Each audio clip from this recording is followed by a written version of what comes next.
Over the last 2 days, I've heard the governor of the Bank of Ghana speak. He's talked about the need to invest more in African fintechs. We've heard the vice president talk about integration. And today, the focus is on SMEs and how they could incorporate digital skills. My name is Winston Amoah, and I am your MC for today's event. We must show appreciation to CBG because CBG is making today's session possible, and they've over the years embarked on a digital transformation strategy which has seen them collaborate with major fintechs locally and globally to deliver cutting-edge solutions. The Ghana Integrated Financial Ecosystem is one such project, amongst others, for SME business. At this point, I'd like you to see the following footage, after which we'll be inviting a speech from the Deputy Managing Director of Consolidated Bank Ghana, Thairo Ndugu, who has over 30 years' experience in the financial markets. He worked at Nubuki Investments, London, in the UK for 12 years as partner and Chief Operating Officer. Prior to that, he was working for Standard Chartered Bank in their Africa Regional Office based in London, UK. He worked for Standard Chartered for 16 years in various roles and countries in Africa, UK, Middle East, and Asia, the last role being Regional Head Markets Operations Africa based in London and briefly in Dubai. He has extensive experience in general management, investment management, risk management, project management, and process change management. Thairo has a BSc in mathematics and a postgraduate diploma in computer science, both from the University of Nairobi in Kenya. Let's welcome him with a round of applause. A bank that supports you, a bank that cares for you. Hand in hand, we stand with you. So lift your head up, big dreams are waiting. We'll walk with you wherever you go. Where all your dreams come alive, CBG will make you smile. A great journey lies ahead of us all, and we all have different paths carved out for us. No matter who you are and the path you're on, make sure you choose a partner you can trust, a partner with integrity who will always give you the support you need when you need it. No matter what you do and where you are in your journey in life, you are very significant, and so is the path you're on. Consolidated Bank Ghana, CBG, cherishes financial security as much as you do and shares the same values as you. That is why we are the right financial partner to stand with you. We are now one of the largest banks in Ghana, and we are ready to partner and work with you. CBG, we stated to be a participant in this summit and its theme, Unleashing Africa's FinTech and Digital Economic Potential, which highlights my personal belief in exploiting technology to leapfrog to the next level of competition. To paraphrase the late executive officer of Access Bank, he said, digitization is not just a trend. It is a strategic imperative for African banks. It is about staying relevant in a rapidly evolving landscape, anticipating customer needs, and innovating to deliver seamless, secure, and value-added banking experiences. According to the 2023 Africa NEDA report on the state of inclusive instant payment systems, over 21 African countries, including Ghana, participate in various instant payment platforms. However, and there's a however here, about 27 countries in the continent still lack domestic instant payment functionality, affecting half of Africa's population. These will slow the progress of economic potential we seek to achieve through the continental trade that is being spearheaded by Africa Continental Free Trade Area. However, as we heard from various speakers and panels in the last 2 days, this narrative can change if we develop a compelling policy guidelines to steer progress in this direction. And it is imperative for our our central bankers to come together and actually intentionally spare it out and get a good execution plan.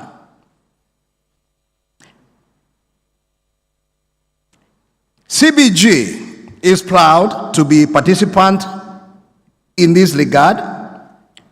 We take part in the Pan-African Payment and Settlement System, which is spearheaded by Africa Continental Free Trade and Africa Exim. And I think on Monday we had in this main hall the General Secretary of AFCTA,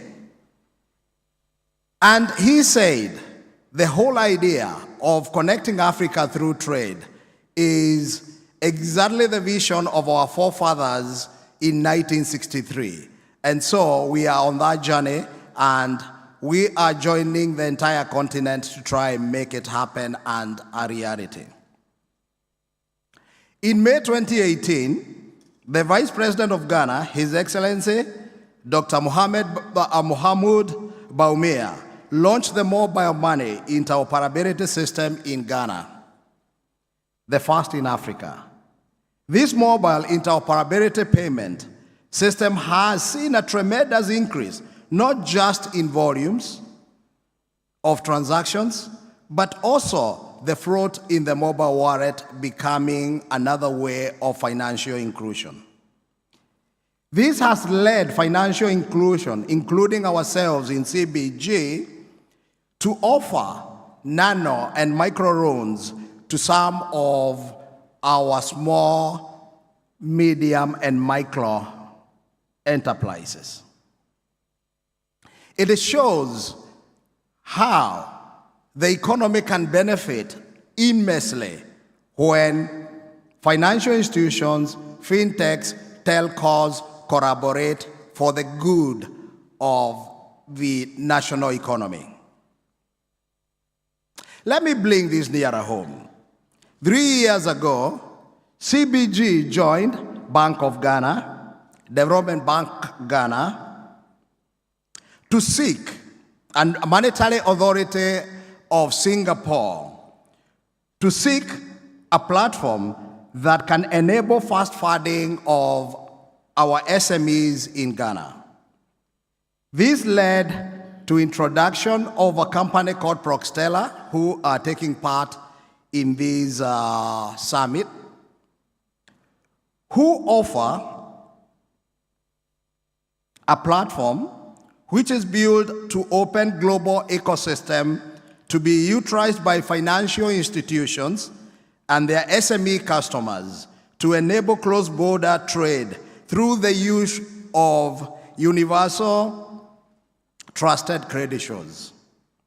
We are proud to be the pioneering financial institution who have launched the Ghana Integrated Financial Ecosystem, which we are currently piloting using the BOG sandbox.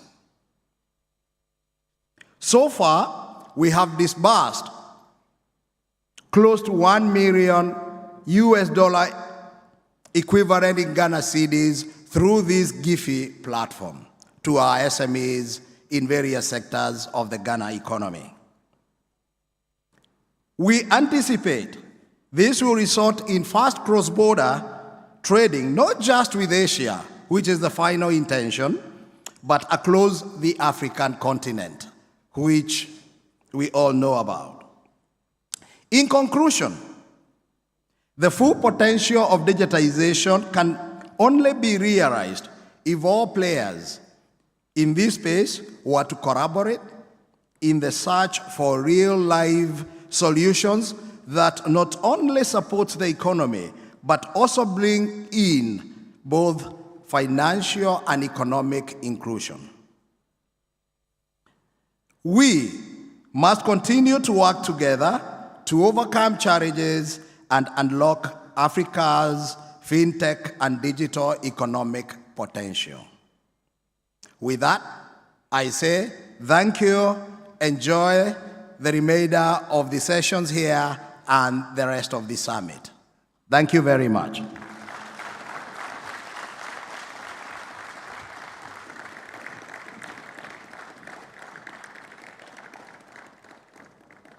Thank you very much, Thairu, and I like the fact that you indicate that a narrative must change and we must continue to work together in ensuring that we're able to redefine the fintech space in Africa.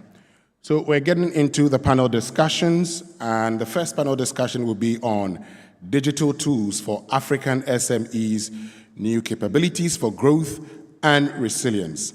And the moderator for this panel discussion is a professor of public administration and management at the Department of Public Administration and Health Services Management and the Dean of the University of Ghana Business School, Legon.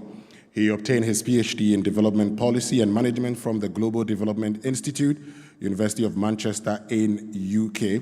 He served for 2 terms as head of Department of Public Administration. He served as chair of the UGBS School Management Committee, and he has chaired and co-chaired high-level consulting assignments, workshops, and technical committees and platforms, including the recent technical committee to revise the National Public Sector Reform Strategy for Ghana.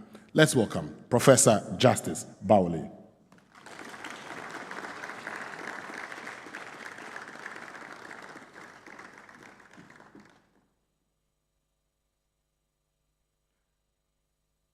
And Professor Bawuli would introduce his panelists, and then the conversation and discussion will begin. Thank you.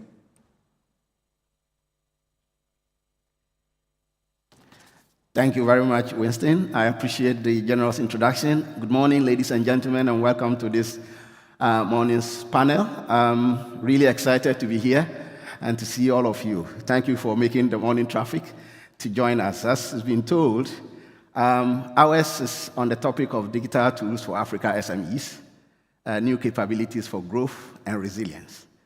I'm sure that you want to hear the blurb. But before we do so, permit me to introduce a crack team of speakers. Makelo, please.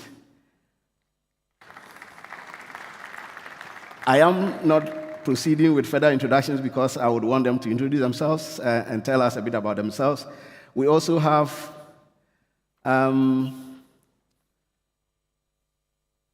Romeo.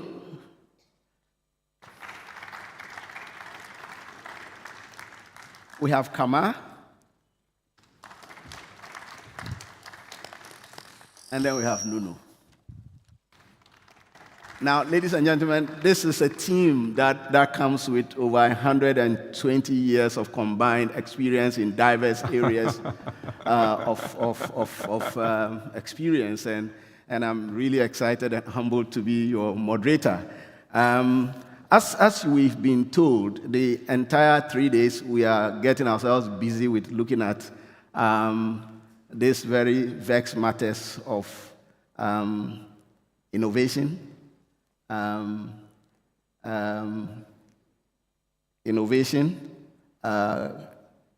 impact, and investment. Innovation, investment, and impact. Now, in the past or next 5 years, the IFC estimates that about 230 million jobs in Africa will require digital skills, creating about 650 million training opportunities that will be worth approximately 130 billion in market size. SMEs in emerging economies are contributing close to 40% of GDPs, which accounts for no less than 90% of new jobs being created. This has the potential to drastically reduce poverty and unemployment, of course, on the African continent, when digital skills are incorporated into the SME space. With the largest youth population in Africa, about 80 to 90% of African youth are still training in vocations requiring manual skills, which are poorly paid and a mismatch for the evolving needs of the job market. Some individual countries, organizations, and development finance institutions have taken steps to promote the acquisition of digital skills for African youth and SMEs. Ghana's Design and Technology Institute and Benin's SEMI City are examples of these. Of course, my own business school is an example of these. However, they have only managed to engage just 4% of high school students in West and Central Africa, highlighting the need to scale in order to make significant impact. So the objective of our panel is to identify how to accelerate the existing initiatives to expand the acquisition of digital skills and to explore additional options to expand access to digital skills acquisition in African youth and African SMEs in order to accelerate the continental development. Ladies and gentlemen, like I said, I have a crack team to talk to this, and it's my pleasure to be the moderator. Let me ask my panelists to introduce themselves briefly. We have about 40 minutes to do this, and we will come to you for one or two questions. I would just ask for people who have questions up front their mind. But let me get my panelists to introduce themselves, your name, the organization you work for, your role in that organization, and what really excites you in life. Yes, let me begin from only but important lady. Thank you. All right, I'll start. Hi, my name is Nono Bugiti. I am the founder of Data Sentinels. So we actually focus on AI, data science, and digital transformation. And we work with SMEs as well as large-scale organizations. And through the decade of experience around digital transformation, there was something that just kept banging. It was the people, the skills that the people didn't have.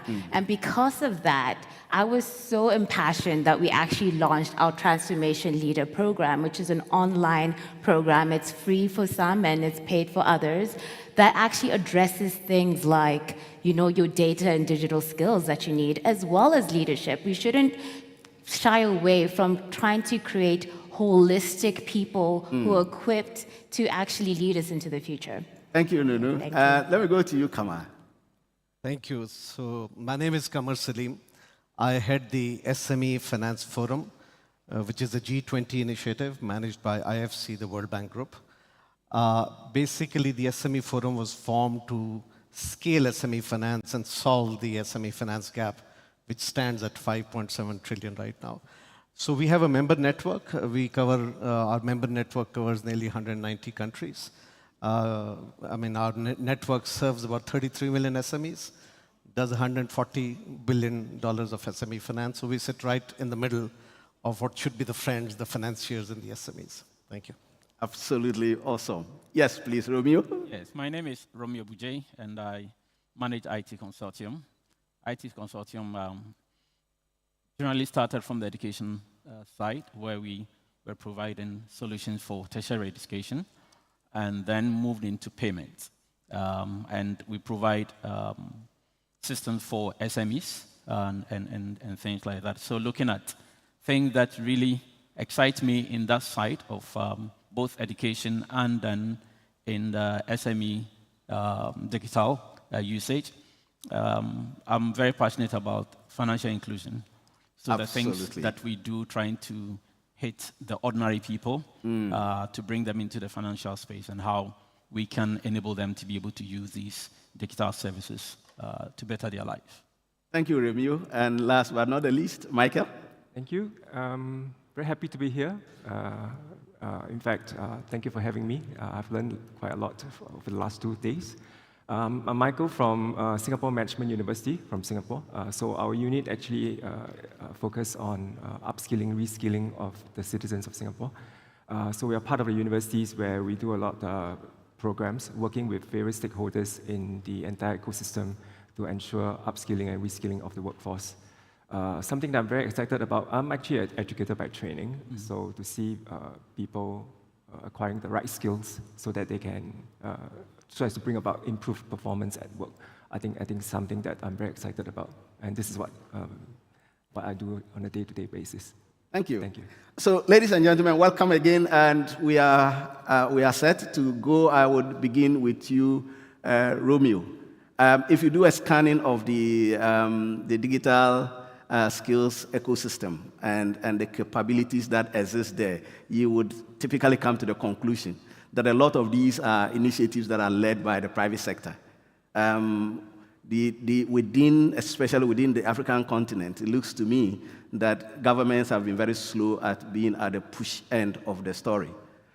From the experiences that you have acquired over the period, what should African government be doing to support these initiatives of equipping the youth of Africa with digital skills, and what are some of the things that you think would help to deliver these? Thank you very much for the question. Yes, it is true. Most of informal education normally is driven by business people. And when business people are leading such things, you know that the main focus will be to get returns. Yeah. So when you look at the landscape of Africa, most education comes through the formal education system. So where government maybe tries to change the curriculum and things like that. But we have a way by which a lot of people actually fall out.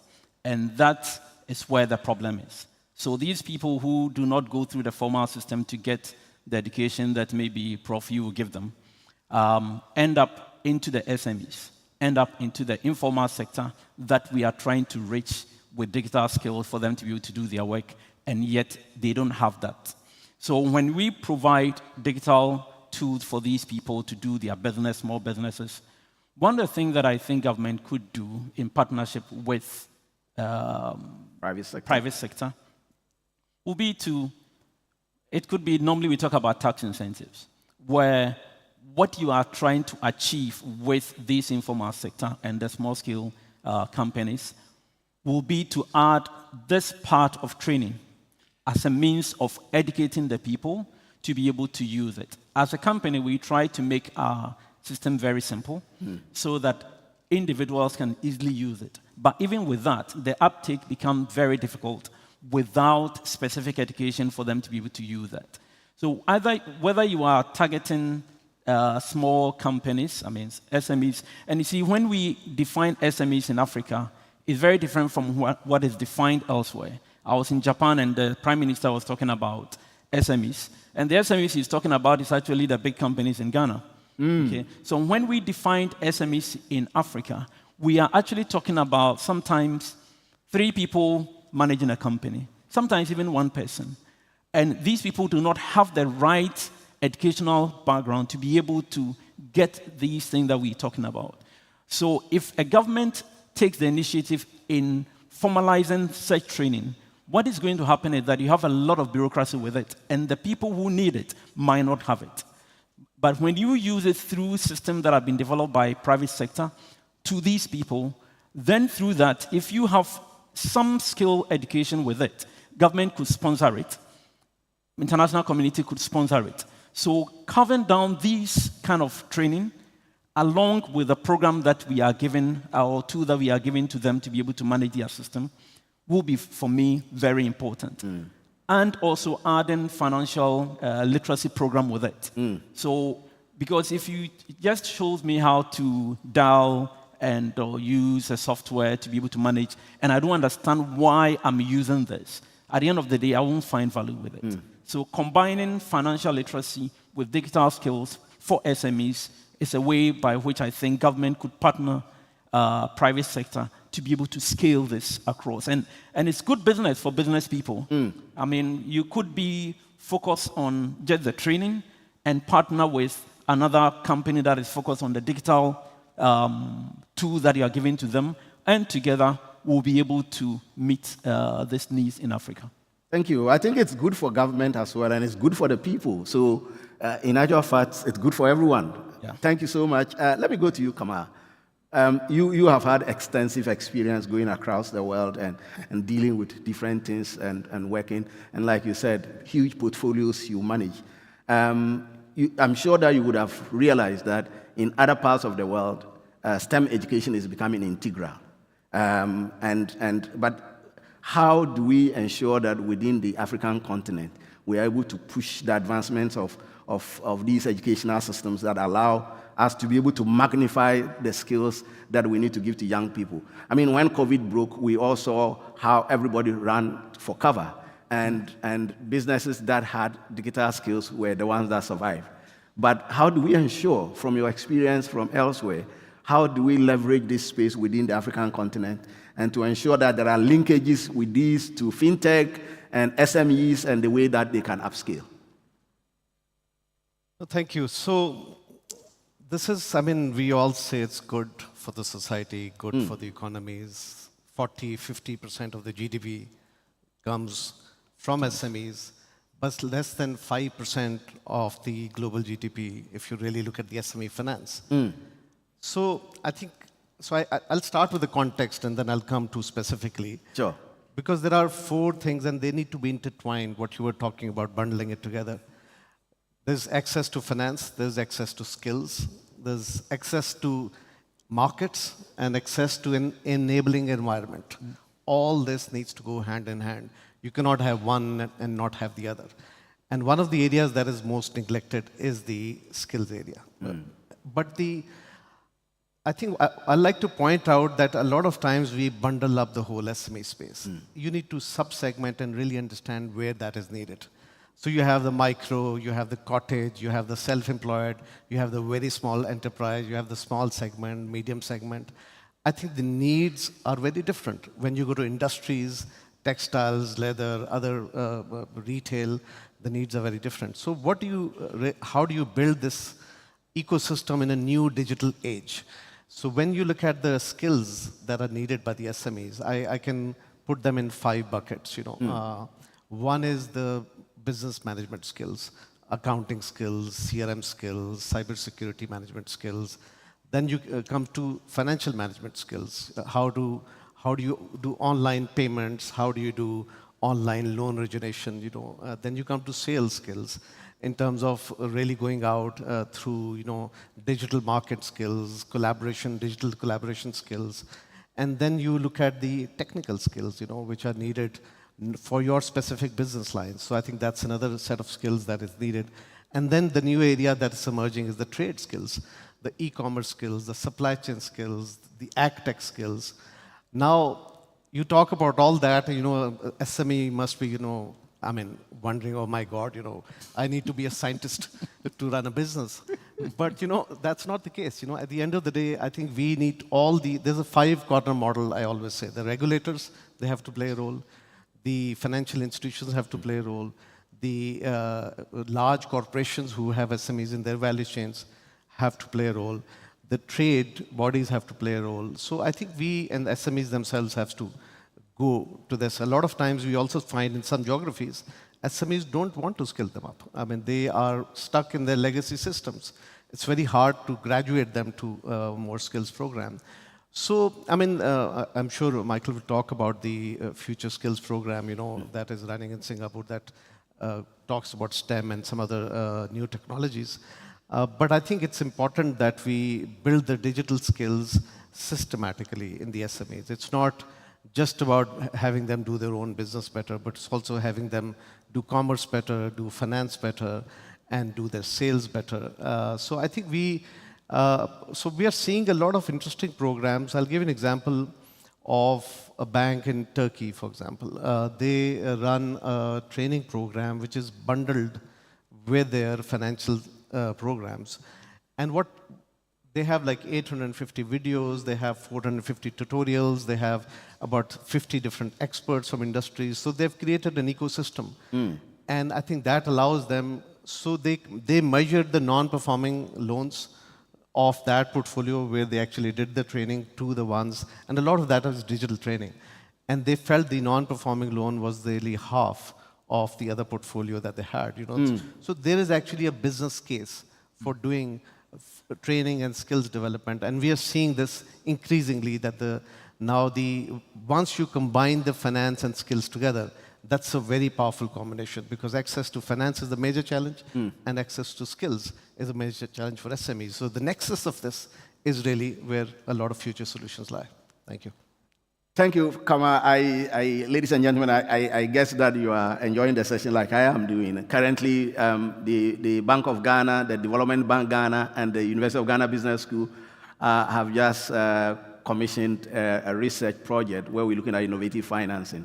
And the key thing we're seeking to do is to find out how digital platforms and the use of digitization can actually help to profile lender behavior, borrower behavior, seeing the extent to which, depending on people's online behavior, we are able to model the extent to which they would either default in the payment of their loans or otherwise, which then would be extremely crucial to the survival of SMEs, because we know that only a handful of or a significant number of businesses or SMEs are unable to pay, and that actually prevents the upscaling and further lending to the space.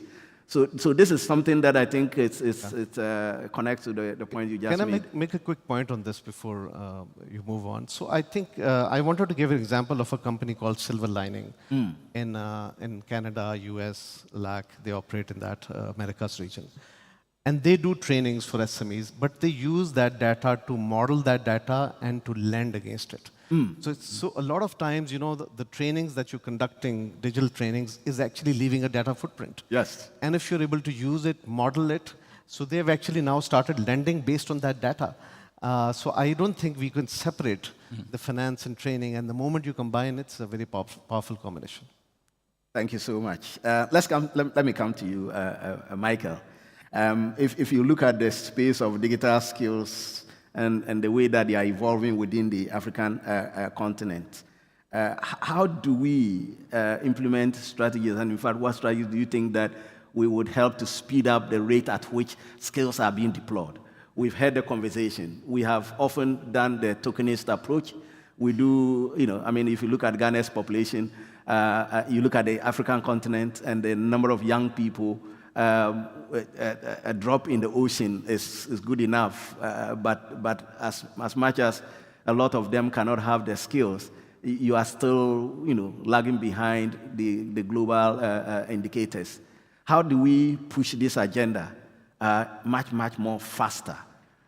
You are coming from Singapore. What are some lessons that we can learn in the way that we speed it up so that we don't become catching up all the time? Of course, we are already catching up, but how do we jump and leapfrog? Thank you, Prof.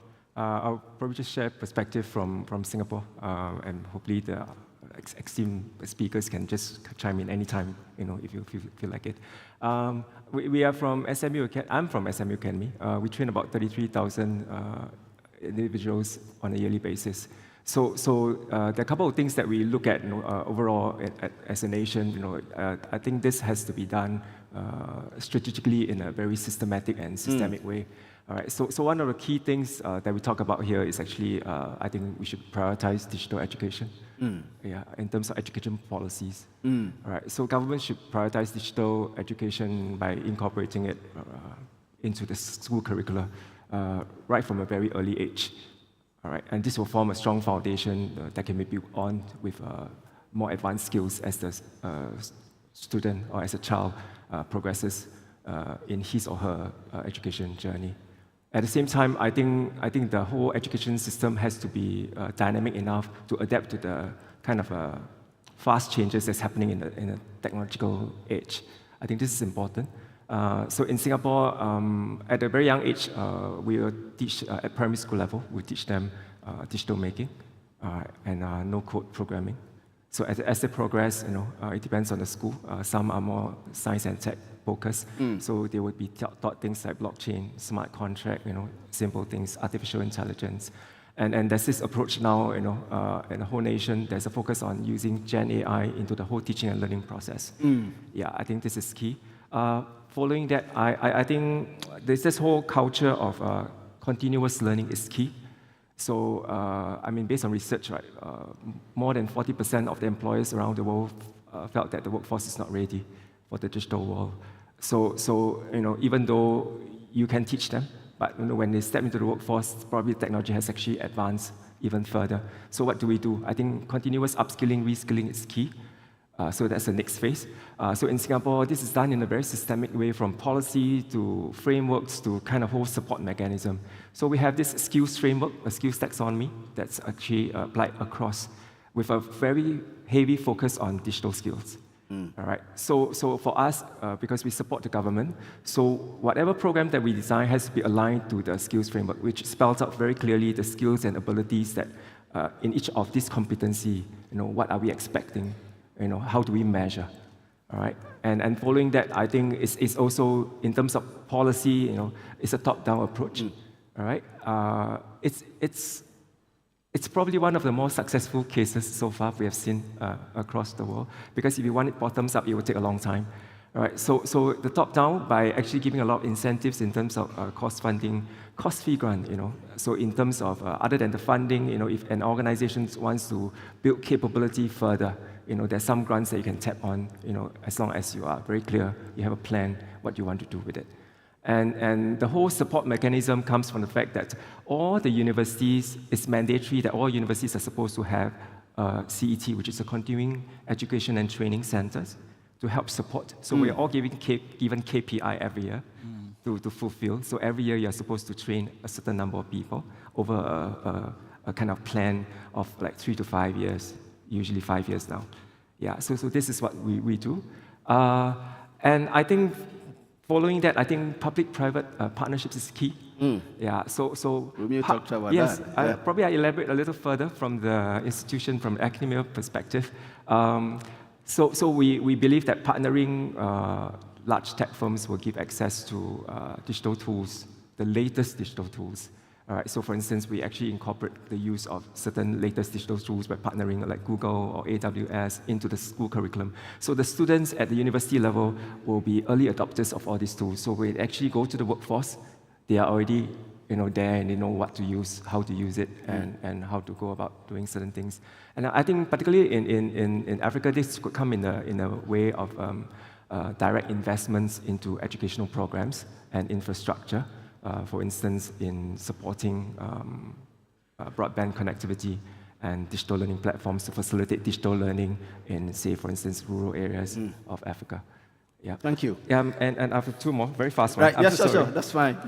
Yeah. So following that, I think the whole idea of creating innovation hubs is important to help SMEs. Yeah. So we have one-stop center where an SME startup or an SME or a startup can go. You want in search of a digital solution. You come with a problem. There's actually someone to recommend you the right vendor for the solutions. There will be funding that you can tap on. There are industry leaders that you can actually work with to provide mentorship on how do you go about implementing this. And there will be potential funders where you can actually seek funding. This is an amazing thing. And then finally, I think the regulatory framework is important. Very. Yeah. This I heard about, especially at the panel yesterday that I was actually moderating.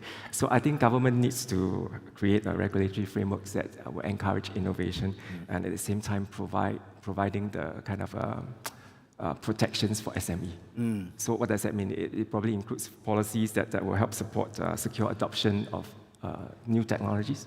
And at the same time, reduce the barriers for startups and tech entrepreneurs. Yeah, thank you. Awesome. So I mean, when you were talking about how to do this, both within the formal and informal education space, then I thought immediately about language. Across the African continent, we know that education for the youth is still very low. Not a lot of them get to do even secondary education, let alone university education. So language is a problem. So if you take Ghana, a significant number of people may not speak English. Right. You are coding and teaching and disseminating and giving education in English. Right. And I think that the issue of language is also very important. We need to look at it. My school is a business school. We don't teach accounting in the local language. We don't teach digitization in the local language. We do so. And I remember that we had to do training for Total Ghana. And the Total insisted that we teach the people in the local language. And my professors went up in arms and said, why do you want me to go and teach digital and computer skills in the local language? Eventually, it went on. Eventually, we actually found out that it actually supported uptake. So language is an important conversation here. And the more we do the English stuff, the more we have to do this as well. I keep asking myself the question, and I'm going to come to you very soon. I keep asking myself the question, how do people who haven't had formal education able to use TikTok? And they do videos on TikTok and stuff like that. It tells me that there's a window that if we hit, we may be able to literally break the jar and have water flow everywhere. Let me come to you, our only lady. No, tell me. You know that new capabilities for growth and resilience will require a certain very solid infrastructure. We know that from experience from other places, access to quality digital infrastructure, it's something that plays a critical role. From where you sit, what is your scanning of the African continent in terms of the infrastructure? And how do we, speed up this to ensure that, everybody, everywhere, it's possible to get skills. After all, you can get skills only through the infrastructure that is provided. You have a lot of experience working in this space. Please. Right. Thank you for that question. It's quite interesting to see that across the continent, especially in rural areas, there isn't a lot of access to infrastructure, even something as simple as a mobile signal. Because maybe if you're able to equip people in rural areas with simple mobile phones, then they can have access to internet banking, for example. I do think that we have to rely on the private sector to help the government in regards to building some of this infrastructure. In Botswana, there's a fund that all the telecommunication companies contribute to. And then they actually build towers in quite remote areas, which is something that can be adopted in other countries. I also think that what I've seen is when we have to connect policy to actual local problems. And I agree that top-down incentives actually help start, right? But then my problem in a rural village in Makuta compared to maybe Nairobi, Kenya, might be different. So we have to actually engage those local actors, those local community leaders to understand, well, if we're going to put infrastructure here, what is the actual benefit of this infrastructure? And we don't only have to look at technology in terms of, access to internet. You saw what happened in March. There was a blackout. A lot of people had to now change the way that they were working because we couldn't even make a call. We couldn't even connect to, our counterparts in West Africa. So what does that actually do? I feel like we have to kind of reassess, what do we actually need if that were to happen? Because we're now really reliant on technology. I was actually like, wow, I didn't think I was that reliant, but I was running around like a headless chicken trying to get stuff working again. So when we look at our infrastructure in support of digital skills, one, I think we need to say, what's the local issue that we're solving for? Because rural problems are going to be very different from, advanced metropolitan problems. And with those skills around enabling the youth, not everyone needs to know AI. I'm sorry I'm saying that. But there are some skills where it's like, maybe you, because you are naturally inclined to be a data scientist, learn that. Maybe you who are naturally inclined for natural language programming, learn that, software development. And I think that we need to look at it as a suite of what makes sense for this particular economy, what makes sense to actually untap, because if I'm only selling cocoa, then maybe the digital transformation or technologies that I need to be leveraging are ones that need to look at agricultural automation instead of, textiles. Yeah, thank you. Thank you very much. So, ladies and gentlemen, the conversation has been ongoing. I've just been prompted that we have 5 minutes. I'm going to try and reserve 1 minute for you, But I was wondering if we have to close, unfortunately. The way we say the conversation is getting exciting, but no time. Anyone wants to say a few words, maybe 30 seconds of parting words of what the takeaways should be? Romeo, you want to start again?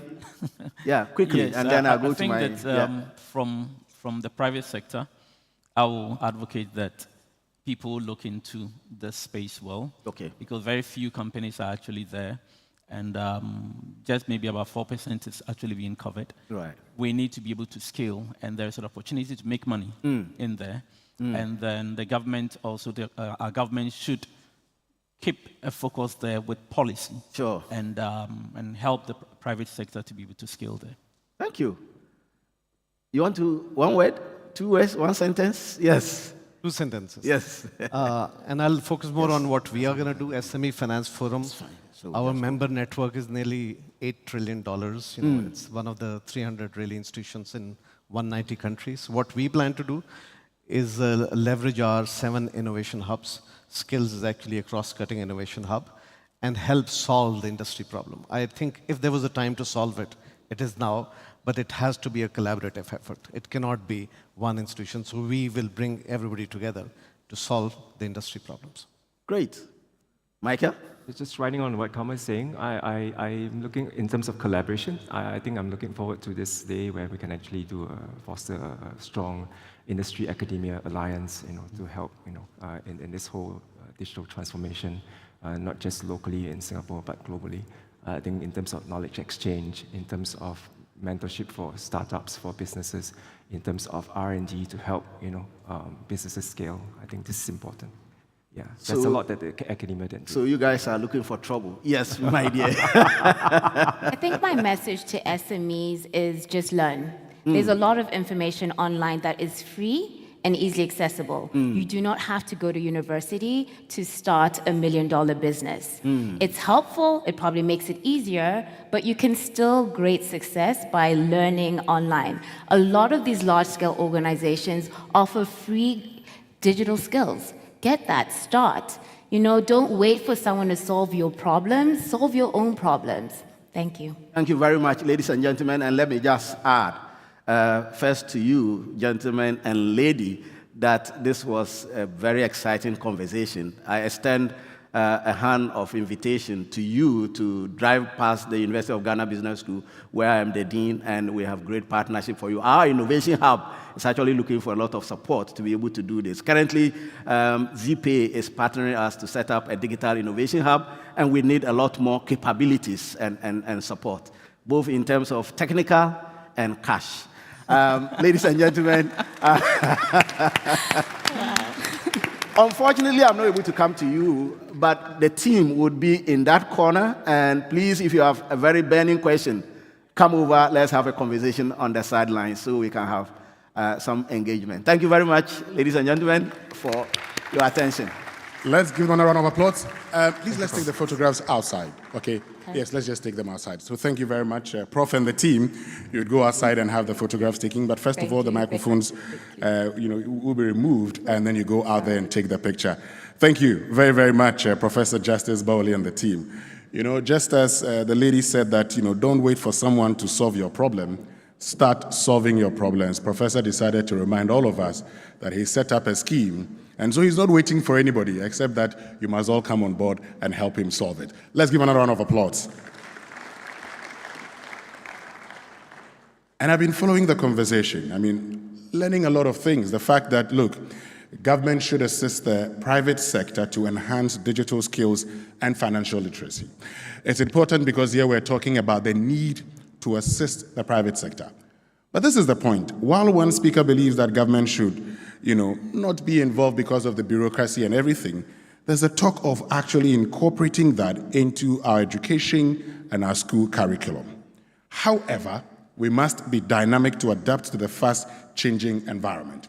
And that reminds me of what, the Pro-Vice Chancellor of the Ghana Communication Technology University, Professor Robert Henson, said recently. He said, a lot of our curriculum, 5 years period for a review, but the world is moving so fast.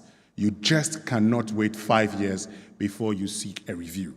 But what does that mean? What that means today is that lots of knowledge exists online.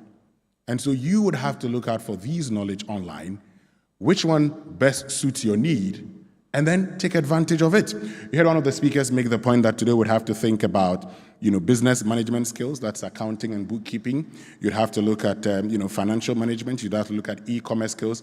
There's also the conversation in a part of the world, particularly for those persons who do not have formal education. What do they do? But the question is, you must not know everything. How about getting somebody to assist you? How about contacting somebody who could be of help to you? And as we talk about education, the next discussion would focus on empowering SMEs, closing the skills gap with practical education. But before I do that, I need to acknowledge the presence of some persons who have joined us. Earlier, I introduced the Deputy Managing Director in charge of Operations and Technology who welcomed us of CBG. Let's also acknowledge the presence of Nanama Poku, who is Deputy Managing Director, Corporate Resources of CBG. Just show us. Thank you very, very much, Nanama. And we're also privileged to be joined by the team representing the Gamman Chair. We have Mankralo Oklete the first, Asafwache Nate Ochrefu. We have Nene Tete Amponsa the first, Simpim Afedi Kantamanso, and then we have Numo Jangma Nagete, all from the Hiowe stool, joining us this morning. We also have Edmond Tete Amponsa and Tete Kwao, and Bismarck Yao Abavu. Please show us by wave, all of you here. We're grateful that you made time to join us this morning. So let's get into the next bit of conversation here. And we're grateful to Professor Baoli and the team for setting the tone on digital tools for African SMEs, new capabilities for growth and resilience. Next is about empowering SMEs, closing the skills gap with practical education.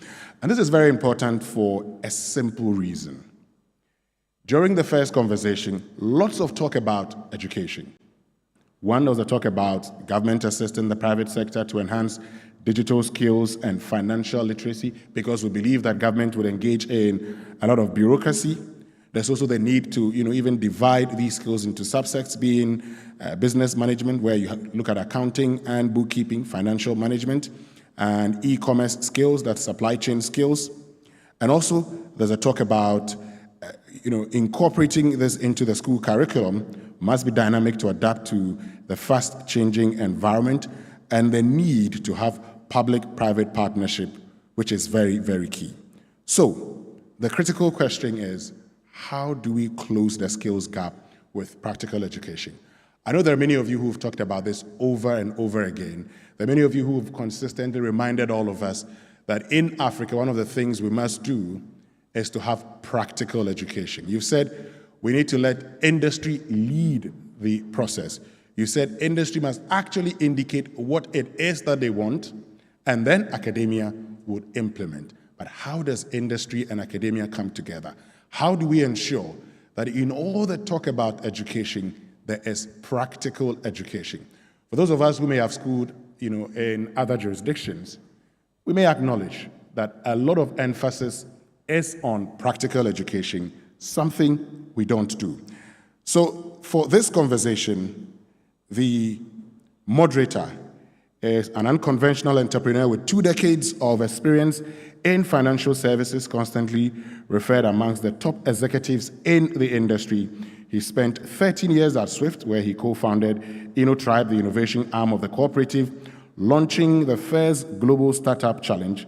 Since 2013, he's had a fintech investor and/or venture partner role with global VCs and CVCs, a platform for investors and innovators to boost fintech innovation globally.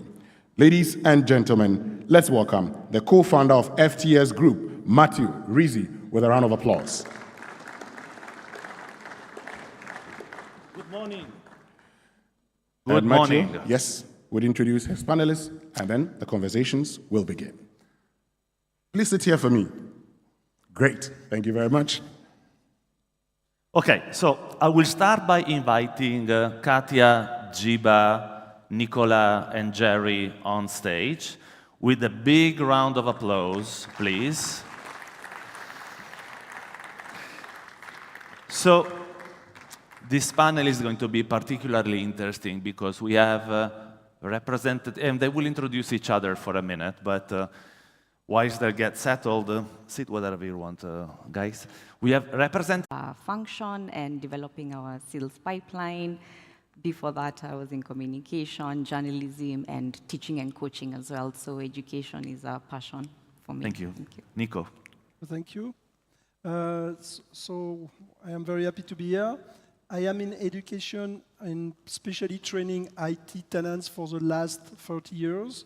All over, I have trained a little less than 200,000 talents on more than 60 countries, based on a very, very specific pedagogy, which can be shocking without teacher at all, and which is not a MOOC. It's not online education, it's physical education, but we don't use any teacher, any mentor, any tutors. It's what we call peer-to-peer education, and it has been, it gives a result which is amazing. We have actually won all the hackathon worldwide, and we have the whole equity of the company were created by alumni. It's more than 20 billion. Thank you, Nicola. Thank you. Jerry. Okay. Good morning, everyone. My name is Jerry Boachidankwa. I'm a sales and marketing professional with over 20 years of experience working in FMCGs, oil and gas, and then currently I'm the head of marketing and PR at the Ghana Stock Exchange, and I currently run the financial literacy programs. Thank you. Jiba. Okay, thank you. Thank you very much. Good morning, everyone. I'm glad I'm here today. I'm Jiba Jallo. I'm the senior fintech advisor for EcoBank Group. In a nutshell, my role is to set up the strategy and roll it out to make it easy for EcoBank to onboard partners such as fintechs, telcos, and all the tech something that are operating in Africa and beyond. Thank you. So identifying talent gaps is one of the top conversations we need to have in this panel, okay? And let's start by one fact that I know myself, because I'm also passionate about developing talent and upskilling, working with universities. The average course of AI, for example, in an African universities is 30 hours, 30, okay? The average of the university, the average of a European university is 2 to 3 times more, for example, okay? But this is not the only gap we are talking about. There are other type of gaps: partnerships, funding, way of collaboration. You know, let's start by identifying generally where you believe these gaps are. Let's start maybe with you, Katia. Yes, I think very fundamentally, there's a gap in the education system overall in terms of the pedagogy is quite archaic, especially in higher education. It's still very teach-to-test methods, still having colonial legacies of an education for employment and specific kinds of employment, you know. Right now, 65% of people who are leaving primary school or have left primary school are going into a job market where we don't know what these jobs are. So we cannot be teaching them for jobs that we know, and we cannot be teaching them what to learn. What we have to do is teach them how to learn. So I find that the education system in that sense is one of the larger gaps. Nicola. Oh, that's a very difficult question. And maybe I will try to make it a little larger and speak about the future. So we are now facing a very deep change in education, especially because AI is coming. But it's not only about AI, it's already about the digital transformation, and AI is just a last step. What I think it's our education system, and that's not only in Africa, that's everywhere worldwide, it's absolutely not designed to train what we need. Okay? It has been designed to train employees in the mainly during the, I would say the 20th century, but mainly for industrial economy, where we mainly have process, where you have to train people to do a process, do it correctly, and do it in a very efficient way.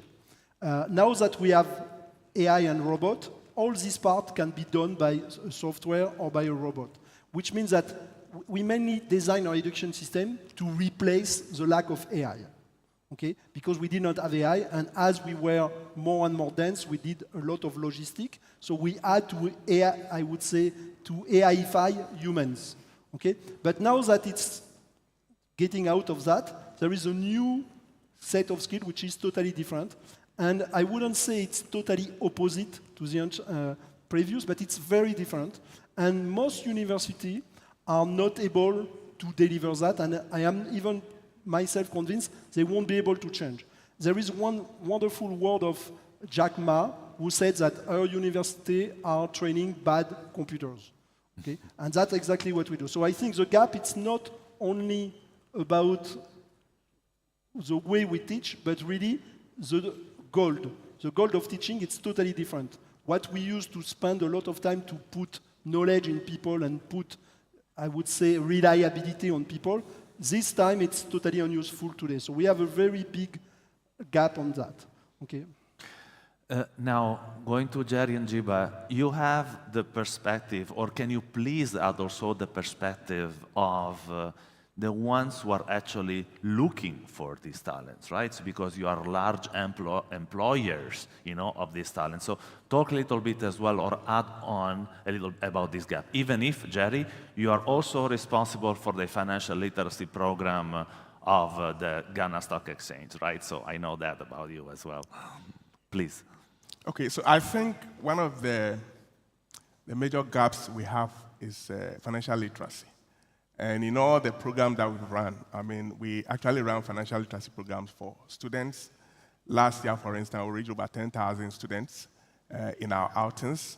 And we also ran it for SMEs in collaboration with our partnership with Association of Ghana Industries, Stanford Transformation Seed Network. So all these organizations, and also in collaboration with Ghana Investment Promotion Center. So we have a collaboration with these organizations where these training programs and these things are organized. But what we've realized is that basic financial management skills is lacking among a lot of the SMEs. And I always say that the issue for SMEs is not mostly about lack of availability of funds. There are funds available, but the issue is about their readiness to access these funds. And before somebody will give you his or his money, you need to have a very compelling business case. And so we need that kind of training that will scale up the capacity and the creditworthiness of these SMEs to be able to access funds, because these banks or these institutions will be willing to give you their funds when they know that you have a compelling business case, and then what you are offering is something that they can count on. So that is one. Another challenge too is access to information. I mean, SMEs need to be trained in how to even assess their own industry information, how to assess information that pertains to what is happening in their industry, the market trends, competition. They need to really be trained on how to do market analysis so that they can properly assess the space or terrain they find themselves and be able to design products and services that are tailor-made to address the needs of consumers. So I'll talk about these two for now. Okay. So I will probably surprise the audience because I'm working for a bank, but I'm not going to talk about financial literacy because I'm working with a bank, and I'm working very closely with the technical team of the bank. Reason why is because as I'm managing partnerships with fintechs, the main part of my work is to make sure that we are able to easily do integrations together so that we do business together. And because I'm working with that team, one of the main issues that we are facing is to retain our talents. That's really, really the issue that we have, both retaining and even finding talents. So EcoBank is a very big bank. We have presence in more than 35 countries, more than 30 million customers, more than 14,000 staff, but still, we are having that issue. And even before joining EcoBank, I was working with an US IT company, and I was working with startups, and many times when we are talking with them on what is the main issue or the need that you have, they were all talking about skilled people, especially in the data kind of science or data, anything that is related to data and artificial intelligence, of course. So I don't think that we don't have talents in Africa. I just think that, unfortunately, most of them are looking to go elsewhere, and that's the big issue. And even personally, it's something that is affecting me because that Brent leak that we are seeing in Africa, I don't think that we're finding the solution. So within EcoBank, we're trying to find ways. Maybe one thinking that we're having is upskill our internal people. I always give the example of, I don't know if you know that movie, The Hidden Figures, those black ladies in the NASA that was seeing the big machines from IBM coming and was supposed to replace them.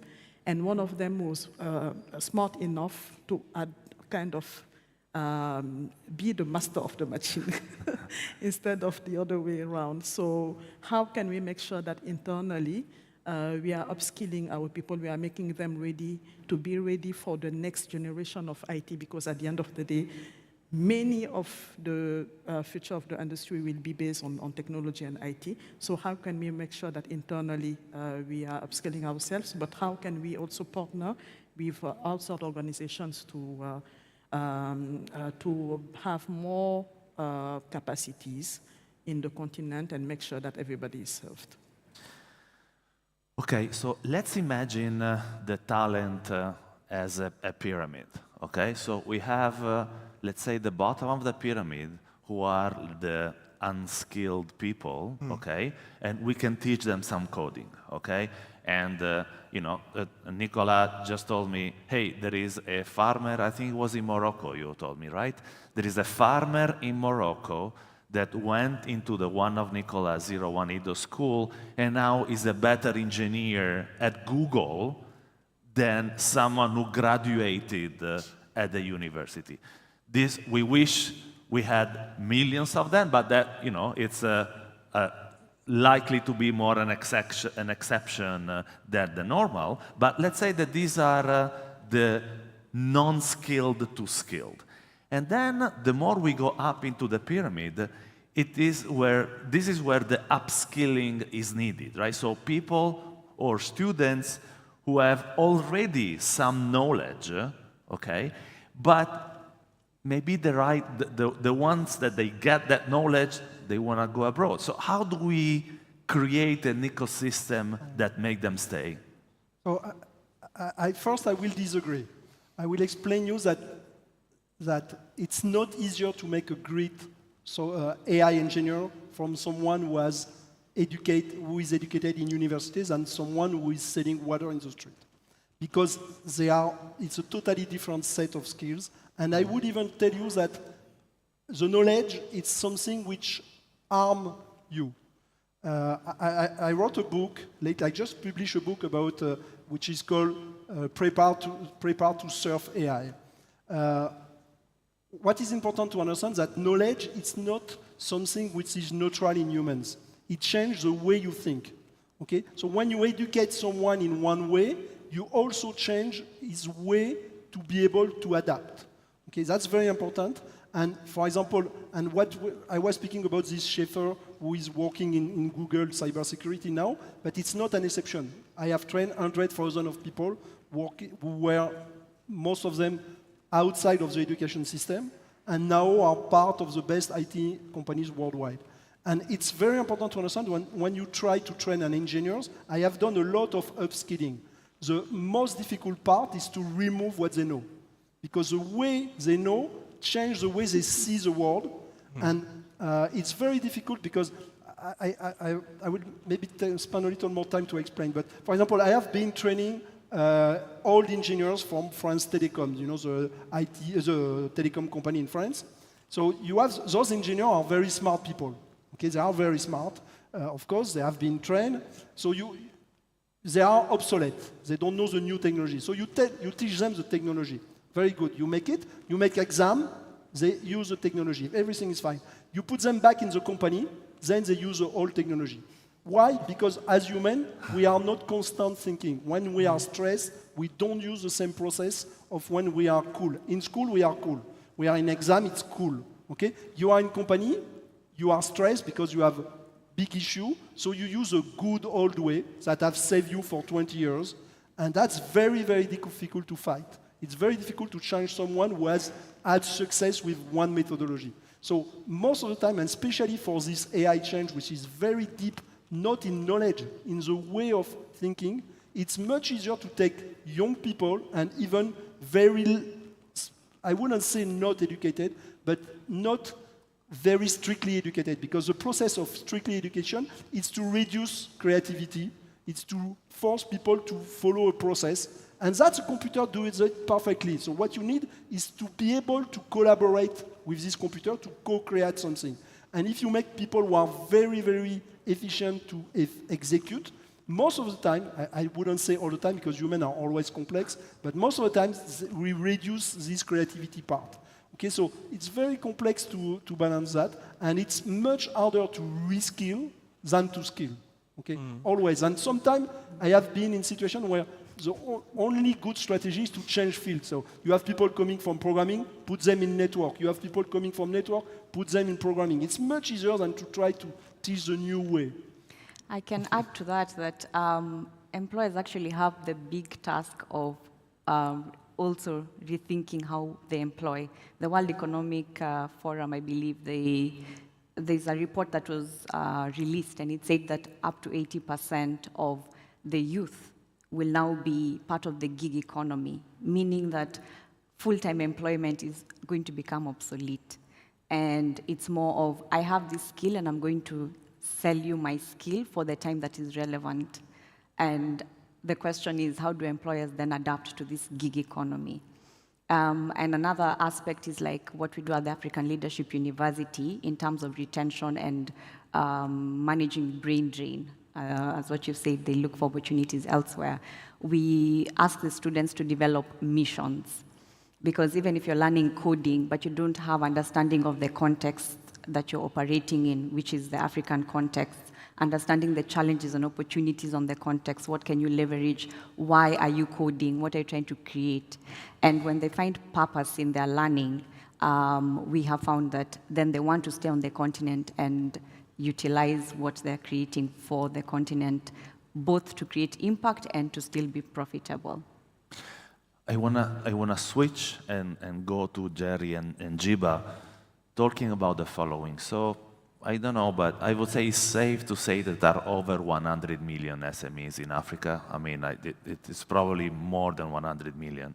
And the reason there are so many is because most of them are one-people company, right? That are called SMEs, and that person, you know, needs to be educated and upskilled eventually, but also has to have a series of tools, call it soft skills, entrepreneurial tools, however you want, life skills, okay, to help her survive, you know, in the context of SME. What is the role of the private sector and big corporation in doing this? Because you guys are giving credit, right? You are helping them to grow and eventually, you know. So how do you guys are working on it? Okay, so we don't only give credits. Yeah, it was one of them. So. Okay, so we actually developed a program with some fintechs, interestingly, a few years ago to address that problem of SMEs. So I believe SMEs owners are not looking to become expert in AI, right? They just want to do business and make money. What we realize is that many times they would like to have presence online, but they don't know where to start from. They would like to leverage on social media, and they don't know how it works, optimize it. So the work that we did with those fintechs was to build tools for them to easily have presence online and easily leverage on those social media to optimize the opportunities that they have in the market. So to me, I would say that the solution is not to make them become expert, it's just to make sure that we help them get access to the tools that will help them become successful. So today, I mean, technology is at the core of everything we do. And it's just a matter of making sure that they leverage on that, especially in Africa, in the Africa context, as she was saying, which is really special.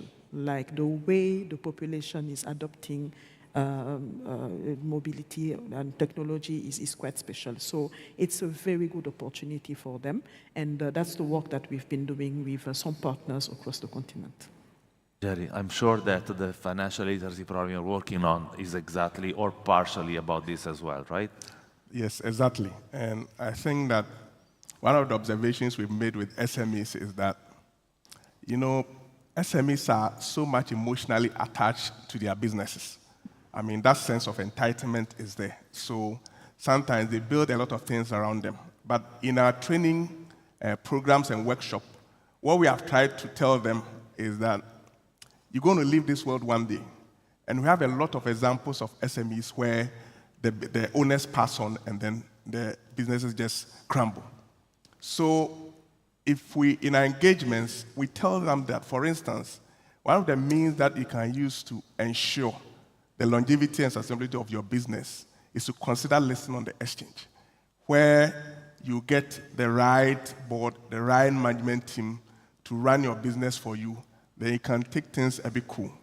Because once that happens, even when you pass on, I mean, you have experts who continue to run your business for you. And I'm sure the likes of all those big businesses in Ghana, in the world today, the likes of Apple, Nestle, and the rest, the owners have passed on, but these businesses are still there. They are listed on the various exchanges, and these businesses are being run. So those are, I think, some of the areas that we are trying to get our SMEs to focus on. That you need to make sure you prepare, especially for the transition, that once you are no more there. Another issue that is also of utmost importance for SMEs is the area of financial literacy, getting the basics and understanding the basics with finance. Because during our programs, we've seen that even people who have even running courses in finance and accounting still lack the basic financial literacy skills. Because these are skills that you need that will help you to manage money and to see where to put your money and to see where to access money and all that. So those would be my comments. Nicolas, in your fascinating methodology where there are no prof and you can train simultaneously hundreds of students at the same time in 2 years, I am pretty sure that a subset of them become entrepreneurs, right? Or will have entrepreneurship aspirations. Is this peer-to-peer like learning system also taking care or nurturing that part? And how do you help them eventually, if you do, because actually I didn't ask you in the conversation we had before, become the entrepreneurs of the future? Okay. So first, I will just answer to some what you said before. There is a common mistake about AI and digital skills between the AI expert and AI user. You have to understand that to get a better AI user, it's not to train him in an expert way. What I am meaning, it's just like driving a car. It's not the best driver are not engineers. Okay? And that's exactly the same in AI. So while I agree on you, we need very few people who are able to build an AI.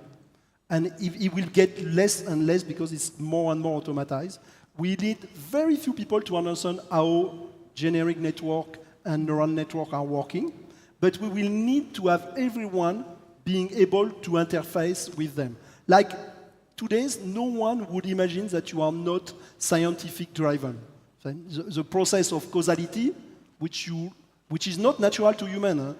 Everyone thinks it's natural. It's not natural. If you go in very far place in Amazonia, for example, you have people who have not the causal system. That come from scientific background. Okay, it doesn't mean that you need to understand physics. It doesn't mean that you need to be particle physicist. But you use it every day in each decision you take, and that is very important to bring into the whole population. I am pretty sure in like 10 years or maybe even less, everyone who would not have this capability would be in very, very harsh situation. Okay, just like if you wouldn't understand any causality, which would make your life almost impossible in our society. Okay, so that's very important, and that has to be brought very early. For example, we are now working with Kazakhstan state to build that directly in primary school. Okay, which doesn't mean to train people to make AI. Okay, which means to change the way we educate toward AI using. Okay, that's a little bit different. So now I come back to the entrepreneurship. So just to give some figures, in 42 Paris, we have 28% of students creating a startup, which is better than HEC, which is the best European business school. Okay, we don't teach any business in any way, but we create people who are, I would say, entrepreneurs by themselves. I mean, the process of education, I'm just going to explain very fast what we do. It's very simple. What we create challenge, okay, where the students will make a group and they will make this challenge. I don't know if you know the game World of Warcraft. Okay, World of Warcraft, it's a game where millions of users are playing. Okay, we do exactly the same, but rather than killing monsters, we solve IT challenge. Or we even have challenges which are not IT at all, and we have a process of evaluating peer-to-peer, so that when a group of students finish a project, they will have to convince other students that their project was something. And if it was something, they will get credit. The credit will raise their level, and they will get more complicated challenge. That's very simple, very basic. But this process, the students is always in own responsibility. I mean, never anyone tell him what he has to do. Never anyone will tell him tomorrow you will do this project or you will do this one. He just choose, okay? And the fact to have to choose every day make him very autonomous and very entrepreneur, because he is entrepreneur of his own success, okay? And that's why we have this very high amount of entrepreneurs. By the way, Forbes rate this entrepreneurial program the first worldwide like 5 years ago, okay? So it gives a lot of entrepreneurs. Of course, they don't have any financial skills, they don't have any accounting skills, but when they need it, they just acquire it, or maybe they will partner with someone from a school. Okay, the School 42 in Paris has partnership with 50 schools of the best school in France, lawyers or whatever, and what the students learn is that when they make a good group of people, they will solve the problem. So the day they need some kind of accounting stuff, they will go to see an accountant or to see a students from another school, and they will co-create that. So what we make people who are problem solver. They have a problem, they find a solution. Maybe I have to find some data on the internet. Maybe I have to find someone to help me to solve it. Okay, but my only problem is to solve it. Okay, because if I don't solve it, I don't have any credit. And if it's impossible, I stop and I do another project. Okay, what is exactly what any entrepreneur does? Okay, we do that all the time, and we always accept that what we are investing in something will bring something, and if we don't, we stop, we do something else, and we manage that. And they start from the first day managing their own life in a day-to-day process. Okay, and that's what makes the success of this. Katia, in ALU there is a World Leadership, which is one of the entrepreneurship skills. What do you guys do to help that side of the students you're forming? Mm-hmm. So we have something called the foundational series, where we teach students one very important thing in leadership, and it's who are you? We help them build what is called innovation capital. So it's who are you, who do you know, and what have you done? And when we ask our students when they've graduated, what do they feel was the most value-adding experience they had, what they tell us is actually the social connections they managed to build and nurture during their time with us. which have helped them in their entrepreneurial journeys and, of course, setting up their ventures. Just in 2023, over 40 ventures were started by our students, and they were able to access $165,000 in funding through the social connections that we expose them to. But at the same time, really knowing yourself, what do you do when it starts getting tough and stressful, and not lose your sense of purpose? So we take it down to that level. Thank you. Last round of questions. Actually, last question for everyone. And I will actually answer to this one myself for once. Let's talk about speed, okay? Can we collectively agree that the speed at which the talent gap is filling up is not enough, right? That we should go, is not only close to enough, right? Can we collectively agree that we should go much faster, right? Okay.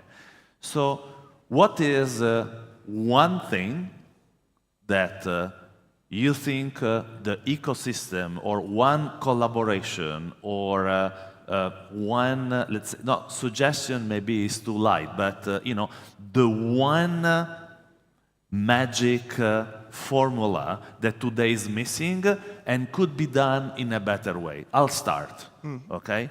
So there is no fil rouge today between the investors, the entrepreneurs, and the private sector as far as talent is concerned. There is fil rouge in terms of capital, of course. They might fil rouge in terms of ecosystem because there are a lot of very well done challenges where startups can pitch. But then there is a missing link in the people that will actually hire these guys, so that you have in Africa startups that received funding, need to hire people, and they take them abroad, from abroad, because there is no talent here. So making this link stronger is, in my humble opinion, one of the things that collectively we could do better. Now, there is no me pointing. Whomever has an idea, raise the hands and speak, because otherwise, anyone? I can talk about higher education and the aspect of degrees. As much as we're talking about skills and focusing on skills, employers are looking for skills. The hiring process is still very much based on credentials, and universities also have to follow certain accreditation processes to be able to set up an institution as a university, and some of these requirements are also obsolete and very expensive. For example, needing a certain size of land to set up a campus. And yet we're saying that learning should now be ubiquitous. You can learn anywhere. So I think government and private institutions partnering to see how can we support that access to this level of education without thinking of it within the four walls. Otherwise, we will not be able to scale at the level we need to. If we consider right now we have 9% only that transition to university in Africa, and that's probably in only the larger economies. Nicola, be provocative and brief. No, I will jump on something you said before, that you kind of emphasized that the problem was African, but it's not African at all. The tension is much stronger in California or in England than in Africa right now. It's much harder to find a good developer like in blockchain in London than in Nairobi. And by the way, I am working with some students in Nairobi. They work for JP Morgan. Okay, so this situation is not African, it's worldwide. Of course, everyone pulling, French students go to Canada and to USA, and everyone is pulling on the next. But all global, it's a problem of number. And what I think today is that we have designed a system of education which is very, very protective of some social groups. Okay, so at least in Europe, we reject a lot of students, not because they are not good, just because they are not from the good social background, which was probably efficient in some point, okay, but which is now blocking the development, okay?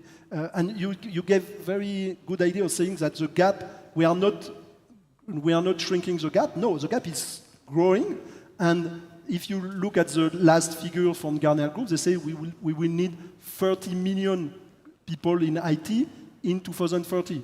Okay, it was 2 million 3 years ago. Okay, so it's growing very fast, and a lot of people are saying today that AI will reduce this gap. It's exactly the contrary.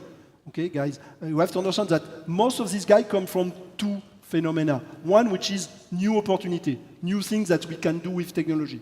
Okay, and that is growing very fast with AI. And the second part, it's obsolescence. People, engineers, who are not able to fulfill those challenges. AI is accelerating that. So AI is accelerating both sides. Engineers are getting more obsolescent, and we have more opportunity. So it will grow the need of engineers in the long term. So my idea globally is that we have to find a way to reintegrate everyone in the game. Okay? We are, in Europe, we consider that around 20% of the population is part of the capability to, has the opportunity to be part of those engineers. Okay, I don't know the figures in Africa, but I know them, for example, in Ivory Coast. Okay, in Ivory Coast, we consider it's only 2%. 2% of people of the population has the real opportunity, even if he has talent, to be one of the engineers. Okay? By opportunity, you mean access? Yeah, access by the fact that he is from the good family, he's in a village or whatever. So we have 2% of the brain, which is the main power of the digital transformation. 2% of those people have one chance to be part of the game. So it's like if we had like a gold mine and we take only 2% and we only manage this 2%. The whole stuff, we leave it and don't care. So I think as a community, as a society, we have to find a way to reintegrate this whole population. Maybe you won't be able to do 100% tomorrow, but we have to work on that.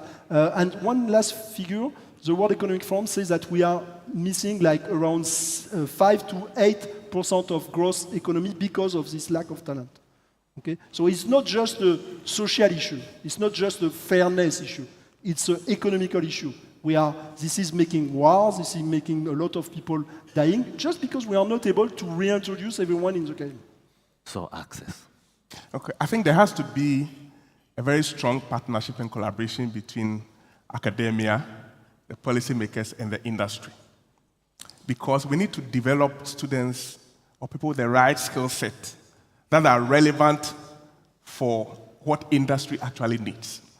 I think one of the biggest challenges of a lot of entrepreneurs is people management, getting the right people to help them run their businesses. And so I think it's an area that if we claim that SMEs provide about 70% of global employment, and in Ghana we say the SMEs, the private sector, is the engine of growth, then there has to be a deliberate strategy to make sure that SMEs are equipped with the right skill set that will help them to scale up to the next level that they want to get to.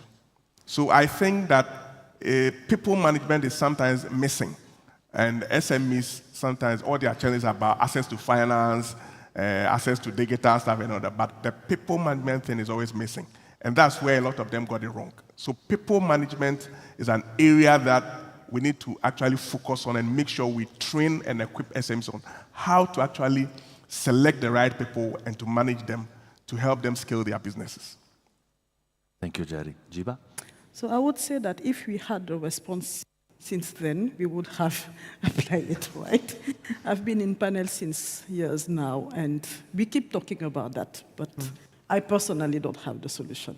And then I will be provocative, because yes, that gap that I was mentioning is everywhere. But the thing with Africa is that we are the latest continent, and it's affecting us badly. So I usually say that as African, I want us to stop do copy-paste, because not everything that happened elsewhere applies to us. However, when I see the model of India, they've been able to kind of, find ways to at least fill the gap of IT-skilled people. at least, I mean, for what I'm seeing, many companies in Africa are outsourcing in India, right? Yeah. So And then just to give a figure on that, it's very interesting that the whole IT offshoring in India, it's $100 billion. The whole Africa, it's less than 100 million. exactly, exactly. So With the there's- same population. Yes. So what can we do to at least get close to that model? Today, many of the bigger IT companies in the US are led by Indians. So it means something. They started from somewhere, they did some work, they invested in it, and they got something. So how can we at least get close to that? Because really in our continent, is really affecting us. As you say, is really the impact is really on the economic, right? Because the more we lose people, or the less people, skilled people we have, the less we are going to get advanced. And I'm personally tired of seeing all those young people trying to go out of the continent, either through the desert or through the seas. And sometimes you're trying to tell them, no, stay, you know, the opportunities in the continent, everybody is looking at Africa. And then you just stop saying that because you don't have, you know, you don't know how to keep them. So for me, I think we really need to do the thinking of the same way we leapfrogged technology, the same way we took it differently in the continent. How do we make it differently in terms of skills, especially in IT? And the last thing that I would say is that we need to think further because things are changing very quickly, as you say. I have a developer background. So when I see the way I was considering technology when I was graduating from university in Paris and how it has evolved, it's almost scary. So we need to think forefront on how do we anticipate as Africans to make sure that going forward we'll have more people ready to embrace what is going to happen in the future. That would be right. So it's time to wrap up the panel, and I will do that by saying two things. One is that I also have a number that I forgot to mention at the very beginning. So you talked about the 30 million developers in Europe.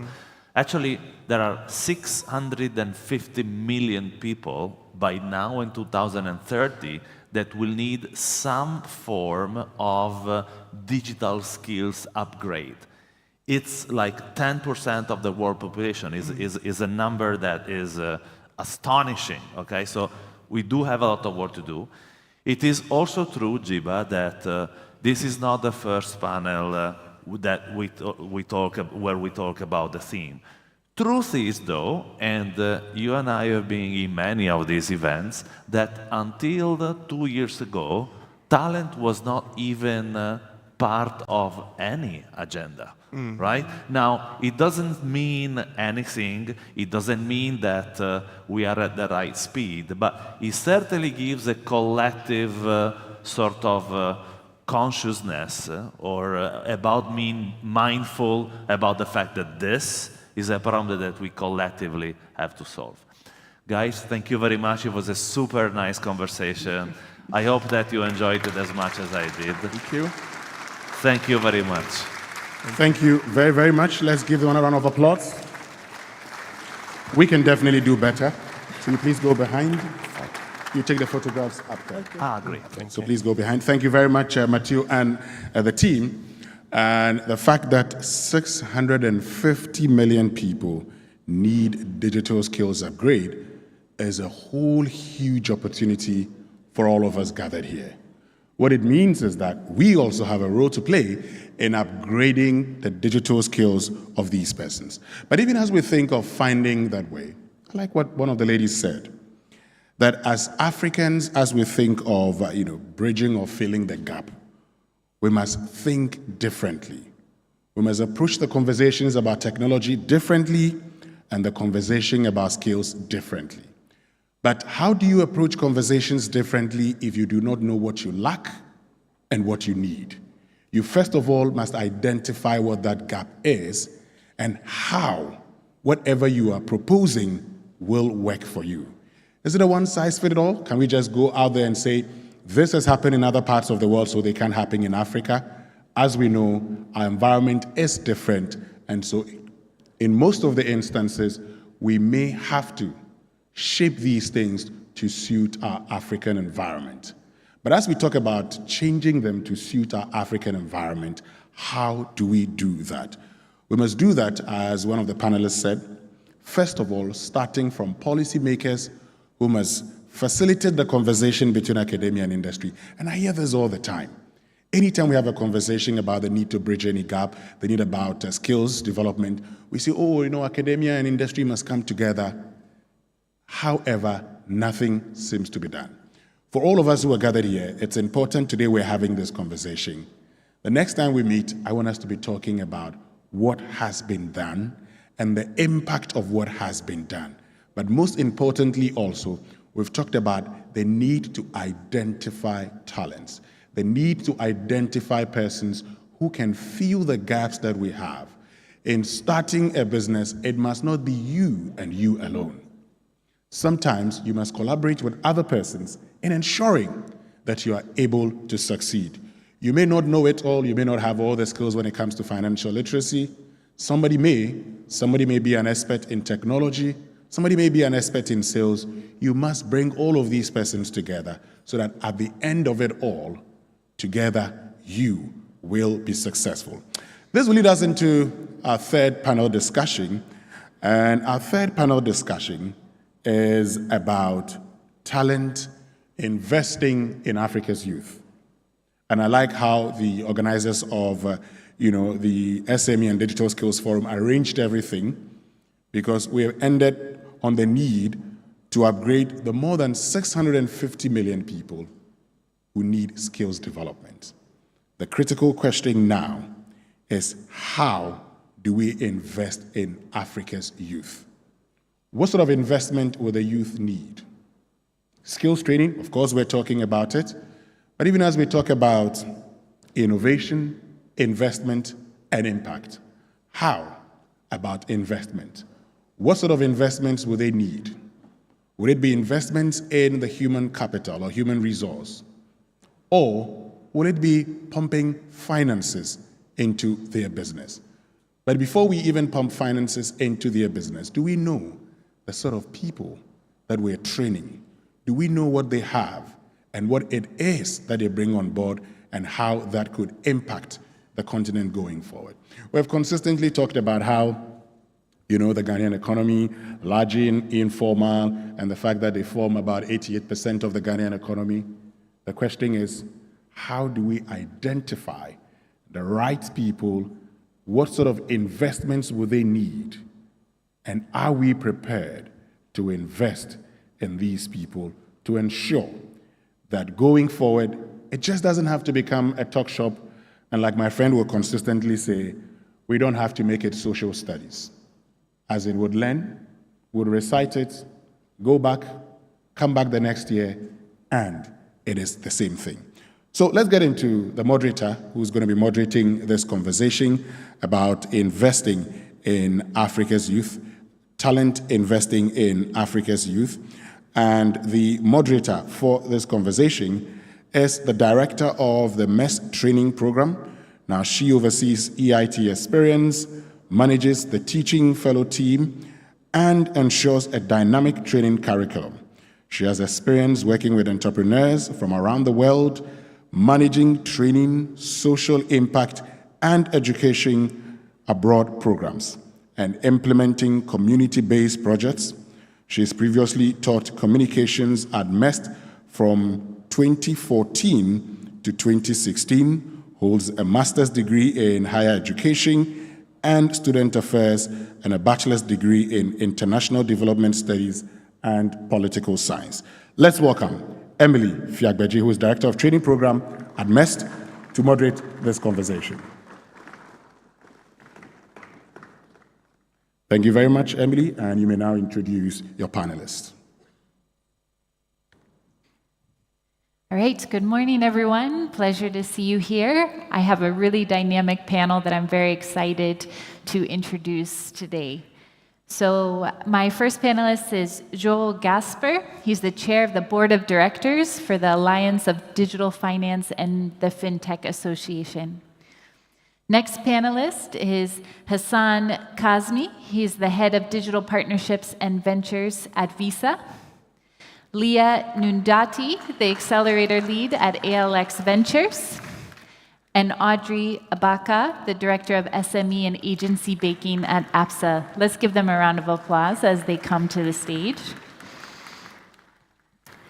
And as they take their seat, I actually want to address our audience because I know we have SMEs in the room, and I know we have youth in the room. And the past now 3 panels have talked a lot about SMEs and youth connecting together. And so my hope today is that those SMEs that I think are concentrated more in the front and the youth that are concentrated more in the back will at some point today interact, connect, and start building those connections and conversation to help bridge these gaps that we've been talking about this morning. So let's move to our panel over here. I would love for our panelists to introduce themselves. Please tell us a bit about your work and where you're joining us from today. I will start from the far.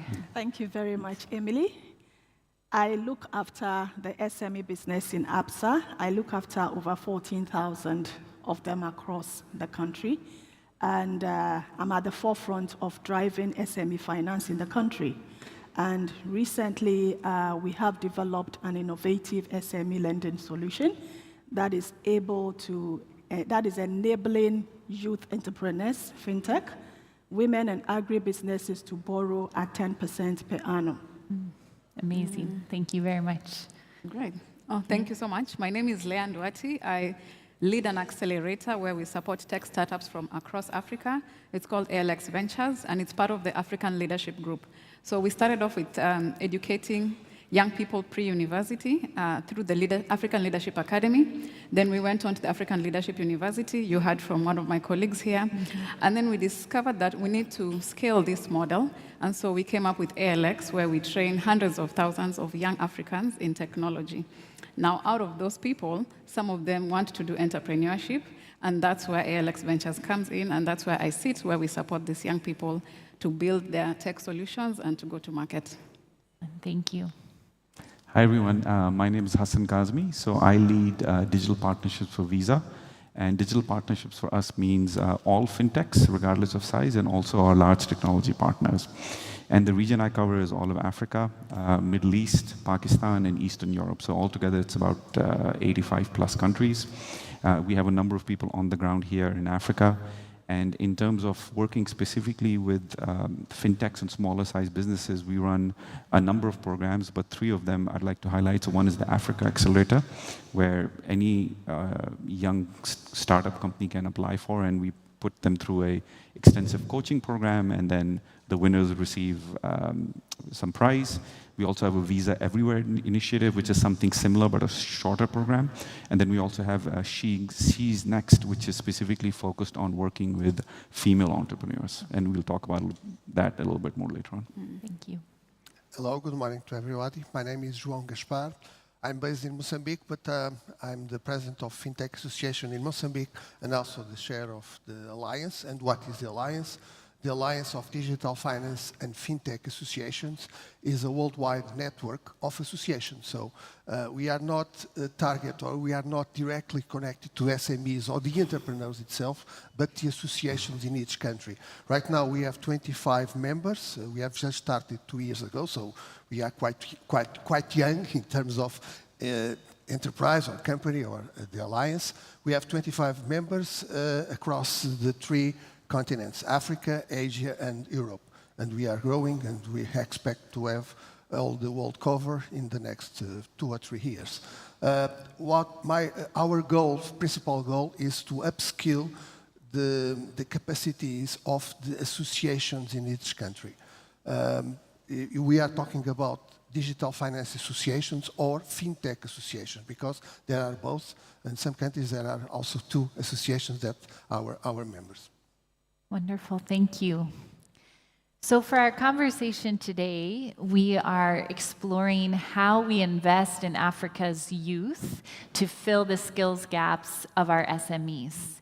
And as was mentioned this morning, I just want to remind us that 70% of the workforce on the continent comes from our SME sector, and that Africa's has the youngest population globally, with over 60% of the population under the age of 25.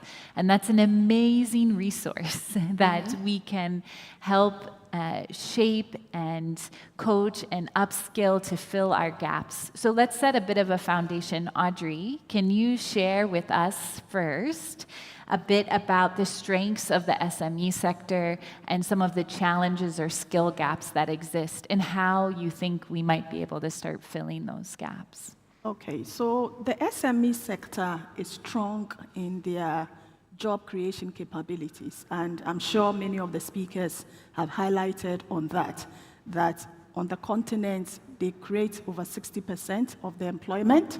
And if you look at Ghana, we have about 2.1 million registered micro, small entrepreneurs. They create over 8 million jobs, meaning that the potential is there, the capabilities are there, and they need to be supported to scale so that they can create further or more jobs.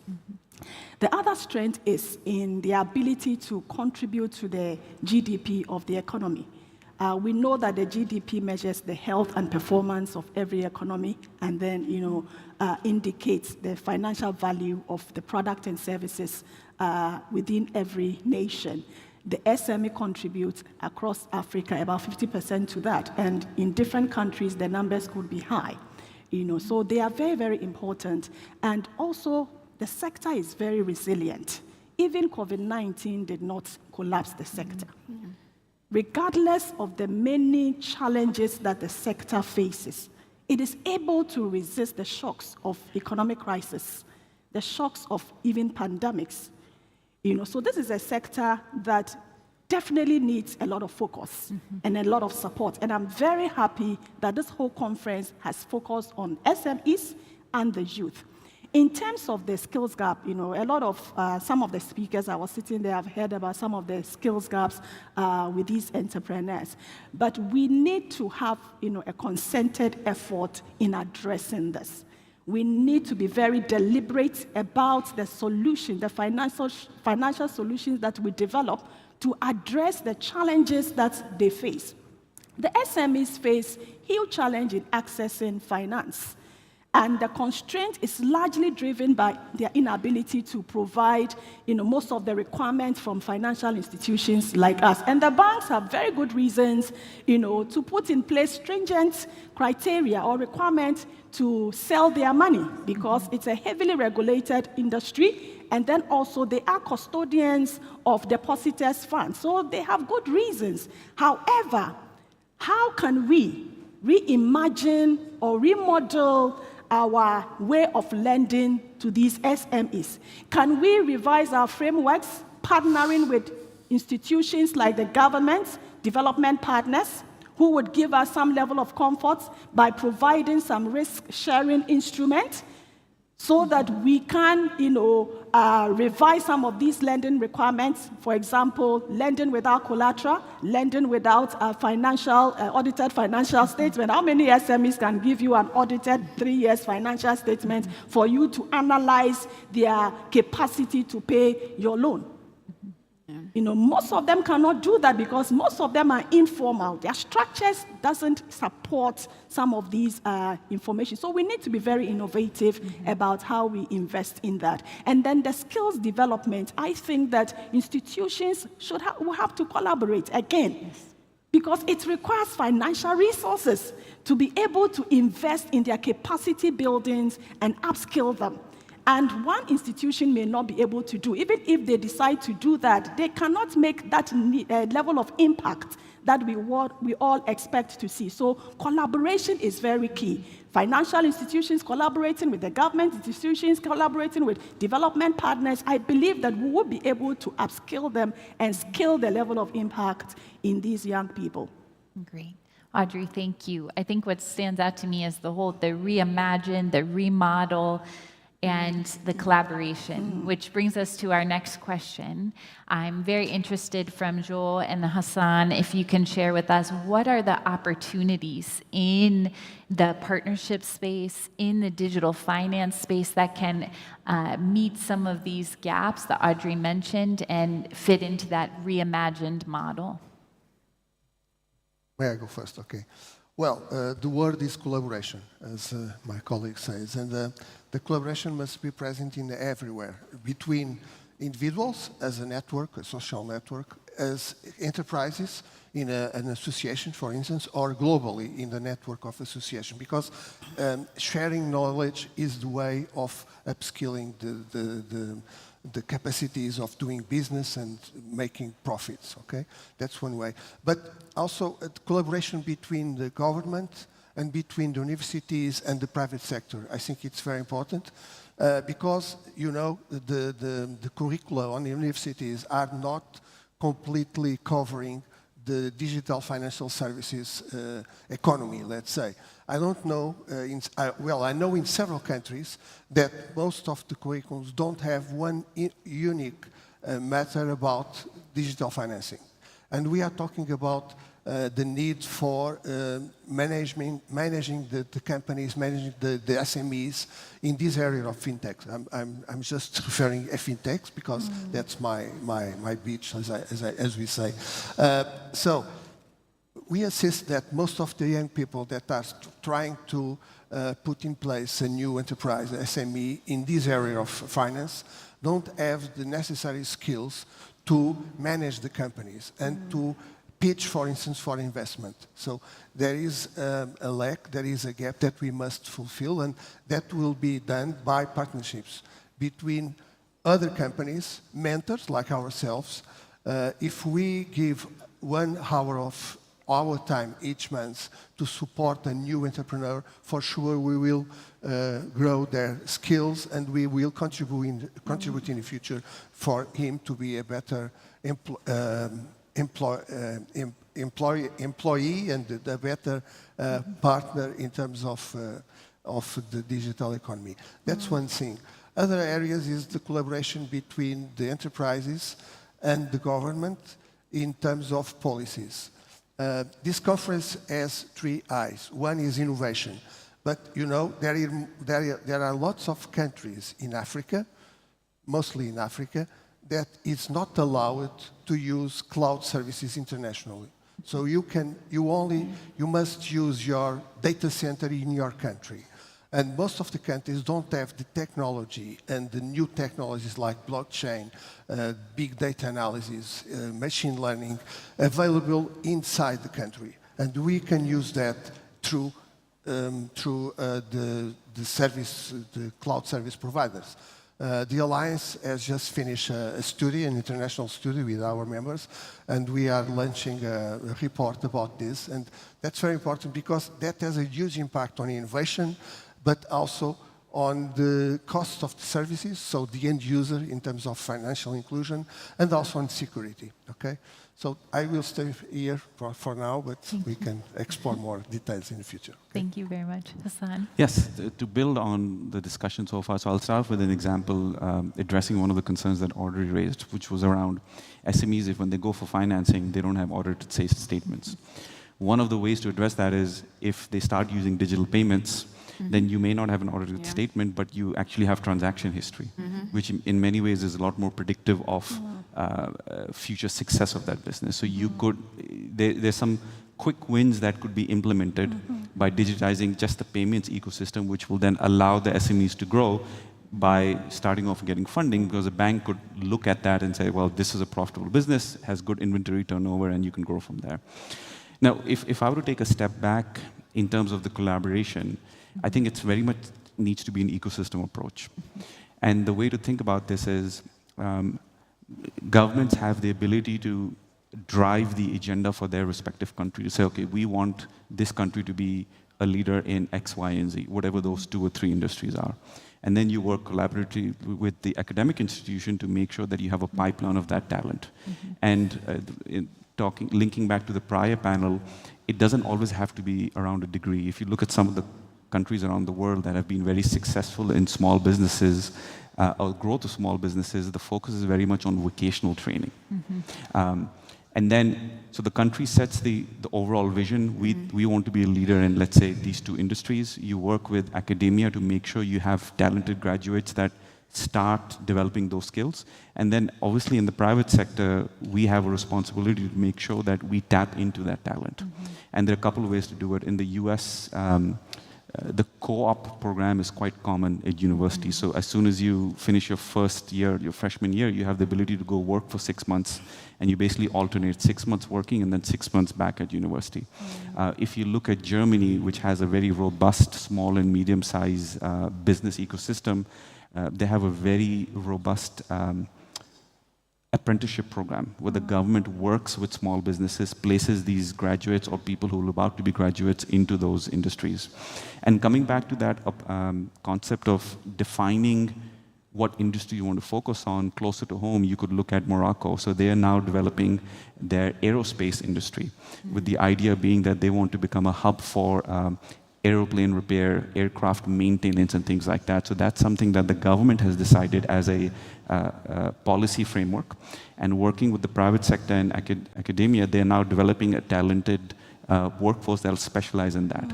So there's a lot of opportunities, but in the end, to your question, it very much has to be an ecosystem approach. Yes, and thank you.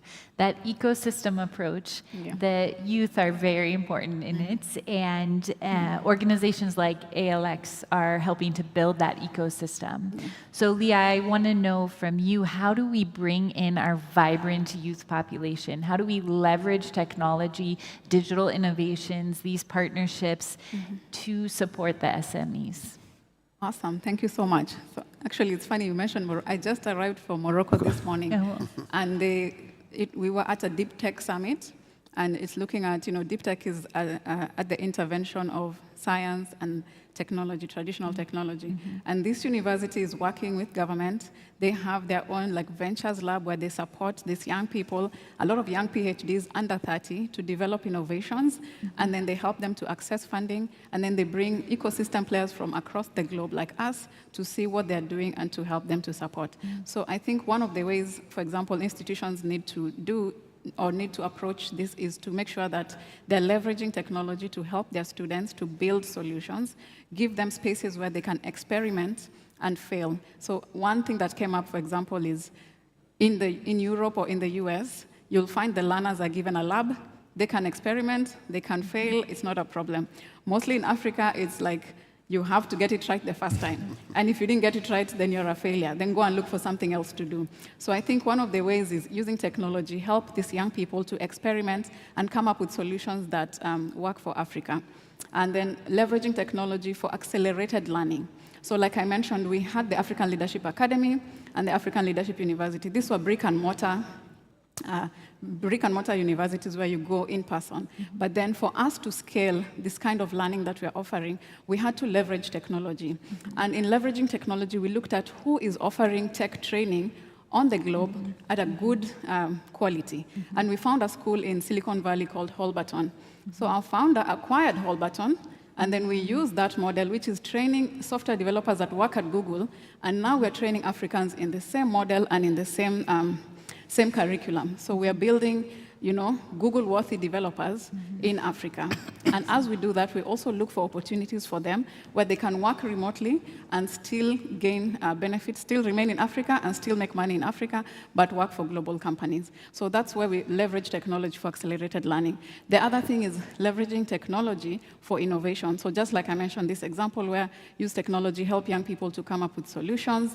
Right now, if an entrepreneur or an SME wants to go to market, it's very easy. They don't have to pay like $20,000 to build an app. There are things that are called no-code or low-code solutions, where you can pay just like $100 a month to test your idea. So using technology to build these innovations faster and go to market faster at a less cost, that's something that institutions can do. So leveraging low-code and no-code solutions. Then the other thing is leveraging technology to scale. So I heard somebody saying that some of the SMEs in the previous panel, they don't want to grow, you know? They want to remain at the same size. And sometimes it's not that they don't want to grow, they just don't know what to do.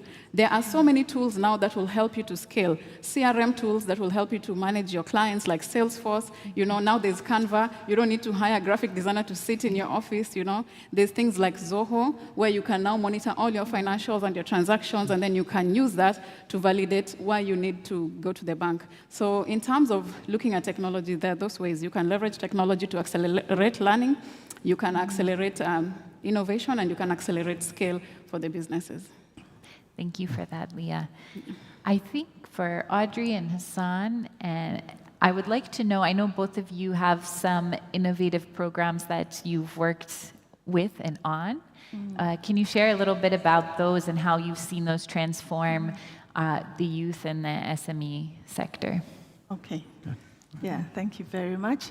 So at the heart of COVID in 2020, we all saw how the economy was challenged, and it was a very difficult moment for SMEs.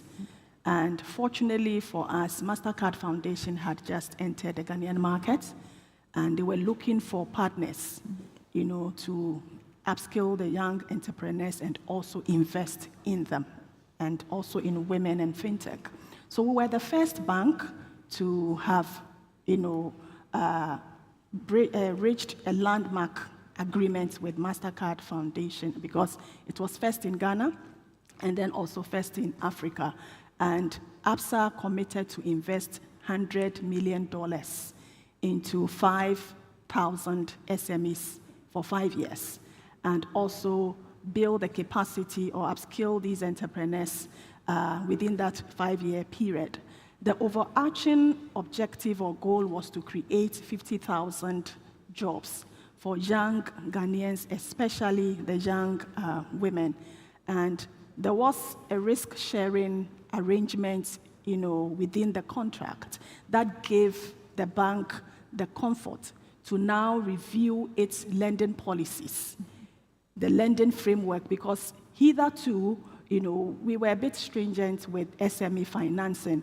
We could advance only up to 500,000 to SMEs without collateral. That was what the bank had embraced, the risk that we had embraced, and we were doing that. But we were lending to just few SMEs. So this gave us the comfort to now begin to revise the framework to make lending much easier, and then also increase the ticket size for these SMEs without collateral and then without financials. And I am happy to say that today we are able to, and we also, you know, we're able to automate our lending process up to 500,000. So today we are able to lend to fintechs. The category of beneficiaries are fintech, and I'm happy that this whole summit is about fintech. The fintech women entrepreneurs, anybody that owns a business and has 50% share in that business as a woman, you qualify. And then the agri-sector because we understand the huge job potential in that sector. And then young entrepreneurs, anybody up to 35 years who owns a business and has been able to manage the business, you know, for 3 years, we are able to invest in them. So they are able to access up to $1 million at 10% per annum. And today, the commercial rate currently, you know, sits between 30 to 35%.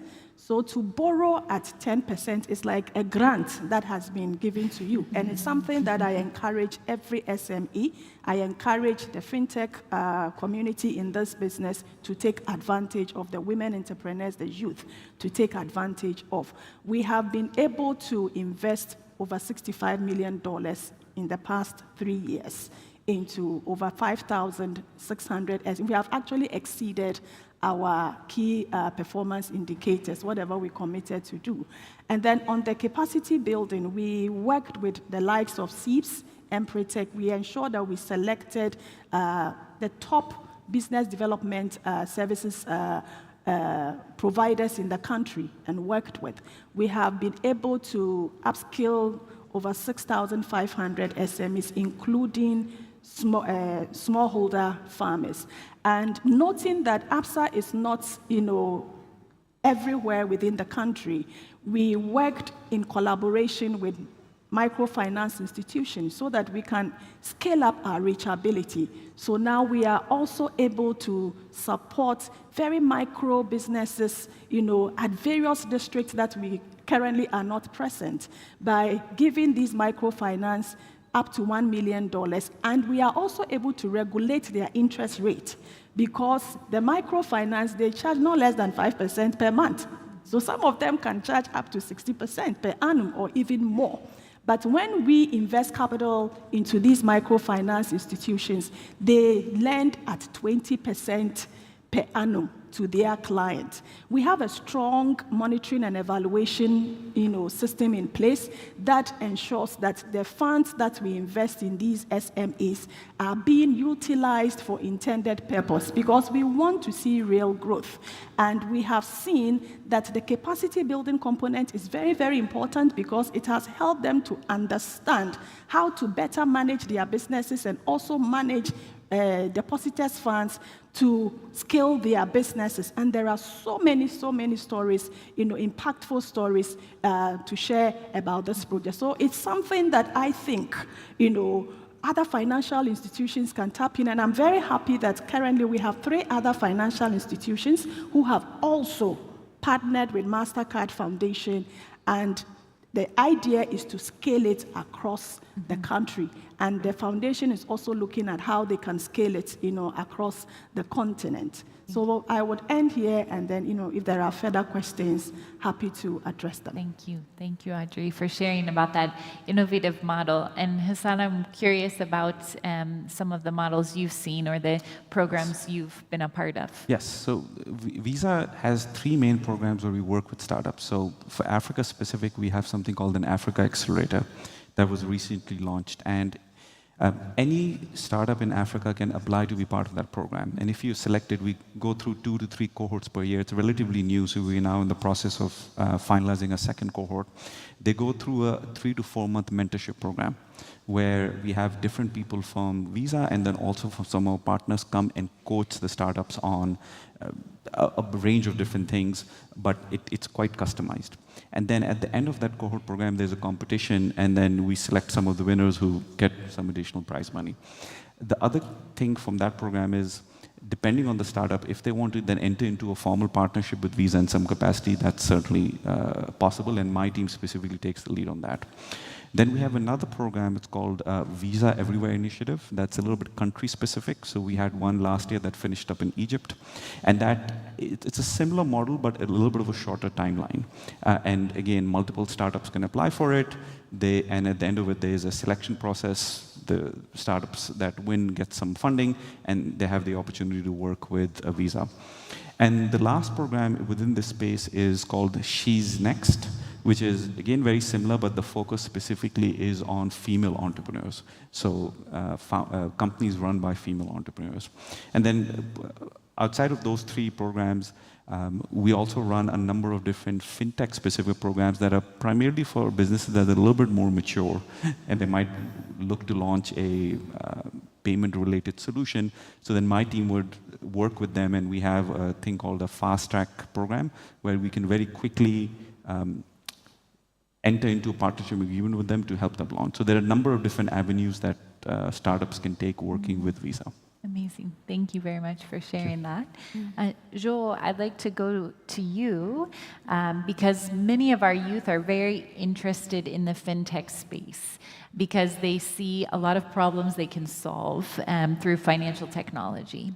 And so I'm curious to know, how can something like the Alliance of Digital Finance and Fintech, how do you support the development of new fintechs? How do you help in this space? How can partnerships, alliances support the future development of that innovative technology?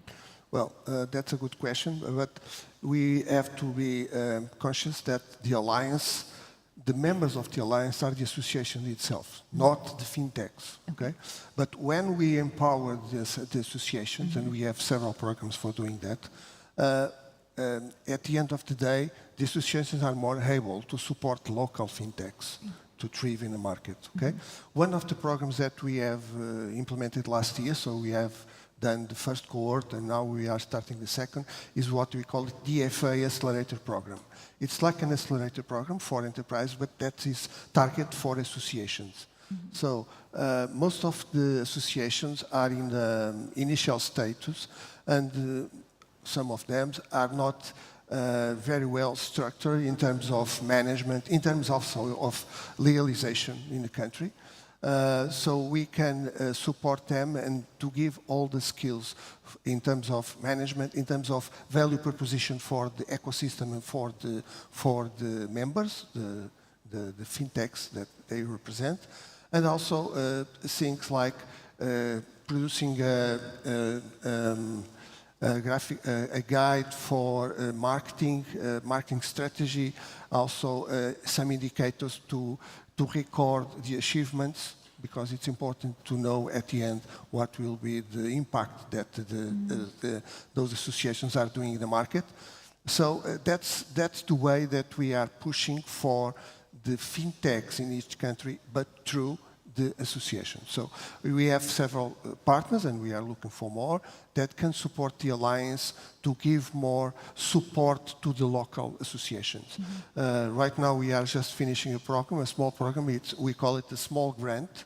It's something like $3,000 that we are giving for free to 5 associations to do specific things and very small projects in the country that can have some impact on in the members, associations, and by that way they can also impact the young people and the young entrepreneurs that are starting the fintechs. That's the way we are doing right now. Okay. Thank you very much. So I have the privilege of working with a number of incredibly talented entrepreneurs in the tech space, and I often have to share with our North American or European colleagues the context for which they're operating in. Not only are they building businesses, but a lot of times they're battling infrastructure challenges, they're having to advocate for new policies, they're navigating regulations that are ever changing. And so they're building businesses and doing so much more. And we talked a bit about the ecosystem approach. We talked about the innovative programs that we are seeing. But in your perspectives, I'm curious to know, how do we go from great things happening in this corner, great things happening in that corner, this good initiative, that good initiative, to a very collaborative approach of supporting our youth and their ventures and their businesses and the SME sector moving forward? Maybe I can start. I think the way I personally think of it is that you need to anchor all of this on something. And I think that's where the role of governments come into play, where if you can lay out a vision for what the country wants to achieve, and then you can corral all of these different initiatives and point towards something. So all these initiatives independently are doing a lot of work, but I think the power of them working together and focusing on 2 or 3 key goals is where you will get a lot of scalability, and then the return will amplify. So having some sort of a North Star or an anchor where SMEs know that if I can achieve these 4 or 5 things, I have a set number of customers I can get access to, because at the country level, the leadership has decided that we want to be known as the country for whatever those priorities are. And then from a private sector point of view also, I think it makes it easier for different firms to say, okay, if I want to focus on these 3 or 4 things from a product point of view or a market point of view, I know where I need to go to. So again, laying out that vision and anchoring it on something, I think is what would make it a lot easier. Right. So anchor being that the government making the anchor and then the private sector coming. It could be either or. So the private sector could also come together and say, listen, we believe that this country has a lot of potential to do these 3 things. So private sector organizations like YAOS could come together. So it could be either or, but I think organizations as a whole need to get together, collaborate, and say, we believe that this market is well positioned for X, and then anchor it. And then you can also develop policies around it to make it easier to set up those types of businesses or grow those types of businesses, and address things like funding challenges. Yes. So somebody needs to take a leadership role and say, this is what we believe this region or this country should be doing. Yes, that's somebody. Who is that somebody? Yeah. And I believe that somebody like that governments, they need to, take their role as enablers more seriously. As much as we're saying we're having a fintech conversation, we both know that we have, startups in our cohorts that are struggling to get past regulation so that they can take their product to market, So is there a way, for example, government can make it easier for them to get licensing? And that's why also I'm glad to hear about the FinTech Association. Is there a way that the FinTech associations can guarantee the fintechs so that they can get that first step license to get to market? I mean, as much as they stay in the sandbox, if you don't have a real customer, you cannot validate the business, you cannot validate the product. Even things like, licensing your IP, commercializing your IP, those are things that we are struggling with in Africa.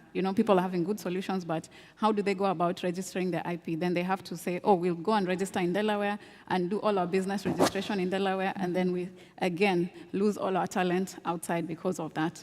And in terms of institutions, they should be able to enable, as we said, enabling experimentation, enabling innovation, working with government, and working with corporates as well. So I'm glad to hear what Visa is doing. EcoBank has done a great job, especially with the EcoBank FinTech Challenge.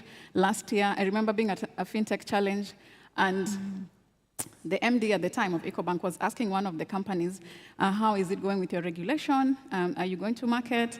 And I remember that he told them, don't worry, we'll support you. So they supported that conversation as a corporate at EcoBank, and also providing, the back end where this neobank runs. It's actually called Fingo. It's an amazing neobank in Kenya. So they supported them through the process until last year they were able to get their licensing. They were able to do their launch and even have like the Kenyan president at their launch. So corporates have a big role to play. Yes. People like Visa, EcoBank, Absa, to make sure that these solutions are able to go to market faster. And then institutions as well providing that experimentation space. And for employers, I think we've come to a point where we do not know. Employers need to take an approach of, we don't know. So we are hiring you because we don't know. The young people know. They know the new technology. They know new ways to get to market. They know how to leverage all this TikTok, all these things. So when you employ a young person, and as someone mentioned about archaic credentials, we don't look for the archaic credentials. If you're looking for a person who maybe is a go-getter, is an innovator, can break into new markets, just let them do what they need to do. We don't know, we've hired you because we don't know, and let them drive that innovation, and we'll see a big difference, and we'll see intrapreneurship, these people providing solutions within the corporate environment. Yeah, and if I could also add on, increasingly we are seeing a lot more of these young entrepreneurs coming out with innovative business ideas. However, they have been challenged with, seed funds. And it will definitely also largely hinge on collaboration because in as much as a financial institution would like to support a startup, because of their regulatory frameworks, it will be a difficult one. So we need to find a way of developing solutions where we can invest in these startups, in a form of grants. Because for a new startup, you don't expect the startup to come to a bank for a debt financing. They will be frustrated. They can't pay. You need to trust them, give them some seed funds to work. But that can only be done when we join forces with the government and then, some actors within the SME ecosystem. And in Ghana, there is a program that the government is about to roll out. If they do, it would, be a game changer. That is the YouStart. And it's also a collaborative, effort between the government and then some partner financial institutions.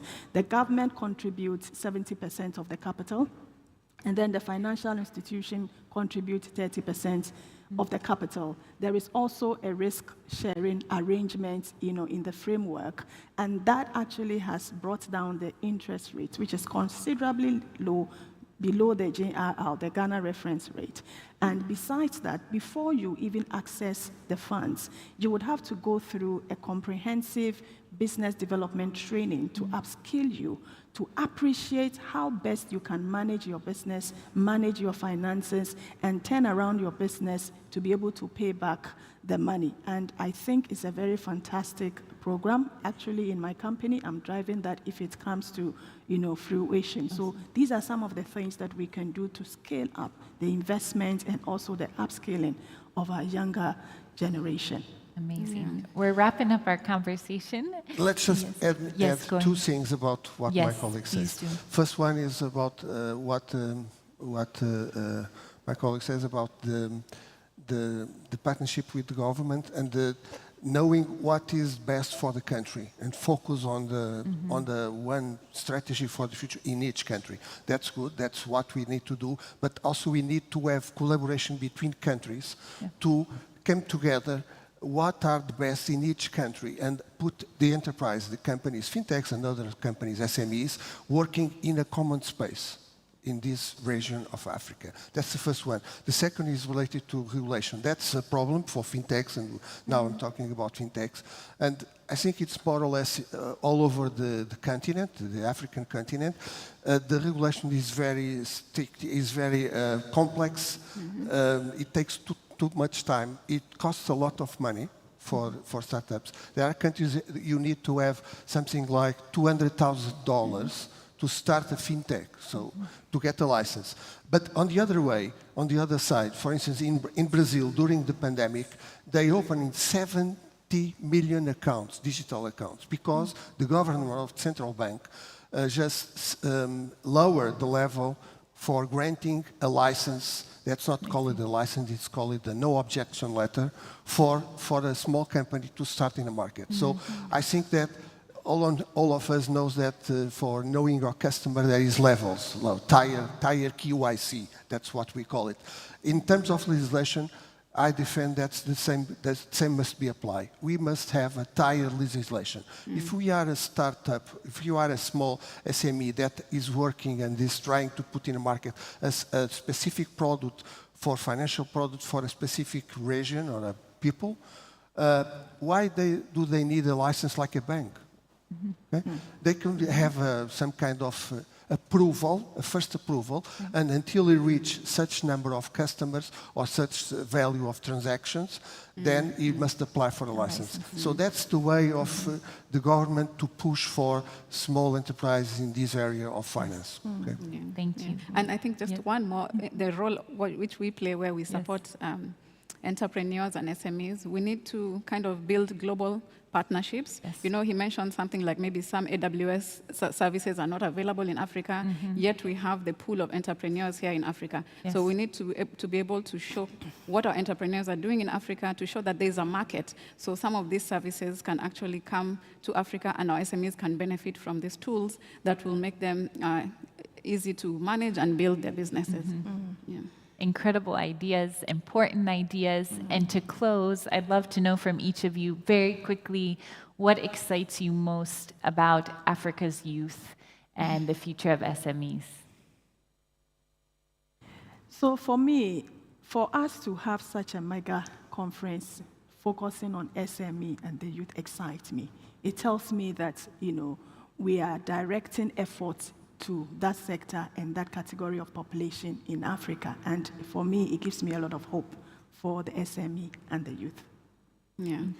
For me, it's the level of grit and resilience. So she had mentioned 2020. I was running another accelerator, and we were onboarding these startups. And you could see that some of them, maybe they will not make it, in your mind because of everything that was happening in COVID. But by the end of it, they all made it. They're all thriving. We run an application right now for entrepreneurship. We had 20,000 young people under 30 applying to start their businesses. So there's so much interest, there's so much grit, there's so much resilience, and that's really exciting. So for me, it's really the motivation and the passion that the youth has over here. This is my first conference in Africa. And yesterday when I was outside taking a break, about 10 to 15 people came up to me just to introduce themselves, which has actually never happened in any other conference anywhere in the world. It was amazing. And they were very professional, they were very polite, they knew what they were talking about, and they just wanted to introduce themselves and tell me what they were doing, which I've never seen before. But that is absolutely amazing. So if that's how the youth is behaving, the potential here is phenomenal. Well, it takes out the words from my mouth, okay? Because that's the same. Yesterday, more than 20 young guys just approached me, but maybe because of my white hair, I don't know, asking me for advice as to how to construct and how to start a SME or a fintech or a company itself. It was amazing. So that's what that's what I am interested in, is the young generation of this continent. I think that's the future of the continent. But our role in this room, besides of our age, because age is a number, as I used to say, our role is to push for the young, for them to reach those goals as soon as possible. Amazing.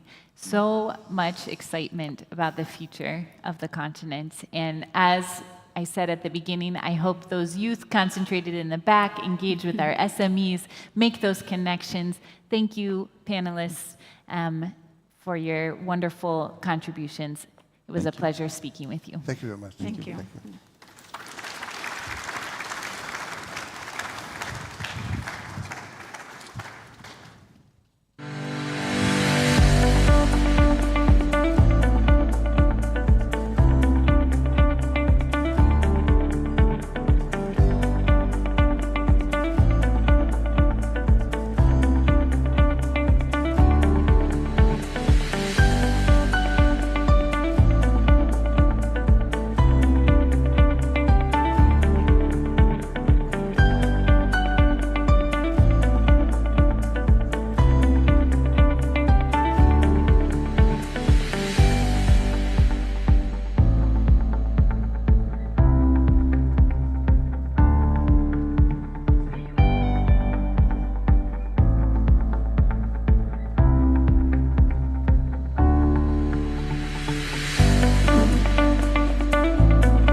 And let's say a big thank you to the team and also show some appreciation to CBG by giving them a round of applause.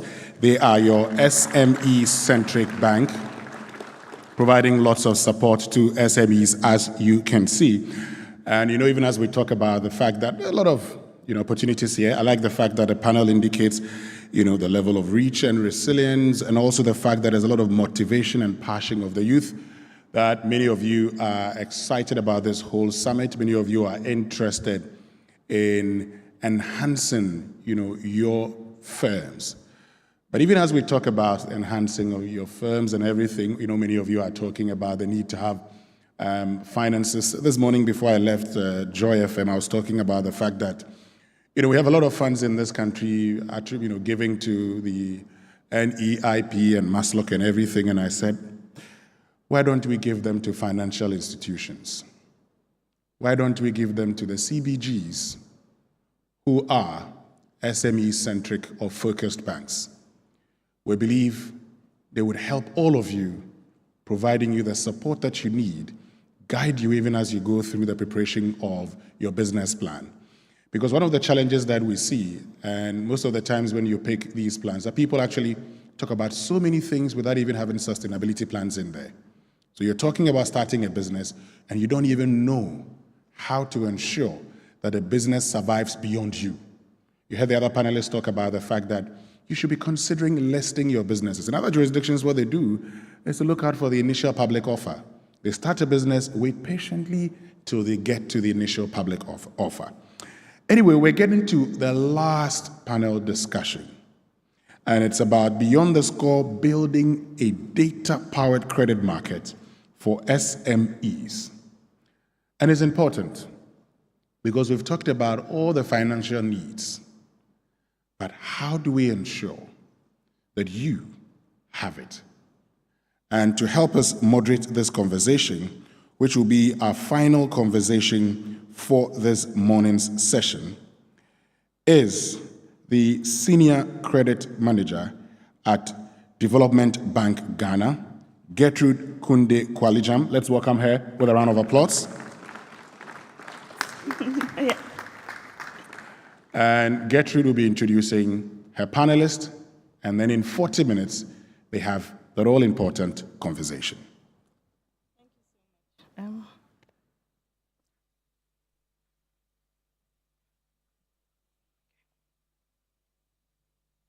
So there's so much change happening. And recently, new technologies are emerging and are transforming economies around the globe. These same technologies are drawing significant investments into different parts of the world. So how does Africa, with its projected growth in population, going to take advantage of these same technologies to fund its economic growth? My panel is a team of experts that will explore the challenges and tease out the strategies that are needed to drive investments into Africa's own digital future. Without further ado, I'd invite my speakers. My first speaker is Abna Amoah. She is the Managing Director of Ghana Stock Exchange. She is an accomplished investment banker, leading as originator, financial advisor, and stockbroker to many landmark transactions on the Ghanaian and West African capital market. She's the first female to occupy the position since the exchange was founded 32 years ago. You're welcome, Abna. My next speaker is Adrian Pillay. He's the Vice President Sales in Provenir. He's a high-performing sales leader with over 24 years' experience in sales, business development, general management, account management, business consulting, project management, and business analysis. You're welcome. Evelyn Chilomo Kwangu is the CEO of Lupia. She's an accomplished economist with broad expertise in financial services and technology. She started Lupia in 2016 with just 500 USD and has turned the business into a $1 million entity. Please. Our final speaker, Dr. Arnold Kavapo. He's the CEO of Stack AI. He's a seasoned business executive with nearly 2 decades of experience in fintech, banking, insurance, and investment. Please, welcome.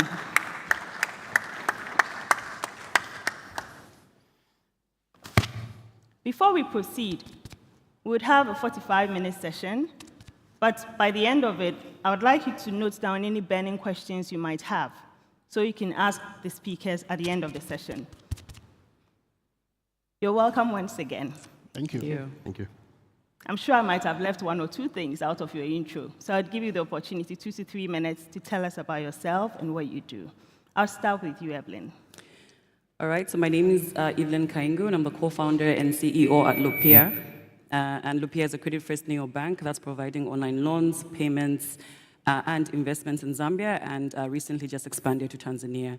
So we built Lupia to provide access to finance for SMEs and provide financial stability for individuals, and we've been doing it for 8 years now. We turn 8 in June, and so quite a journey, and I hope you enjoy this session.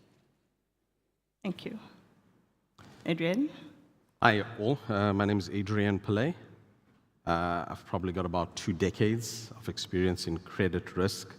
I've worked primarily for credit bureaus within the continent, in the Middle East and Asia. And currently, I work for a SaaS-based software solution provider called Provenir. We offer our customers an agile, easy-to-use platform that enables them to automate their credit decisions. And I look after Africa, Middle East, and Turkey. Good afternoon, everyone. My name is Abna, and I want to congratulate the people in the room first for sticking with us as the last panel of the session. You really are the real MVP, so please. I'm here representing the Ghana Stock Exchange. We have 3 markets that look at a company's entire financial or financing needs. We don't look just at credit. So there are some companies that need equity, long-term patient capital, and that's what we help them facilitate. But I'm also here representing all of Africa's capital markets, which comprise 37 stock exchanges in 45 countries, with a market capitalization of over $1.5 trillion US. And we are looking at how to support SMEs raise the financing that they need to build sustainable businesses. Thank you. Thank you. How to go after that? My name is Arnold Kavapro. I'm CEO for Stack AI. At Stack AI, we are a financial trust infrastructure, which means that we've developed an asset-light solutions that banks can basically leverage on to be able to deploy their solutions. We do this by leveraging the most extensive data. As you know, data is a big problem in Africa, and so that's really the key solution that we bring in, and through that we're able to create some trusted credentials that banks can be able to leverage on. Thank you. Thank you. Thank you so much. Well, my first question would be to all of you. I would like you to tell me, in your own perspective and expertise, how you'd respond to this. I remember yesterday I had a chat with Abna, and Abna said SMEs do not only require credits, they require funding, and funding includes equity. So I know, Abna, you'll be talking in that aspect of it, but the topic has to do with credit, so we'll delve into it, and then if you have some funding options that you can suggest as well, because I know you have the SMEs at heart, we can go into it as well. So my first question is, and I'll start with you, Arnold. Yeah. How can data-driven credit systems empower Africa's businesses? And I'm speaking specifically in terms of innovation and entrepreneurship. No, thank you very much for that question. I think one of the key problems that in Africa we tend to have is how do we identify the people that we want to be able to provide credit to? So bit about KYC, bit about credit scoring, it's quite a big challenge because before you want to offer a loan, you want to first of all determine whether the money, can you give the money out first? Can you collect it, and can you give it out in a very effective and efficient way that enables you to be able to scale it? And so the lack of visibility in the operations of these like SMEs becomes a big challenge. And also tied to that is we've not really developed the very strong infrastructure, the rails, the payment rails, the credit scoring rails. So in other jurisdictions, we do credit history-based credit scores that you can trace a pattern on the basis of how someone has actually performed, by consuming credit. In our parts of the world, that becomes a bit of a challenge because most of the people would not have ever accessed formal financial services. And so whatever data that you are getting on them becomes a bit more for different purposes. So one of the key things that needs to first be addressed is how can we harmonize the data that exists across different data platforms? So we talk a lot about the public digital infrastructure, and there's a clear need to be able to invest in that and be able to leverage it so that we're able to build, proper user profiles. That can become the basis, the introductory, like at least an access layer. And once you've gotten the access layer right, and you've laid the pipelines, it becomes easier for you to be able to then scale it with greater use and then be able to solve for some of the more nuanced elements. Okay, I would come back to you. I have a question from your response, but let me go to Abna for now. Thank you very much. So I call stock exchanges fintech companies. People don't really think of us as that, but we are platforms. We provide IT solutions for investors to trade the securities that companies that need capital issue them when they raise that capital. For most stock exchanges, and particularly for the Ghana Stock Exchange, we've established 3 markets. We have what we call the main market, where more medium-sized to large companies go to, taking into the SMEs specific conditions and requirements. We also created what we call the Ghana Alternative Exchange, which is an SME market where SMEs can come and raise long-term patient equity capital. We've had companies that have raised $7 million to $2 million. Even a shuttle producer came on this market and raised $2 million to expand their factory and actually get a contract with a KFC, for instance. And then our third market is a fixed income market. So talking about credit, securities exchanges also have a fixed income market. And on that market, we facilitate the raising of long-term capital. And just last Friday for us, we also launched a new commercial paper market, which is a short-term end of the market where companies that qualify can raise short-term money between 15 days and 270 days. So we are addressing this challenge through products. We are addressing this challenge through technology. And we are addressing this challenge through access to data. That is what securities exchanges do. We standardize data that we need. We provide that data to the public. And so for companies that need to understand what kind of products and services, if you come to many securities exchanges, you will have that data because the companies have to meet very stringent disclosure requirements and periodic disclosure requirements to facilitate access to other funding. Okay, thank you. Adrian? Yeah, I think probably if today you speak to young people and use words like entrepreneurship and innovation, I think naturally the term fintech comes to mind for most of them. But I think funding in that fintech segment remains a barrier for the establishment, creation, and expansion of strong fintechs or stronger fintechs in the continent. Interestingly, I was reading a study a few weeks back on fintech investment in Africa, and since 2021, investment in the continent has halved. So, this challenge is not one that is going away. It's actually getting more complex as time goes by. And as a result, I think that scarcity of funds results in investors being a lot more discerning in who they want to invest with, and more importantly, when they want to invest. And if we want to foster more entrepreneurship, more creation, more innovation amongst the youth who are the future of this continent, then this is where data-driven credit systems can help. I think whether we are talking about institutional investors or whether we're talking about lenders within a market, what they are looking for is the ability to decide and lend with confidence. The only way they can do that is with insights. And insights comes from a data-driven credit system.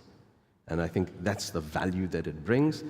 It gives that ability to get the right insights at the right point in time for the right people who have the money so that they can lend it to those who are deserving of the money, who have a low probability of default and a high probability of growing and succeeding and scaling new business in the continent.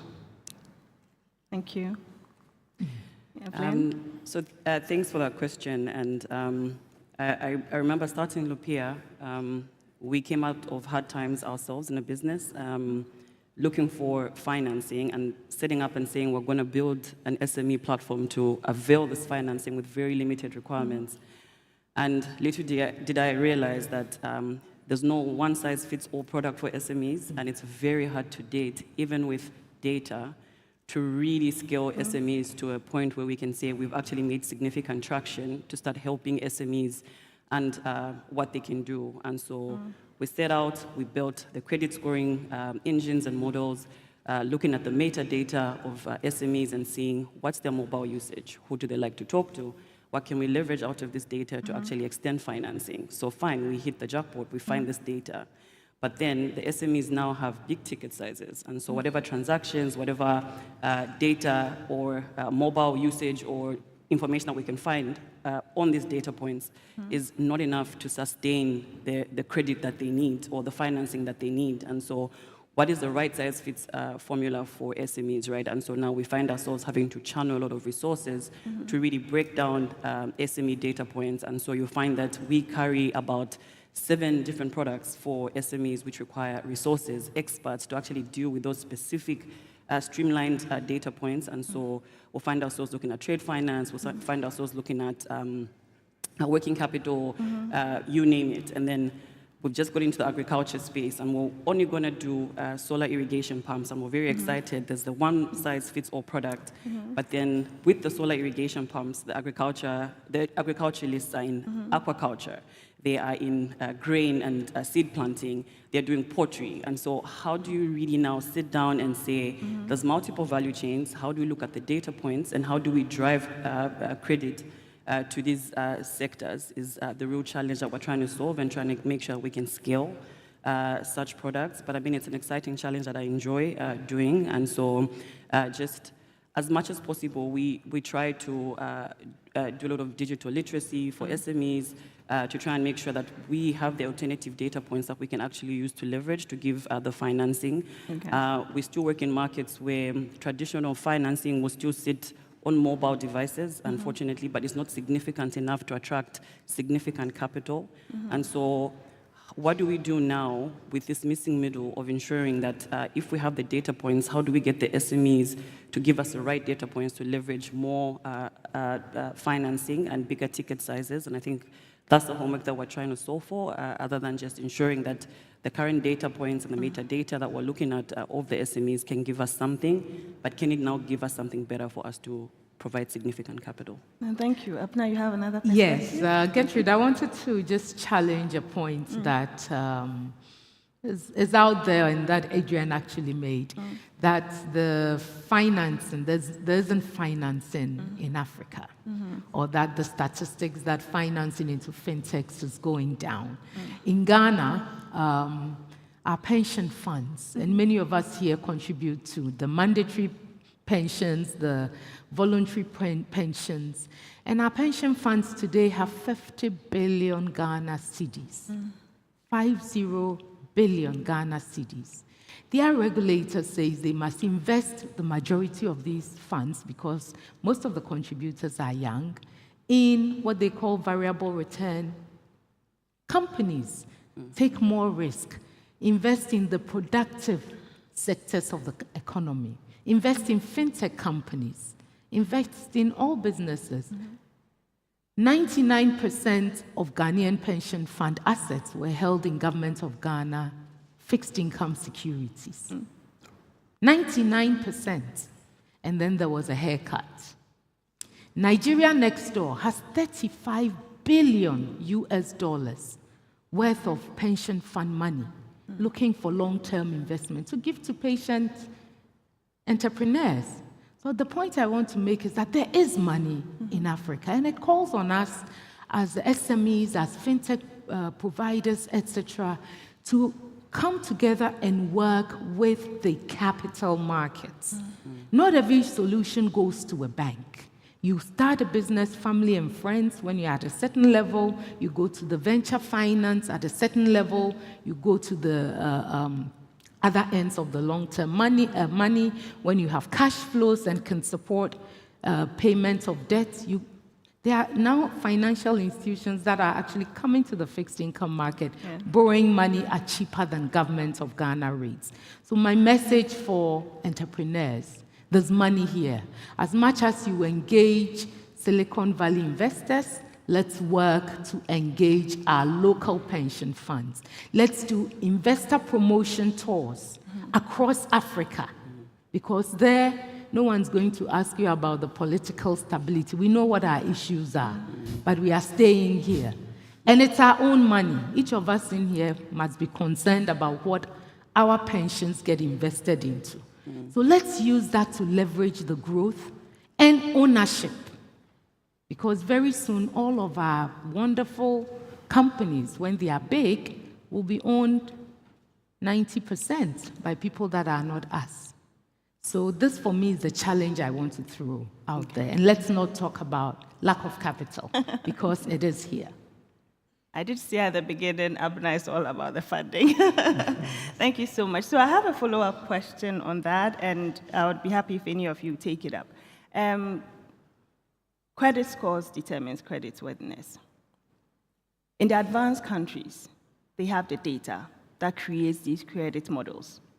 Africa, we don't have that. And so, unfortunately, a lot of the startups are left out because they don't have history and the models we use to actually determine these credits. My question is, how do we use these existing data to create models that would make it attractive for banks to lend to, or for financial institutions to lend to startups, not just using the old models? So there's more of inclusivity in the lending area. I'll start with you, Evelyn.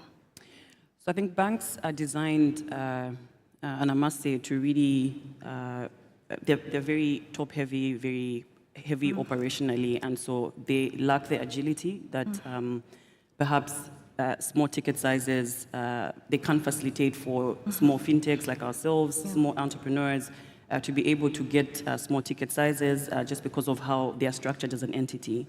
And so they sit with a lot of data that we realize they are not using, and unfortunately regulation also really controls that data and will not let it be open. But we're starting to see, especially in the West, and I don't like to use that terminology, but there's a lot of open banking now, and we can leverage a lot of information from that and use that to be able to leverage that information to give financing to SMEs, entrepreneurs, because a lot of people are doing one similar thing or one similar pattern. They're paying for utilities. Almost everyone's doing that, and it's a very good data point to actually use to leverage for additional financing, but it's not available. And so it's an avenue that requires, for example, for us to look at your metadata to actually start viewing what's actually happening. And sometimes we realize that even as you let control of that data, it goes as far as us seeing who you contact every so often. Do you want to give that type of information just because you're looking for financing? Or can we create an environment where very easily we can look at additional data points that we can leverage to be able to do it? I come from Zambia, and so a lot of SMEs we cannot extend financing to them through the traditional models, and so we have to think creatively. And as we start to look at a lot of gender considerations, and as an entity, we're very passionate about women empowerment, and so we're very intentional about providing finance to women. And so how do we extend financing to women? And that's the hard nut to crack. And so what do we do then? We leverage partners, we leverage some of the data we can get out of what they're doing with the cooperatives. But even as we then put in that circle, it'll be, we're looking at 100,000 women. By the time we extend the financing, there'll only be 100 women. And so then the big question remains, where is this information sitting, and who has it, and how do we leverage it? And so to be able to do it effectively, a woman must have a smartphone, which again, they do not have. And so it then poses the question of what will be the relevant data points that we can then get to ensure that we can build the right credit scoring engines for the women to leverage financing. And so that's the hard homework that we try to solve every day, but I think we're making a lot of strides. And what we've done intentionally is that we have a women purpose vehicle at Lupia, where intentionally we look at women, we look at the youth, and really consider these gender considerations and look at really suppressing the requirements, really reducing them for women to qualify. But then it means that there's a lot of hand-holding, and there's a lot of wanting to have visibility into their businesses, which is, again, frustrating because it means that we're doing regular checkups. We're really checking to see that the money is actually going for the intended purposes. It's very resource intensive on our end. And it starts to look like a passion project sometimes, because then it means that you're required to put in so much resources to ensure that a woman product actually works, just because we don't have the right data to be able to leverage to give or extend additional financing to this demographic. But something that we're still excited to keep doing, and just building the credit scoring engines that can support women through alternative data. Arnold, would you like to take that as well? Yeah, thanks. I would look at it from two sides. One is there is some bit of data that is being created by financial institutions and different platforms. The problem is that most of that data, it's held in silos, and they don't speak to any other data source. So It's collected for a very specific purpose, but in that data, it's not kind of like shared. I want to just speak briefly about, I think most of the data protection acts in Africa is modeled around GDPR. And that's, Article 20 specifically speaks about data portability. And then the specific reference there is that data ultimately, it's the owner of, if you collect data on me, I'm technically the owner of that data, and I should reserve the right to say, share this data with someone else, or I can reserve the right to say, delete this data, and so on and so forth. So yes, we're not saying that, don't commercialize or don't create a commercial model around the data that you've basically spent money to create, but then there should be nothing preventing you from saying that, look, you cannot share that data with someone else or another entity, so that the primary data subject, the primary individual that the data like is being collected on, that person can also get some value from your storage of that data. And so to that end, there's a lot of data that's actually sitting around. And she alluded to the open banking system that is being approved, in the UK and in some other jurisdictions. I think that is something that we really need to look at, because an individual could have like 4 or 5 bank accounts. And then between the accounts, that's, lots of data that's flying around. But you'd never really get that holistic view, And that's even like for the banks. For the banks, it's even a bigger problem, because for them, very basic things like, sometimes even KYC, sometimes even like, just any kind of financial information that helps you make a determination on, affordability. Like, how much is somebody eligible to? If you say, okay, the behavioral construct of this individual portrays that this person will be a responsible borrower, but how much? There's a certain amount that's, everybody has how much. You can have a very good person and then you just destroy them with credit. And you can also have someone that you give something that's absolutely, just not meaningful. So the question about how much, and that how much can only be addressed when you look at the multiple data points. So things like, we in Africa, I think the biggest reservoirs of data are the telcos. The banks hold like, the rich data, financial data. The telcos are also building very good data, especially when it comes to like, the financial service products. It makes a lot of sense to begin to see how do we harmonize this so that these assets that they hold become something for public good. It's not only being looked at from a commercial construct around, it's something that I've spent money on, so I need to build a moat around it, and I can only, kind of commercialize. If we really want to make an impact in terms of access to credit and then that financing gap in the SME space, I think a big part of it has to be around data. Because, and I want to say this very quickly, we have seen other models, right? But they don't go deep enough. We've seen like, the microfinance models. We've seen like when we try to do agency banking, we've tried to see, but they don't go deep enough, because fundamentally, the spread you have becomes, it's not, we cannot go too far, because whenever you introduce a process, that's cost. Whenever you introduce like another office, that's cost. And you have to then transfer all of that to the product, and then the unit economics don't make sense, or the customer really will not get very good value. So I believe that a big part of it has to do with data. And I see the deputy CEO of DBG is here. So I'll mention very quickly that one of the key things that's been done, especially with the Development Bank and DBG, is the Ghana Integrated Financial Ecosystem. And with that product, it leverages, both the public and private digital infrastructure in Ghana. So things like the National Identification Authority, things like the Revenue Authority, things like the credit bureau systems. And then from there, you're able to create like, some trusted credentials on the back of it to be able to online to SMEs. Thank you so much. Adrian, you have a perspective? Yeah.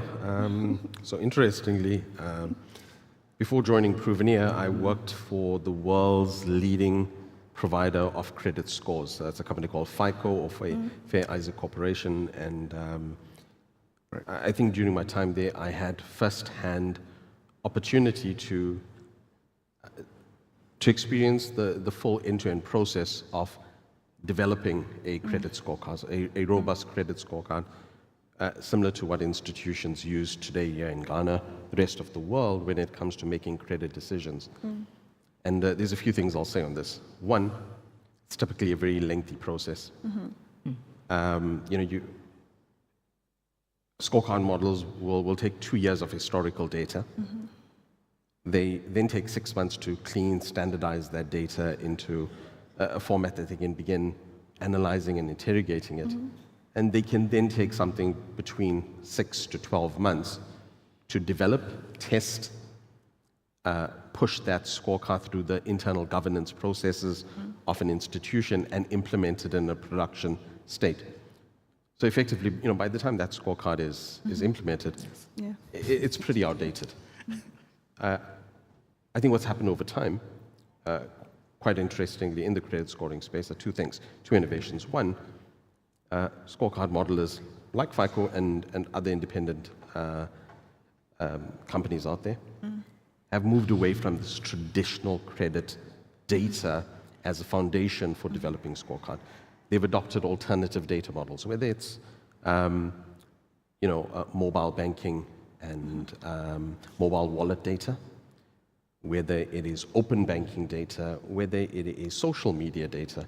There's so many proven frameworks out there today that leverage this alternative data. So I think that's the first great shift that we've seen. The second great shift that we've seen is obviously the introduction of AI and machine learning. Because I think what this allows institutions to do is really fundamentally change, one, how scorecards are modeled, how new scorecards are modeled, especially those that use alternative data. And it allows institutions to develop new scorecards more quickly, more easily, without the need of highly skilled data analysts or data scientists, and very, very cost effectively, so that the fintech sector, who are far more cost sensitive than large institutional retail banks, have access to predictive analytics that's based on data that's more freely available, and it doesn't come at that high cost that traditional credit bureau data comes, as an example. I remember before we came up here, we had a discussion and we said we needed those digital skills like yesterday. Well, I would like to open it up to the audience. I'd like to take one question from the audience. I don't know if you can see a hand. Just one question before. But Gertrude, as we're getting the audience ready, yes, I wanted to share actually a story of one of the companies listed on the Ghana Stock Exchange. Okay. That is actually using data and AI to give credit. This company is called Lesego. Okay. They have raised from the Ghana Stock Exchange over the last few years 500 million cedis, including recently 100 million cedis cheaper than government of Ghana. In Ghana, there are over maybe 18 million active mobile money accounts. Lesego have implemented an AI solution. So on your phone, whether you are USSD or smartphone, you can go there and based on your transaction history, the model tells you what you qualify for. I put in an application for loans because I barely use my Momo money, and it rejected me because I had virtually no data to trade on. Okay. Lesego has just given out their 6 millionth loan. So this is what the capacity of capital markets are. The solutions are there. So for us as to escalate this, assuming we're able to interoperate all mobile money accounts across Africa, we will not leave anyone outside. The person on USSD, the person on smartphone will have access to data, and that data can support the development or the giving them of financing. So the solutions are already here. And for us, we just need to scale it up. 6 millionth loan has just been given. Wow. Wow. Thank you. I actually want to chip in very quickly because I was glad to be the one to launch that service. I started it from scratch, took it from Kenya and brought it to Ghana, so thank you. It's being done. Oh, that's why I saw the nod when she mentioned it. Well, when this gentleman stands here, you know it's time to leave the stage. But with your permission, I would like to just take one question from that side. And per your responses, you can just close. So when you're responding to it briefly, you close up as well so that we can leave the stage before he takes us out. So, sir, I saw a hand over there. Yes, please. Hello. Oh, hi. My name is Dr. Tingamarco. I'm a partner with Terra 6 Partners. We're a venture capital firm based in Accra. I had two observations which sort of become questions. I'd like to start with Adrian first, and I think this is also covered by Arnold. There was a lot of talk about creating data feeds or credit databases using publicly available data. I think in the capital markets, we typically say that anything which is available publicly has no alpha or no useful tradable value. Okay, so if you're talking about creating credit databases for Ghanaians to lend credit to, and there's a lot of talk about amalgamation of public data is typically considered useless. So I'm sort of curious as to how effective these credit databases are going to be for actually protecting our pensions in Ghana. And then quickly, just to add on, there was a lot of talk as well about companies lending at below the Bank of Ghana rate, companies which presume to be more secure than the Bank of Ghana. Again, I don't see how that's possible. How can you assume a private company is going to be more secure than the Bank of Ghana's fixed income instruments? Thank you. Thank you so much. Adrian, would you like to start? Yeah, I think that's probably a tricky question that you've posed there. I'll probably say two things on that. I think the first is that I'll probably concede and agree with you that there's little utilitarian value in that data, but I'll concede only from the perspective of viewing that through the lens of institutional lenders. I think what we are seeing globally, not just here in Africa, is that fintechs are disrupting how credit evaluation is conducted. They are gleaning insights from non-related data, so that's why it's called alternative data, right? It's behaviors that people demonstrate in other areas of their lives that indicate reliability, dependability, that kind of thing. And from those behaviors, companies and fintechs are gleaning that there is a good and a high probability that this individual will actually remain good. So, I'll give you a simple example. So if we look at publicly available data, let's talk about something that can be easily gleaned from your mobile device. This is your activity, your behavior on other apps, on other platforms, etc., etc. Most APKs that most solution providers have you install on your phone allows them to data scrape a fair amount of that data, right? And harvest that data, gather that data, and utilize that data. If you take a simple thing like, for example, if somebody gleans from my activity that I spend on average 20 hours a week on, let's call it, gambling apps or gambling websites, there's a fair and reasonable assumption that can be made that chances are I could be financially unreliable because My ability to pay and service a loan is going to be dependent on whether I'm winning or losing in this gambling space and gambling market that I'm operating in. And I'm just giving you one very rudimentary example here, right? So I think as fintechs begin bringing more innovation, more disruption in this space, we're going to see and find more interesting ways to identify credit worthiness in individuals.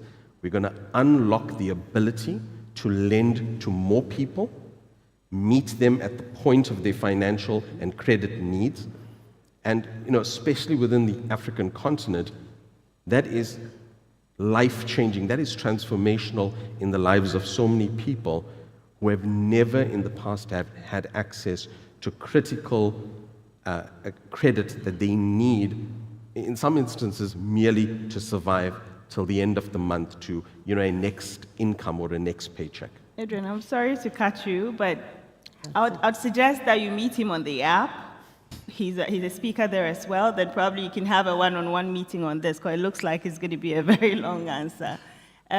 Closing remarks. I'll start with you, Evelyn. So just really out here to support SME financing and ensure that we can make it sustainable for SMEs. It's very expensive, it's very hard to lend to SMEs, but we are trying our best to leverage as many data points, build the right credit scoring models to be able to actually lend to SME financing. And so it's very exciting times, and just looking forward to properly initiate one of the big instant SME loans, which I'm excited to be working on that project, and hopefully it scales to the rest of Africa, but we are working on something like that in Zambia. Thank you. I'll jump to Abena. I'm here to say there's a whole range of capital available to SMEs. Please work with your advisors, come to us at the exchanges. We are an ecosystem of venture capitalists, angel investors, equity capital, through to public capital that are there to support your development needs. Work with us. The data that you need and the presentations in front of the wide range of investors is what helps you get the best financing at the best price. The data that supports your credit facility, sometimes institutions will ask for collateral. Many of you won't have that. So we must make sure that for sustainable growth, the right sort of capital goes to the company at the right stage of its development. And African capital markets with over 100 billion US dollars looking for investment opportunities are available for you to tap into. Thank you. Thank you. Arnold? Thank you. So I'll still say very quickly that we have to look at data harmonization, and that we have to look at an equal spread and create more access. That's the only way we can really reach a lot of people. The business of creating KYC, it's the responsibility of government. Mm-hmm. So ID systems could only be held within a government infrastructure. Mm-hmm. And in certain specific cases, yes, private capital can be more effective than maybe the T-bills that you think of. Yeah. Adrian, please. I think I'm going to extend from Abena's statement where she said that there's more than enough capital to meet the funding gap that exists. Likewise, I'll extend that to say the tech exists today to enable growth and innovation in the fintech space. Speak to tech providers such as Provinia, and we're happy to have a conversation and show you how we help fintechs every day overcome the high cost and high complexity of traditionally implementing automated credit decisioning, and how you can do it at a much lower cost, far simpler, while still maintaining control of your systems. Thank you so much, Evelyn, Adrian, Abena, and Arnold, for the insights you've given in this discussion. As mentioned earlier, the app is available, download it, and then you can reach them and book appointments with them privately and continue this discussion there. Thank you so much for the opportunity, and thank you to the audience as well for listening. Thank you once again. Thank you. Well done. A bank that supports you, a bank that cares for you. Hand in hand, we stand with you. So lift your head up, big dreams are waiting. We'll walk with you wherever you go. Where all your dreams come alive, CBG will make you smile. We will rise with you.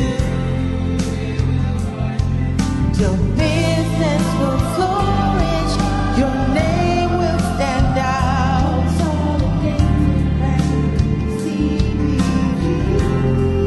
We stand with you. And it's been a day of great discussions, from digital tools for African SMEs, new capabilities for growth and resilience, to beyond the score, building a data-powered credit market for SMEs in Africa. We're ending the morning session, and time now for the closing address by the Director, Retail and Business Banking of Consolidated Bank Ghana, who is in the person of Emmanuel Nikwe, who is a dynamic, results-oriented business executive with over 20 years' experience. Mr. Nikwe has held key positions in finance, retail, strategy, and business banking. Let's welcome him with a round of applause.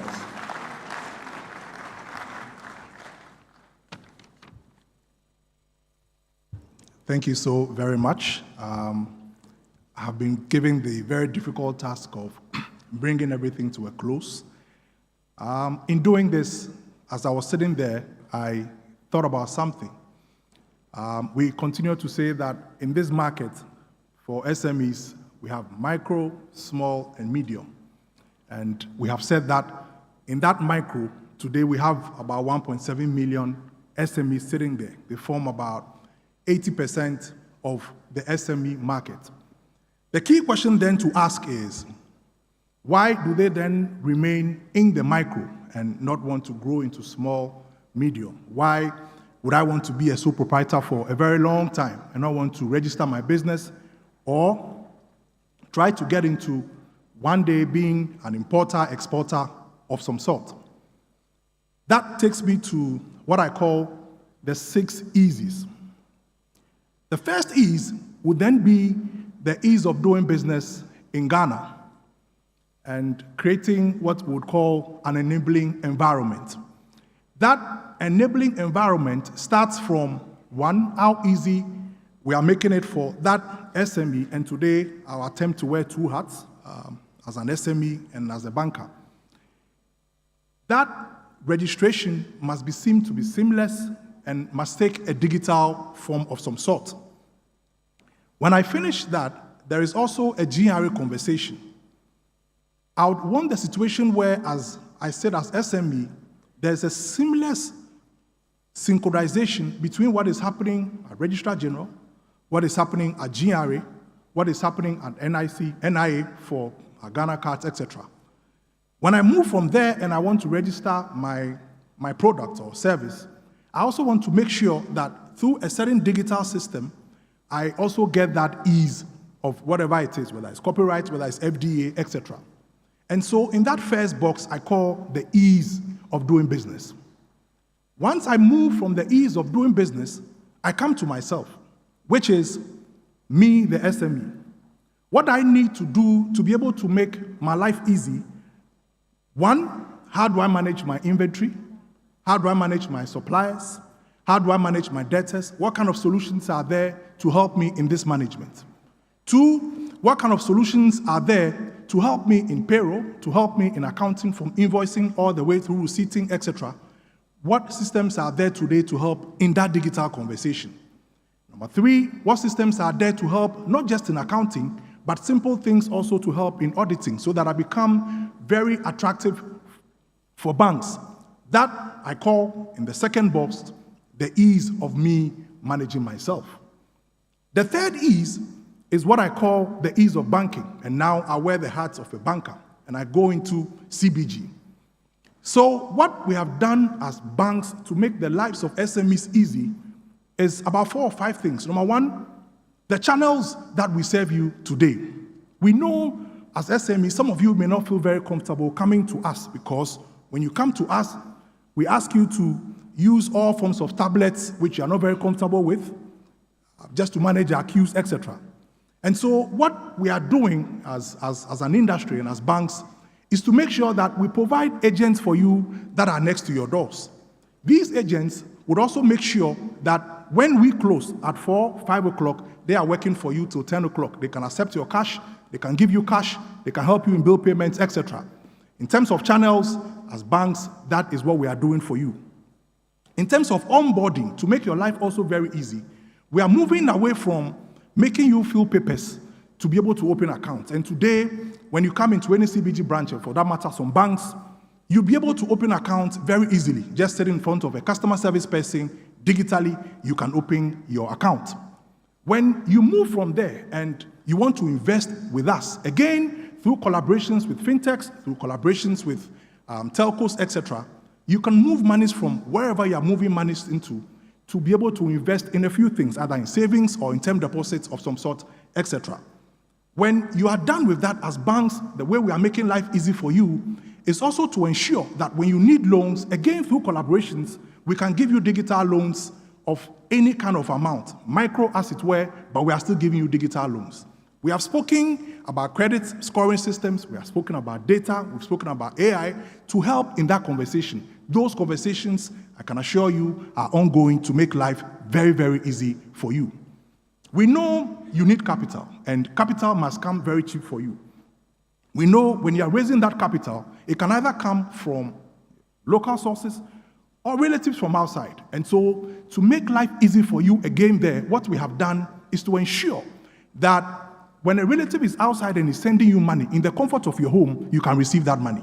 You don't need to walk into any of our branches to receive that. So in the comfort of your home, you can actually receive monies from onto your Momo, onto your account, without necessarily coming to us. The way we've also tried to make life quite easy for you is through cash management services. Today, we know the economy is really cash-based, okay? But we know when you sell, you also must bring the monies to us. What we have done and continue to do for you is to make sure that we come to your doorstep to actually collect what you have sold. And so you can see that as far as banking is concerned, payments, collections, through QR codes, through POSs that we are supplying, we are trying to make life very, very easy for you. That is the third box of that ease, the ease of banking. That takes me then to the fourth box. The fourth box now comes back to you, which is the ease of selling. Again, in that ease of selling, you want to be able to have local markets and international markets. And as has been said earlier, again, CBG, not just CBG, there's collaboration with DBG, Bank of Ghana, etc. Through Proxtera, we've come up with a product that would help that conversation. It's a conversation that helps a supplier that sits in Singapore and other countries, and then yourself sitting here. If you want to import anything, that conversation can actually start, and we have actually started. That ease of selling is also an African conversation, okay? And so the African trade is a conversation also that is ongoing. That box of ease of selling then takes me to the next one after you have sold. We know you would also require technical services, and we've spoken about technical services at length. And let me say that the way to do this going forward, I believe, would also be to come down to your level. So when we call you in a room, in a clinic of some sort, we are not speaking English and explaining bookkeeping to you in English. We're actually speaking Ga, we're actually speaking Tree, we're actually speaking Hausa, so that you walk away with very practical solutions. Again, we're actually making to you and making available to you market information that would help your segmentation, your zoning, where to go, where not to go. We believe if we can tie all of these 6 eases, okay, the last one being capital, we know the capital, we are getting it from some 1 or 2 places, and so we'll not talk too much about that. But we know if we can put all of these 6 eases together, the ease of number 1, doing business, The ease of number 2, managing yourselves. The ease of number 3, banking. The ease of number 4, selling. The ease of number 5, providing that technical support that you need. And lastly, the ease of getting cheap, accessible capital will go a long way into taking over the market and growing from micro, small to medium. To conclude, I would say a special thank you to the good Lord for making this thing happen from morning till now. I would say a special thank you for the organizers, BOG, DBG, the Monetary Authority of Singapore. I would say a special thank you to CBG. We are the sponsors for this morning, and I thought you'd give us a clap, a very big clap for that.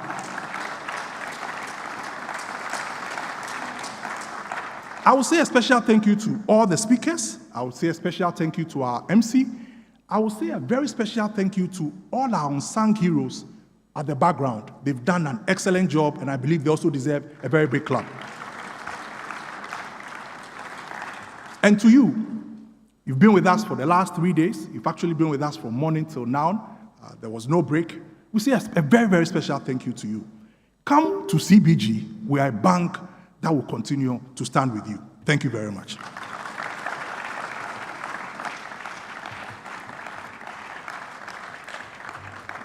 You can definitely do better.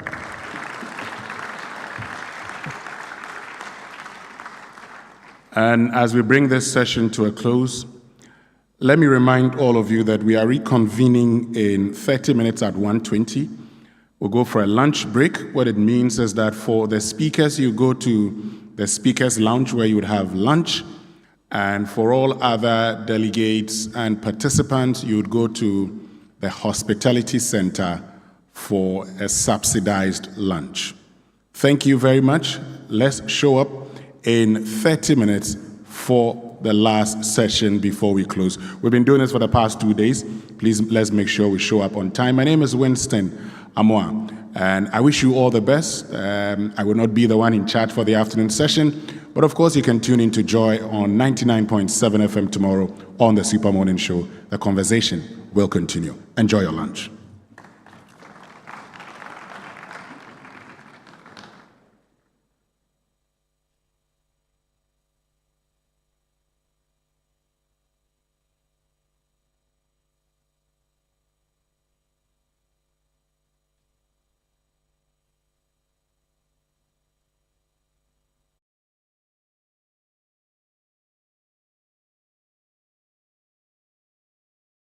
Tech and fintech solutions for in this timely movement, bringing together industry leaders and innovators to shape the future of food security in Africa. According to the International Fund for Agricultural Development, 60% of African smallholder farmers lack access to financial services, limiting their ability to invest in their farms. Fintech has the potential to increase agricultural productivity by 20% and reduce post-harvest losses by 15%.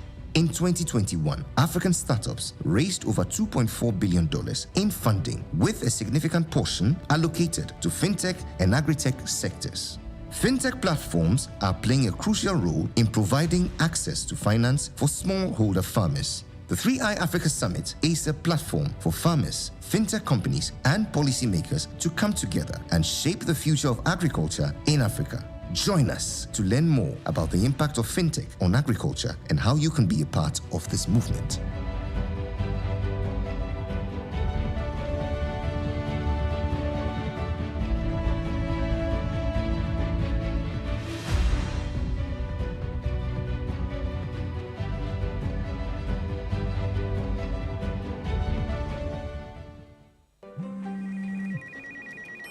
She's coming. She's coming.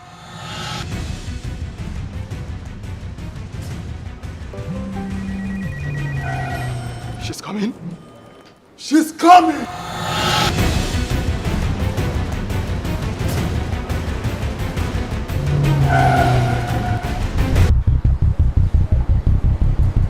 Oh, it's in. Red Owl received no!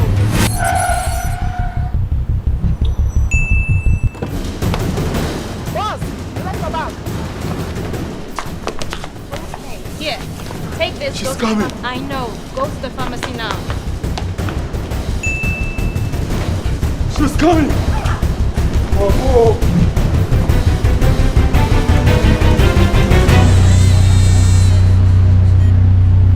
She's here. Pay faster, pay safer, and pay easy with Momo app. Download now and pay with the QR code, merchant ID, and so much more.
She's coming. She's coming!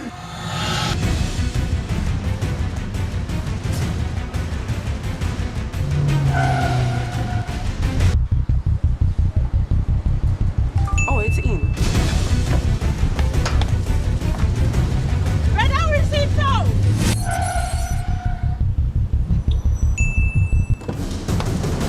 Boss, select your bag. Okay, here. Take this. She's go to coming. I know. Go to the pharmacy now. She's coming! Oh,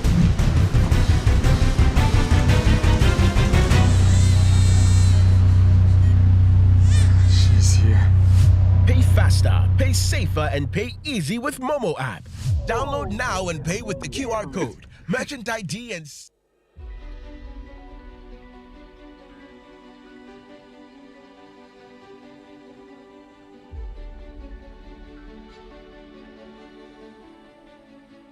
Fintech is transforming the agricultural sector in Africa, providing farmers with valuable insights and tools to improve their productivity and profitability. Globally, investment in agri-tech and fintech solutions for agriculture has been increasing. The 3i Africa Summit is a key player in this timely movement, bringing together industry leaders and innovators to shape the future of food security in Africa.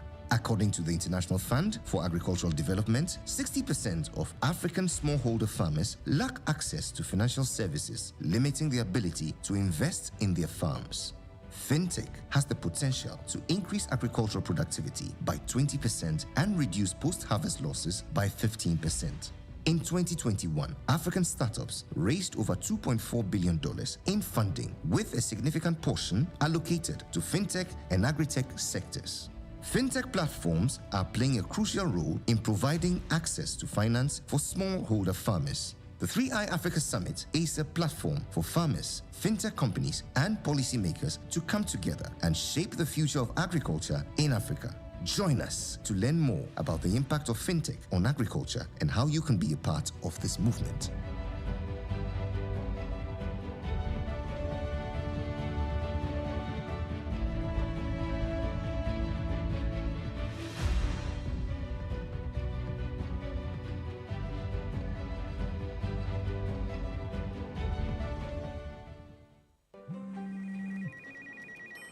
she's coming. She's coming!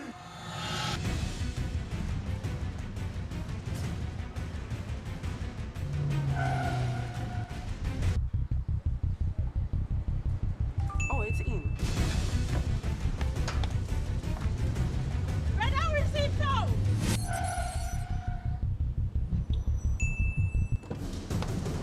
Boss, select your bag. Okay, here. Take this. She's go to coming. I know. Go to the pharmacy now. She's coming! Oh.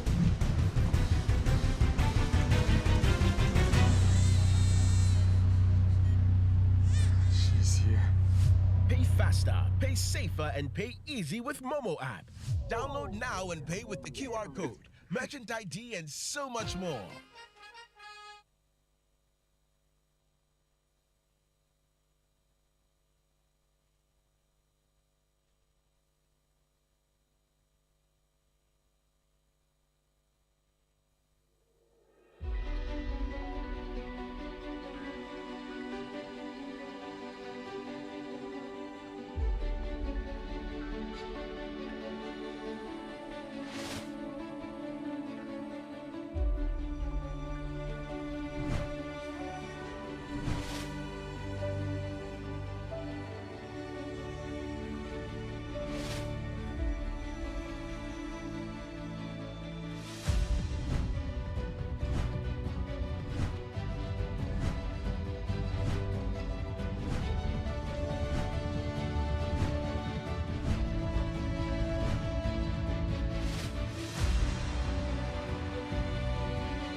The role of women in fintech is a game changer. With over 60% of Africa's population under 25, mobile money and digital payments are revolutionizing the way people live and work, and women are at the forefront of this revolution. According to the World Bank, mobile money transactions in Africa reached $1.3 billion in 2020, with women accounting for 55% of users. A study by the International Finance Corporation found that women are more likely to use mobile money than men, with 62% of women using mobile money. Fintech companies are providing financial inclusion to millions of women, empowering them to start their own businesses and improve their livelihoods. The 3i Africa Summit is a beacon of hope for women in fintech, bringing together industry leaders and innovators to shape the future of finance in Africa. Join us in this financial and digital revolution to unleash Africa's potential.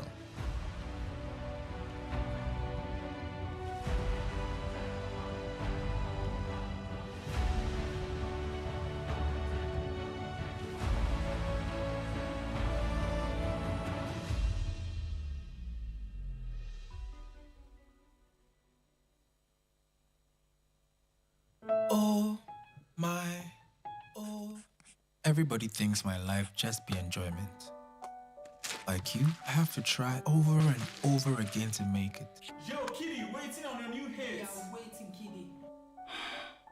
It helps when I don't have to worry about everyday stuff like banking. New message. So I can focus and make great music for my fans. Fidelity Digital Banking fills me with enjoyment. Try Fidelity Digital Banking today and make it happen with Fidelity Bank, because together we are more. Fidelity Bank. Believe with us. A great journey lies ahead of us all. And we all have different paths carved out for us. No matter who you are and the path you're on, make sure you choose a partner you can trust. A partner with integrity who will always give you the support you need when you need it. No matter what you do and where you are in your journey in life, you are very significant, and so is the path you're on. Consolidated Bank Ghana, CBG, cherishes financial security as much as you do and shares the same values as you. That is why we are the right financial partner to stand with you. We are now one of the largest banks in Ghana, and we are ready to partner and work with you. CBG, we stand with you. Pascal is showing his boss the efficient new technology they've installed. She's pleased. But now she's asking, why is that still there? Pascal explains the new fleet-finding darts are more accurate than the old ones. The boss is not so pleased anymore. If you haven't automated your fleet management yet, it's time to get business done better with MTN Business.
The role of women in fintech is a game changer. With over 60% of Africa's population under 25, mobile money and digital payments are revolutionizing the way people live and work, and women are at the forefront of this revolution. According to the World Bank, mobile money transactions in Africa reached $1.3 billion in 2020, with women accounting for 55% of users. A study by the International Finance Corporation found that women are more likely to use mobile money than men, with 62% of women using mobile money. Fintech companies are providing financial inclusion to millions of women, empowering them to start their own businesses and improve their livelihoods. The 3i Africa Summit is a beacon of hope for women in fintech, bringing together industry leaders and innovators to shape the future of finance in Africa. Join us in this financial and digital revolution to unleash Africa's potential.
Upgrade with your recoded GCB mobile app and do more with ease. Send and receive funds seamlessly. Your recoded GCB mobile app is fast. Use it to pay all bills and enjoy the convenience. We're gonna be with you to make life a lot easier. No worries. Top up on all types of ECG prepaid meters easily. Your GCB mobile app makes that possible with this smart card reader. Where you bank, you don't need no account. Silence at the app, only see where they matter. GCB mobile app, GCB mobile app, making life so easy. Pay your subscriptions and fees to over 150 merchants. It is safe and timely. Get your bills paid on time. No worries. Silence at the app, only see where they matter. GCB mobile. All transactions on GCB mobile app are smooth. Get onto Google Play Store and Apple Store to download GCB mobile app. Upgrade your style. GCB Bank, your bank for life.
The role of women in fintech is a game changer.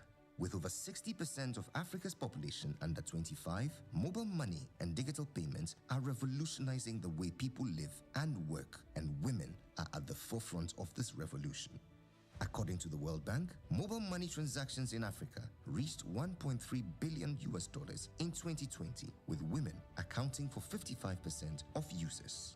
A study by the International Finance Corporation found that women are more likely to use mobile money than men, with 62% of women using mobile money. Fintech companies are providing financial inclusion to millions of women, empowering them to start their own businesses and improve their livelihoods. The 3i Africa Summit is a beacon of hope for women in fintech, bringing together industry leaders and innovators to shape the future of finance in Africa. Join us in this financial and digital revolution to unleash Africa's potential.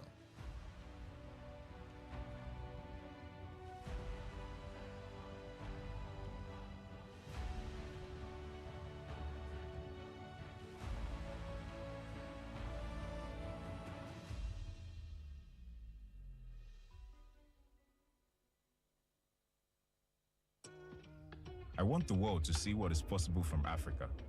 Our clothes and our culture having a center stage. The beauty that is our food being made available to everyone across borders. Expand your business. Receive payments from all over the world. No limitations.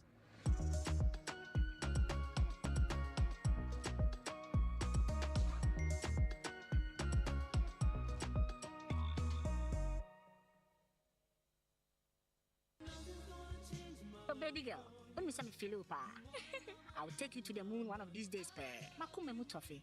Anything for you. Oh, Kocho. I also wanted to tell you something special. I think I'm in.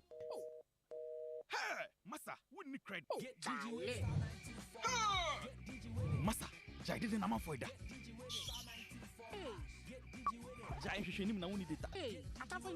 Small point at the camp score. CBG is empowering you to get digi with CBG Mobile.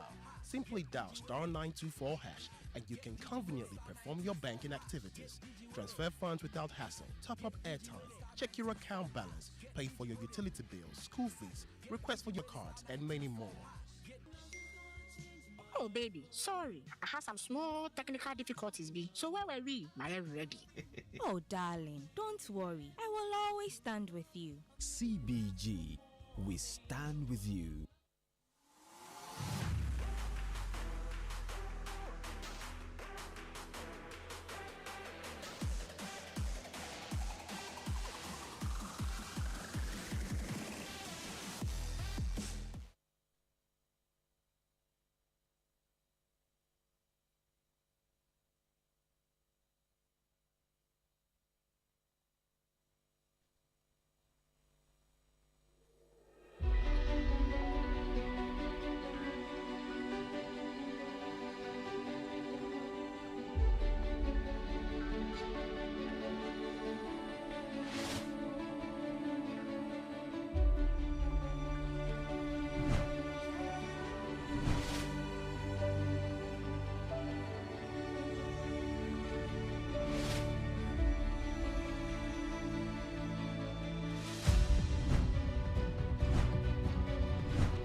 The role of women in fintech is a game changer.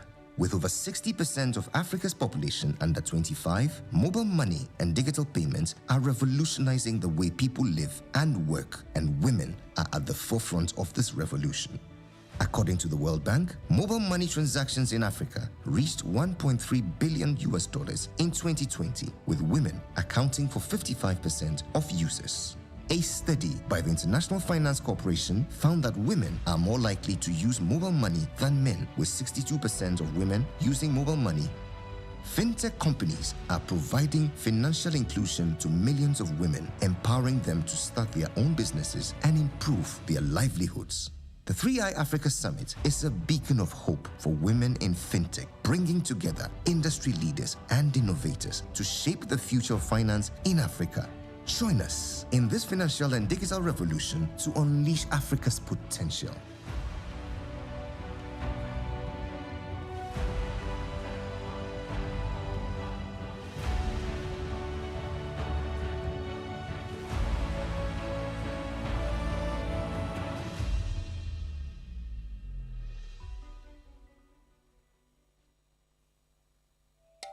Welcome to Ghana.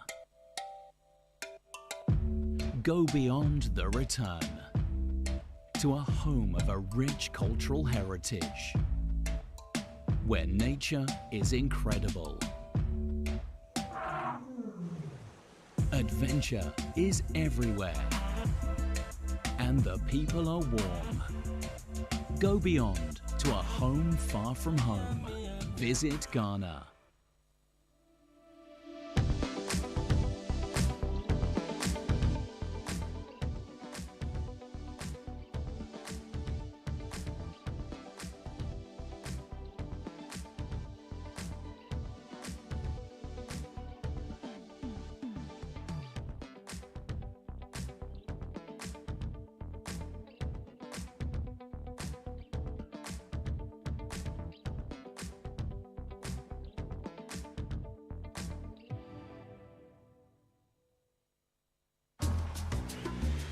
Pascal's showing his boss the efficient new technology they've installed.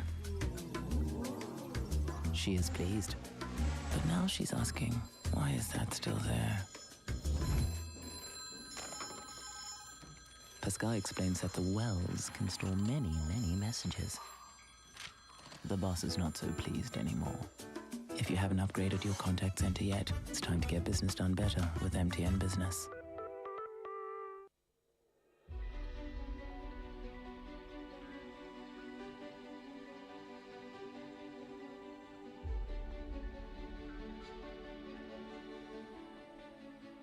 Fintech is transforming the agricultural sector in Africa, providing farmers with valuable insights and tools to improve their productivity and profitability. Globally, investment in agri-tech and fintech solutions for agriculture has been increasing. The 3i Africa Summit is a key player in this timely movement, bringing together industry leaders and innovators to shape the future of food security in Africa. According to the International Fund for Agricultural Development, 60% of African smallholder farmers lack access to financial services, limiting their ability to invest in their farms. Fintech has the potential to increase agricultural productivity by 20% and reduce Ladies and post-harvest gentlemen, losses by please 15%. take your seat. The In session is 2021, about to African start. startups raised over $2.4 billion in funding, with a significant portion allocated to fintech and agri-tech sectors. Fintech platforms are playing a crucial role in providing access to finance for smallholder farmers. The 3i Africa Summit is a platform for farmers, fintech companies, and policymakers to come together and shape the future of agriculture in Africa. Join us to learn more about the impact of fintech on agriculture and how you can be a part of this movement.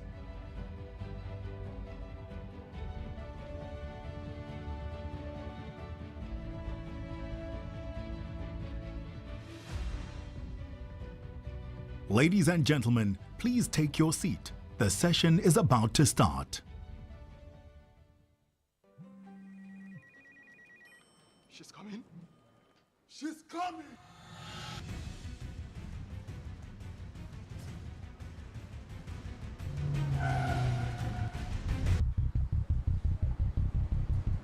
Oh, it's in.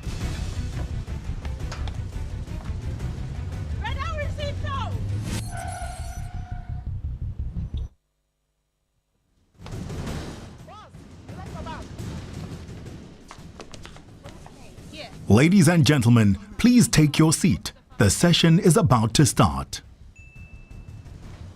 She's coming. Oh.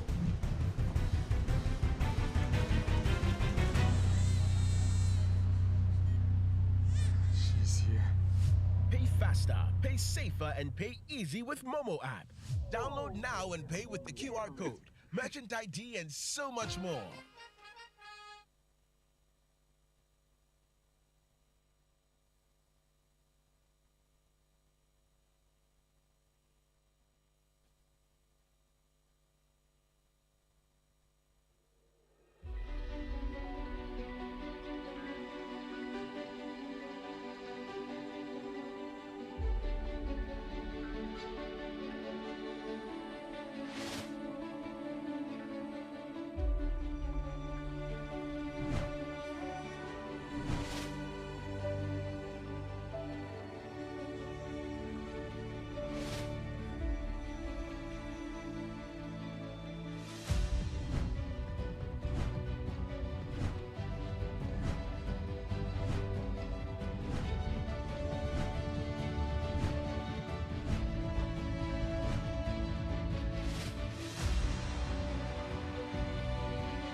Ladies and gentlemen, please take your seat. The session is about to start.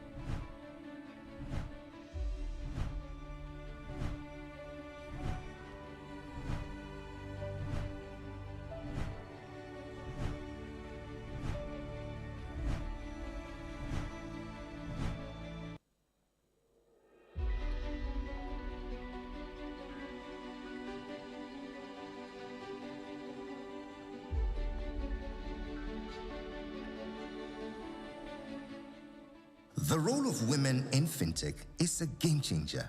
With over 60% of Africa's population under 25, mobile money and digital payments are revolutionizing the way people live and work. Forefront of this revolution. According to the World Bank, Ladies and gentlemen, please take your seat. The session is about to start. In 2020, with women accounting for 55% of users. A study by the International Finance Corporation found that women are more likely to use mobile money than men, with 62% of women using mobile money. Fintech companies are providing financial inclusion to millions of women, empowering them to start their own businesses and improve their livelihoods. The 3i Africa Summit is a beacon of hope for women in fintech, bringing together industry leaders and innovators to shape the future of finance in Africa. Join us in this financial and digital revolution to unleash Africa's potential.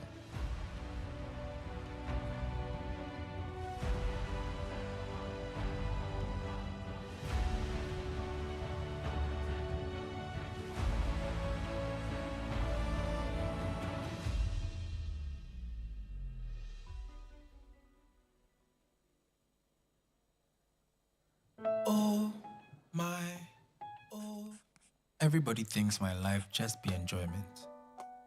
Like you, I have to try over and over again to make it. Yo, Kitty, waiting on a new hit. Yeah, waiting, Kitty. It helps when I don't have to worry about everyday stuff like banking. New message. So I can focus and make great music for my fans. Fidelity Digital Banking fills me with enjoyment. Try Fidelity Digital Banking today and make it happen with Fidelity Bank, because together we are more. Fidelity Bank. Believe with us. A great journey lies ahead of us all, and we all have different paths carved out for us.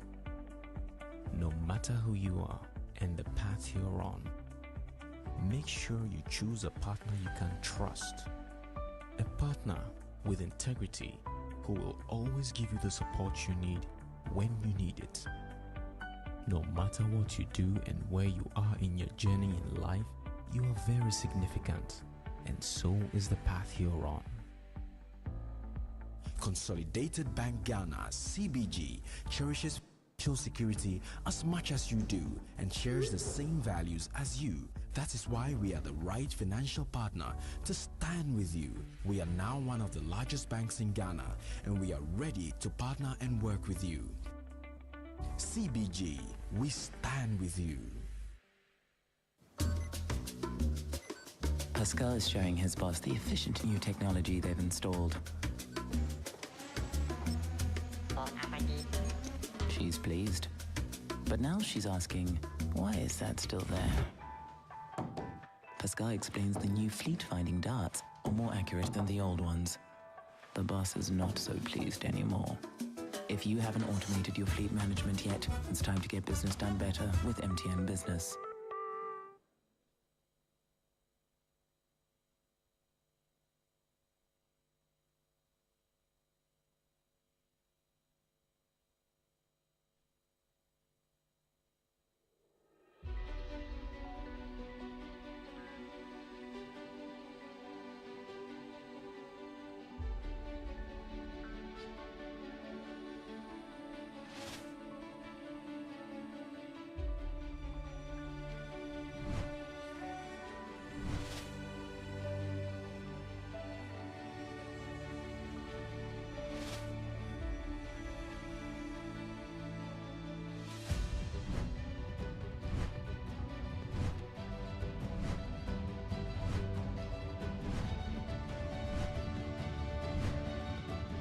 Ladies and gentlemen, please take your seat. The session is about to start.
Oh my, oh. Everybody thinks my life just be enjoyment.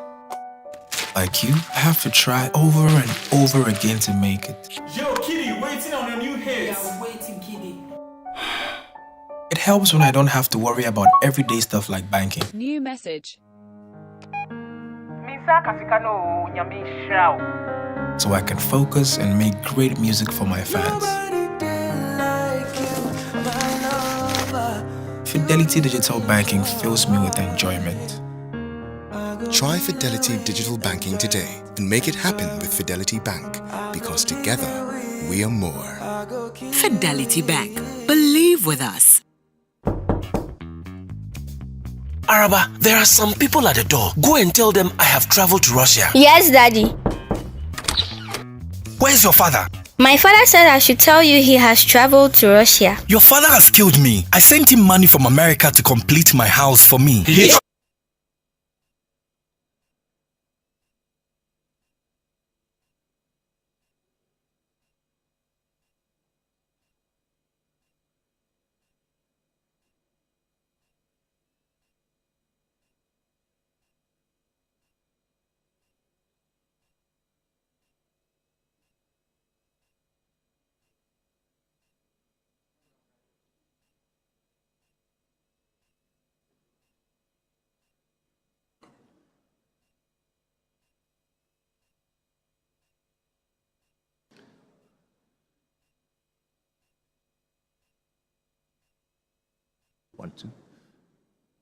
It is 13 minutes to the hour of 2, and whether you're joining us live here in person at the Accra International Conference Center, on radio or television, we want to say Akwaba and welcome to the final plenary of the 3i Africa Summit. Put your hands together.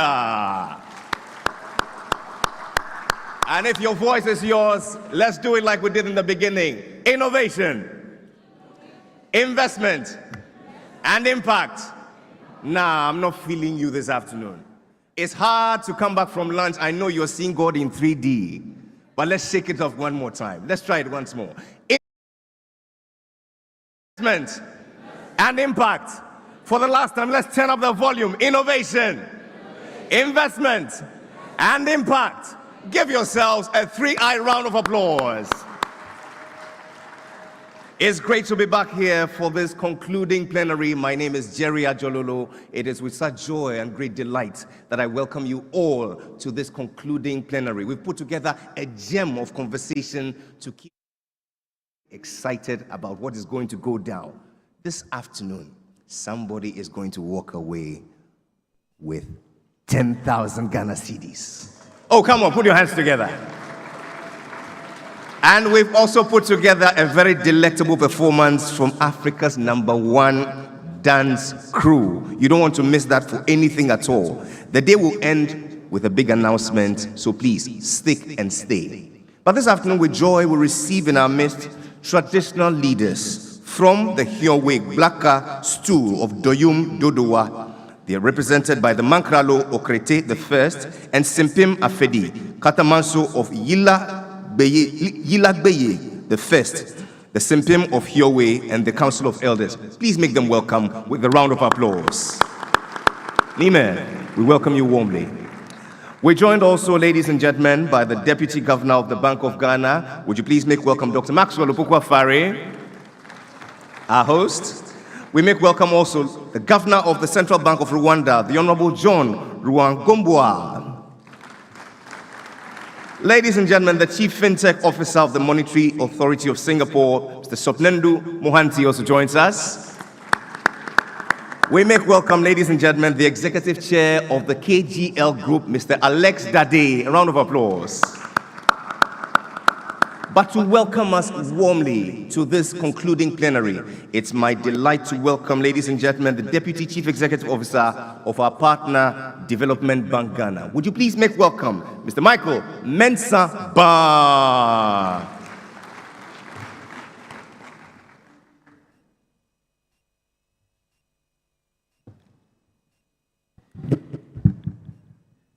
Thank you very much, Jerry, for the warm welcome. Ladies and gentlemen, esteemed speakers, panelists, distinguished guests, Deputy Governor, and the Governor, all protocols observed. A very good afternoon to you all. I extend a warm welcome to you on the final day of the Maiden 3i Africa Summit, a culmination of 2 days filled with profound insights and discussions. Our journey so far has been both enlightening and, I must add, inspiring. We have been privileged to witness keynote remarks, high-level panel discussions, and fireside chats led by leaders from across the world, including presidents, governors of central banks, and prominent global business leaders. The discussions underscored the urgent need for critical policy actions to unlock the full potential of Africa's digital economy for sustainable development. The Capital Meets policy sessions on the first day of the summit provided a platform for influential voices to engage in critical debates on solutions to the pressing issues surrounding capital, value creation, policy making, all in a bid to unleash the fintech and digital economic potential of Africa. As we gather on the final day of the 3i Africa Summit, I'm compelled to echo the words of His Excellency President Akufo-Addo. His Excellency emphasized that by supporting innovation, African countries could harness the potential of their youthful population and drive sustainable economic growth that benefits all sectors of society. These words underscore the fundamental role of innovation in unlocking the potential of Africa's vast youthful population and ensuring inclusive economic development for all its citizens. Indeed, Africa is home to the youngest population globally, with a growing youth demographic poised to shape the continent's future. This demographic dividend presents a unique opportunity for Africa to capitalize on the energy, creativity, and entrepreneurial spirit of its youth to drive socio-economic transformation.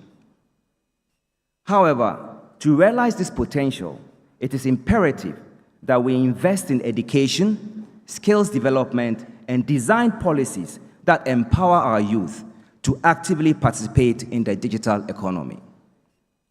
By nurturing a generation of youth innovators, entrepreneurs, and skilled professionals, we can unleash a wave of innovation and productivity that propels Africa towards sustainable development and prosperity. Ladies and gentlemen, the Maiden 3i Africa Summit has brought together over 10 governors of central banks, over 1,000 CEOs, over 100 investors, over 600 fintech companies, over 4,500 industry attendees from over 80 countries. I think this deserves a round of applause.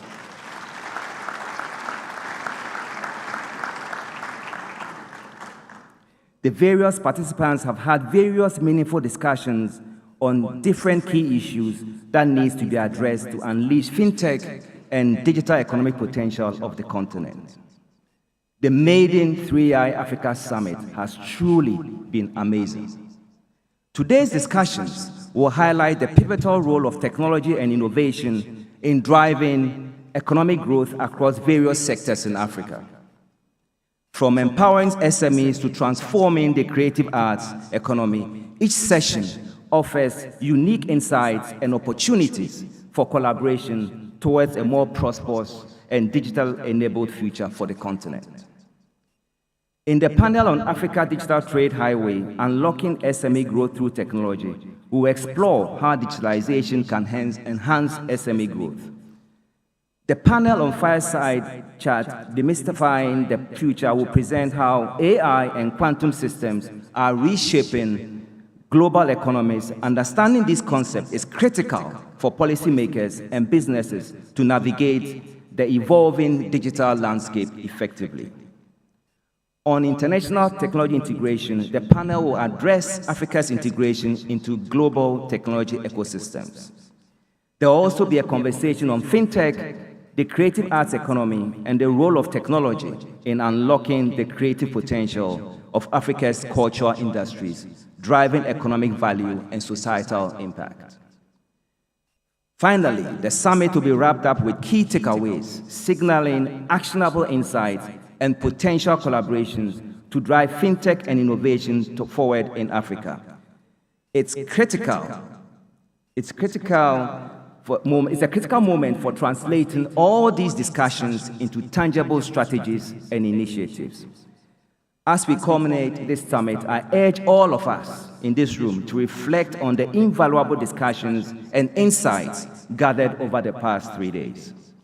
Let us harness this collective wisdom gained to chart a course towards tangible strategies and initiatives that will propel fintech and innovation and digitization forward in Africa, paving the way for a brighter and a more prosperous future for the continent. In closing, I wish all of you fruitful deliberations and meaningful collaborations today. Together, let us embark on this journey towards a digitally enabled Africa, where fintech innovation serves as the cornerstone of the economic empowerment and societal advancement. Thank you all for your attention.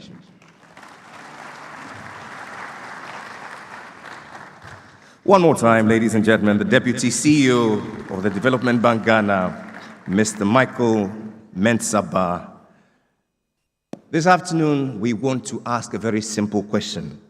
Africa's digital trade highway, how can we unlock SME growth through tech? Joining us for that very stimulating conversation, I'm pleased to introduce our moderator, the Chief FinTech Officer of the Monetary Authority of Singapore, our partner, together with the Governor of the Central Bank of Rwanda and the First Deputy Governor of the Bank of Ghana. Make welcome our panelists, the Honorable John Mwangumba and Dr. Maxwell Opoku Afare. A round of applause for them.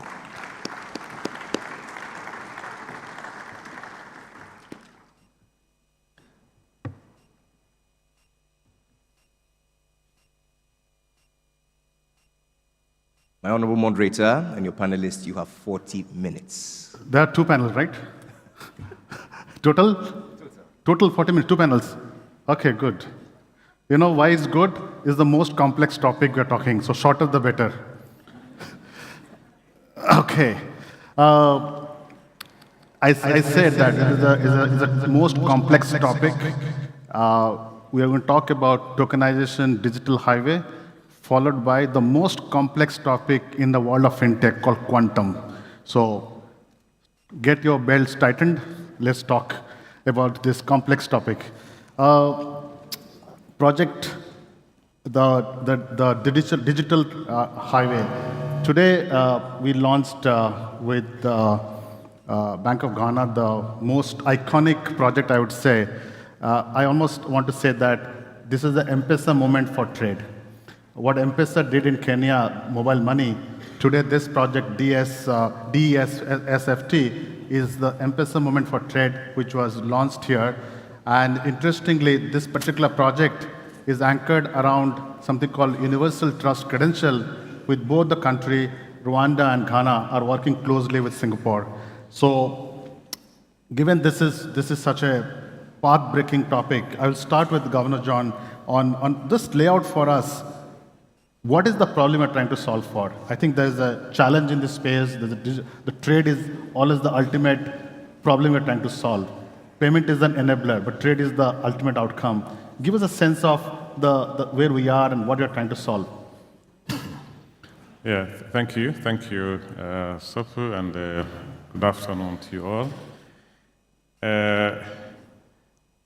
I think what we've been discussing over the last 2 days is how we can unlock the African potential to have a meaningful and inclusive growth for our continent. And when we look at some of the key pillars that will drive this inclusive growth as Africa, is SMEs remain key component of this long-term growth agenda we are looking at as African countries. So what we are trying to solve is to remove any stumbling blocks or put in place enabling pillars to support the growth of SMEs. Most of our countries, SME contribute about 90% of business establishments. In fact, in Rwanda, we are around 99% of our business establishments are SMEs. But we all know that they have different challenges that are limiting their growth, and part of, or the biggest, is access to finance. But access to finance is the ultimate problem. The causes that limits this access to finance are the ones that we're trying to deal with here. Is why do SMEs find it difficult to access finance? One, there's the trust, the knowledge in terms of managing their businesses, the knowledge to craft bankable, let me call it bankable projects. So today it doesn't have to be a bank as such. And so we are looking at also linking them to the markets. You find most of them are small, and they have no knowledge about how they can expand their business because of limited market space. So the initiatives you've just mentioned is really trying to position these SMEs to the level where they can have big access to markets, not just within our countries or within our continent. As you say, we're already linking the SMEs in Rwanda, in Ghana here, to business counterparts in Singapore. So how can we use digital solutions to unlock the SME potentials? That's what we are trying to address. We are trying to create an enabling environment for the growth of SMEs that at the end of the day will ensure the growth or inclusive growth of our economy. I see. Now, I think you use the word trust, you use the word bankability, you are using the word of able to digitize this whole process so we can just improve transparency. Now, globally, there are many experiments which are trying to solve this problem. One is tokenization. There's a talk around central bank digital currencies. There's a talk around digitizing non-identity credentials. These are very complex technology components. So, Dr. Maxwell, we have in Ghana brought all these components together to create this unique experiment where you are using verified, trusted credentials. You are using CBDC for some kind of a digital settlement. You are using purpose-bound money, which was started in Singapore as a way to ensure trust is enabled in the trade. Give us a sense about this project from your perspective, what it is all about, and why you thought this is such a critical innovation we got to work together. Thank you very much, Sop, and thanks, John. I think let me premise my intervention on the fact that it is important that we rethink our growth strategy, especially those of us in the sub-region. And by rethinking our growth strategy, it's very clear. John identified the role of SMEs, and the statistics he gave cuts across the entire sub-region. So it's clearly SMEs are the binding constraints to growth. And if we're able to unlock that constraint, then we'll begin to see how growth can be broad-based, inclusive, and shared to be able to lift everybody up. And so using digitalization has become the way to unlock that binding constraint. Working with MAS, we started with the introduction of what we call the Financial Trust Corridor. So the Financial Trust Corridor didn't really use digitization, but it was a collaboration between Bank of Ghana and MAS to be able to put some data that can be verified between the two central banks, and then create a wide list of SMEs that meet this particular data criteria on both sides to be able to create a trust. So once it's gone through the verification process on our side and on the side of Singapore, then we'll be able to match businesses on both sides together, because the trust has been established by the two central banks, match the businesses together and be able to then ensure that the issue of trust is removed, trade can happen across borders, and we're becoming facilitators to unlock that binding constraint which has been created by trust. Now, we want to move a step further beyond this to use digitization to do that. So then came the universal trusted credentials, where digital footprints are then used to be able to then establish SMEs' willingness and ability to pay. Because what has become the biggest problem for SMEs to have access to credit is because of lack of trust and a track record that does not help the trust. And so if we're able to then use that process to be able to give some trusted credentials, well-defined credentials that any party can accept, then that helps to be able to establish that this particular SME, the credentials that have been put together, verified by the system, has given us that UTC, Universal Trusted Credentials, that can be used to be able to identify SMEs that can access credit without any tangible collateral, which is also one of the biggest problems SMEs have been facing, coming up with tangible collateral to be able to access credit. So that we discussed, we put the structures together, we tested it, and Ghana is the first country that tested that. And we were fortunate enough to have introduced a sandbox at the central bank. So we tested this in the environment of the sandbox, which is ring-fenced to be able to prevent any systemic effect on the entire financial system. And so far, the implementation in the sandbox shows that this can come out of the sandbox and rolled out more universally because it has gone so well. The NPLs that are coming out are almost zero, and we can see commitment on the part of the SMEs and the comfort that is given to the financial institutions that are participating in that. On top of that, the DEFST is trying to move it a step further because one of the biggest also problem was ability to be able to use resources for the intended purpose. To be able to use resources for the intended purpose. And that has been difficult to monitor. And then we found ourselves, how can we then use digitalization to be able to enforce that? And that is where the purpose-bound money comes in, which is being built on the back of the ECD.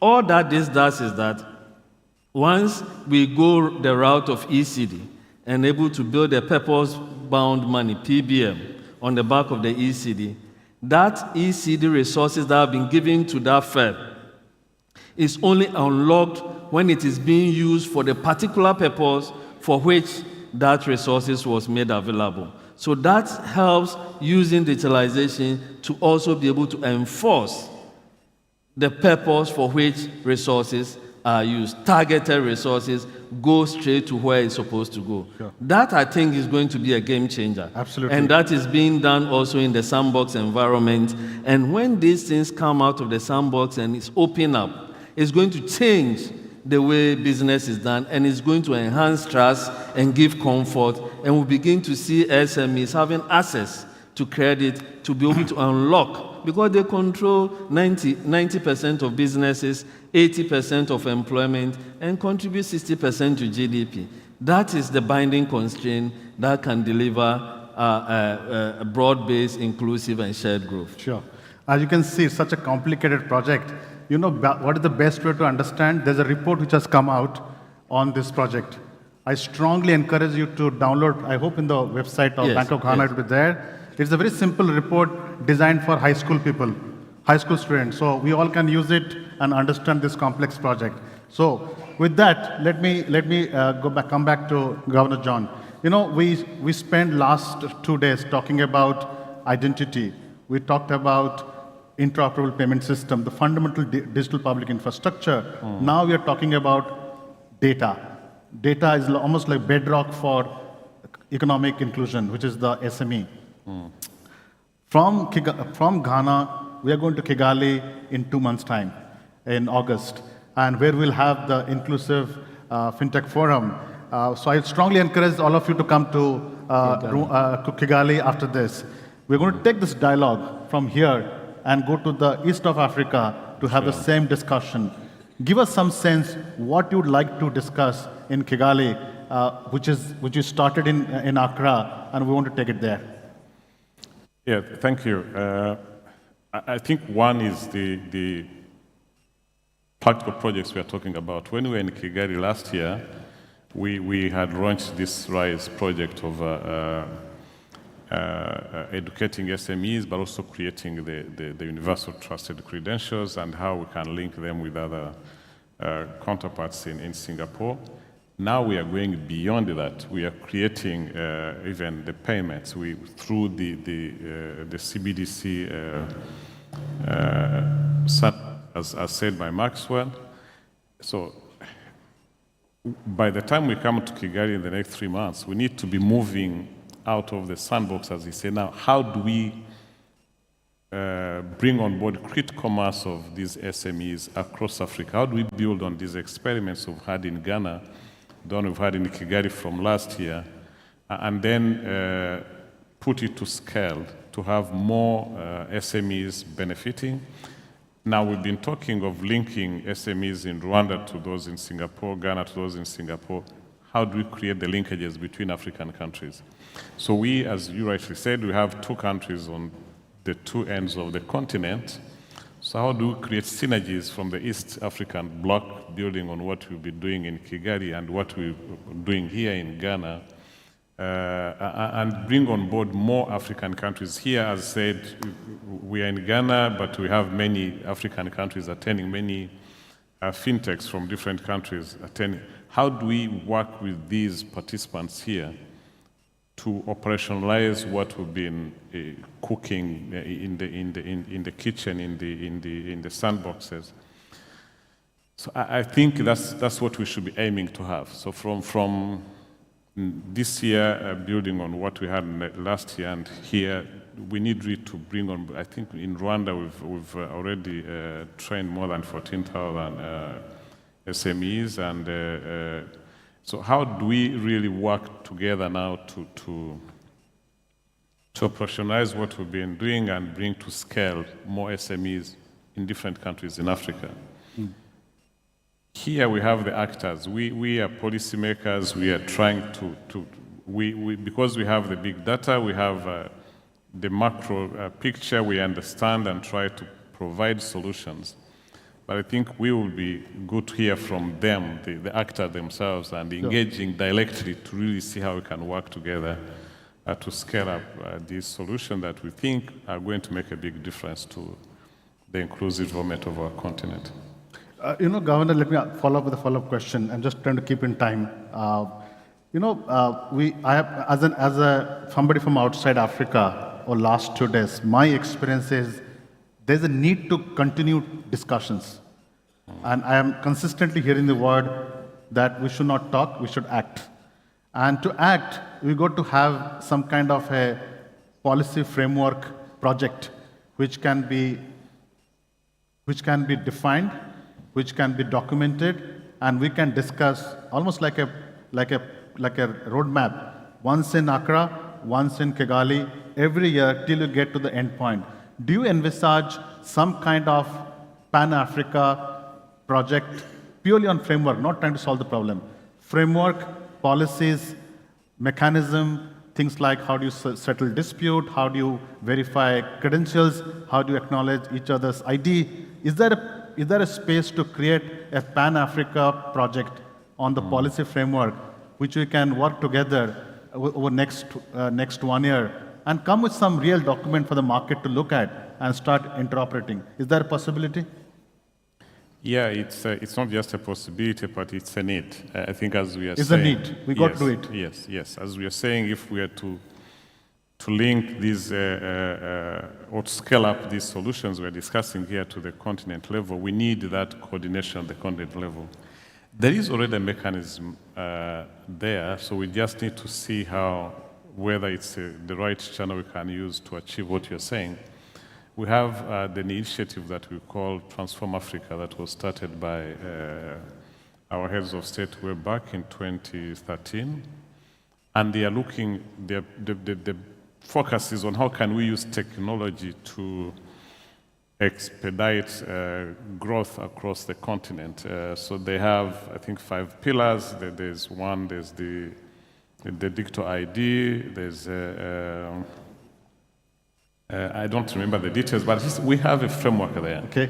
The Secretariat of Transform Africa is in Kigali. So we need to see whether we can build on this. Or we can sharpen the focus. Yes, and then sharpen the focus. At least these initiatives we are discussing here, how can we work with the already existing mechanism that has support from our heads of state, from other global actors in this space, the ITU, and really work, and policy is one of the, I remember, one of the pillars within Transform Africa, but are we realizing results that we need now? What can we do too? How can we add our push to have things happen on the ground? So I think we may not have to reinvent the wheel. We just need to make sure that what is already there is achieving results and results as quickly as possible. I see. Now, first Governor Dr. Maxwell, as Governor said that there is a framework, there is something happening, but I want to be a little more, respectfully, I want to say, it is not delivering the outcome we're looking at. So there is something missing. My sense that something missing is, I don't know, I'm just trying to take a risk of moderator here, that we need to bring stakeholders to the discussion. People who actually can code, people who actually can build software, people who actually can build hardware. I think there's a space to bring them in, the commercial or the market forces to the framework discussion, and start doing an express sandbox to market. Is there do you think there's a space to rapidly take policy out of sandbox to market using a much more comprehensive stakeholder construct? Yes, I believe so, and I think that yesterday we touched on that this is the time to act, right? So, I mean, we did that here. We had a hackathon in Ghana in December, and what the hackathon is to take the sandbox to the general public on the back of the ECD and ask ourselves, what can we do on the back of the ECD? So we expose the operators, the coders, and everyone to come take the concept and tell us what you can do on the back of the ECD and what problems you can solve. And so some of them came with a number of different, and you saw we gave them the award at the dinner, different problems that they want to solve. I think that's what you're asking for, where there's an interface between the problems that have been identified, the DPIs that have to be built, and then linking it with those at the developing stage to be able to take it to the market. And I think that, to go back to your earlier question, what we discussed is out of this summit, we should be able to come out with clear deliverables, which we will carry on to Kigali, discuss it, and actually take that deliverables to Transform Africa. Yes. To clearly state that policymakers, innovators, and operators have come together, and this is what we want to see, and this is what we want to be able to deliver. Because we're talking about investor trusted credentials. There are key components that go into establishing those credentials. It's about unique identification. It's about how do we define that across. If we are not able to agree on defining that across, then we won't be able to close the trust gap. And also, if once you define, and there should be technical ability to deliver. To deliver it. So we define our job as policymakers, we define it. And then interfacing with the operators, they will use technology to deliver it. And so that's where the interface is very important. How do we define that? How do we define what KYC is acceptable across? Minimum acceptable KYC, so that when Rwanda picks an SME from Ghana, knowing that it has gone through the UTC verifiable system, it has met some minimum standards. That will then enhance interoperability and enhance cross-border activities and make this thing a reality. So that is what I think should be the next level of conversation to push the Transform Africa agenda from what we started. So in Kigali? Yes. So I'm going to wrap up this one, but I want to wrap with two things. Everybody join us in Kigali. We have accountability and responsibility to demonstrate the narrative has moved forward in Kigali. We still have time to tighten all this thing. This is a very selfish question from a moderator who's from Asia. Does Asia has the opportunity to work with Africa? Yes or no? Yes. Yes. Yes, we have to build on the FTC, the Financial Trust Corridor, and expand it. I think if one thing world economy can look different, if Asia and Africa can work together, we have almost half of the world's population that side, and you have rest here. Sure. So together we can make a truly universal trust credential. Thank you very much, governors, and I will see you in Kigali. Yes. I hope I'll be moderator to question again. Thank you. Thank you very much. Thank you for that. Thank you. Thank you. So, Thank you much. Thank you very much. Well, I have to stay on because I'm going to talk about a topic which I don't understand. Okay? So please don't blame your moderator being dumb because I really don't understand. This topic is called quantum. So next 25 minutes, 20 minutes we have, this will be most fascinating discussion because quantum will change everything. Let me invite Professor Wong from University of Western Australia to talk about quantum.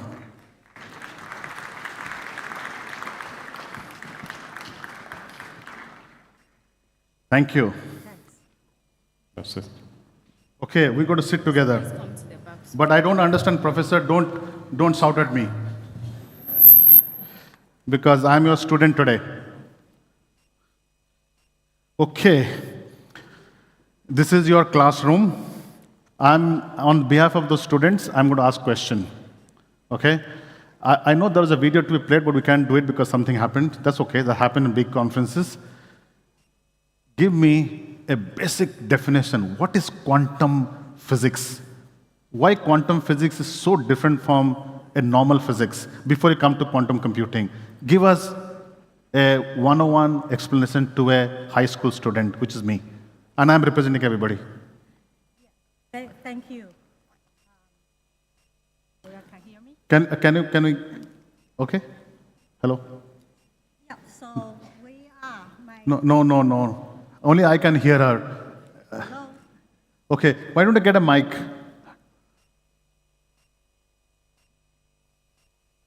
Because this is, if one thing you should take away from this conference is what is going to happen in the next 20 minutes.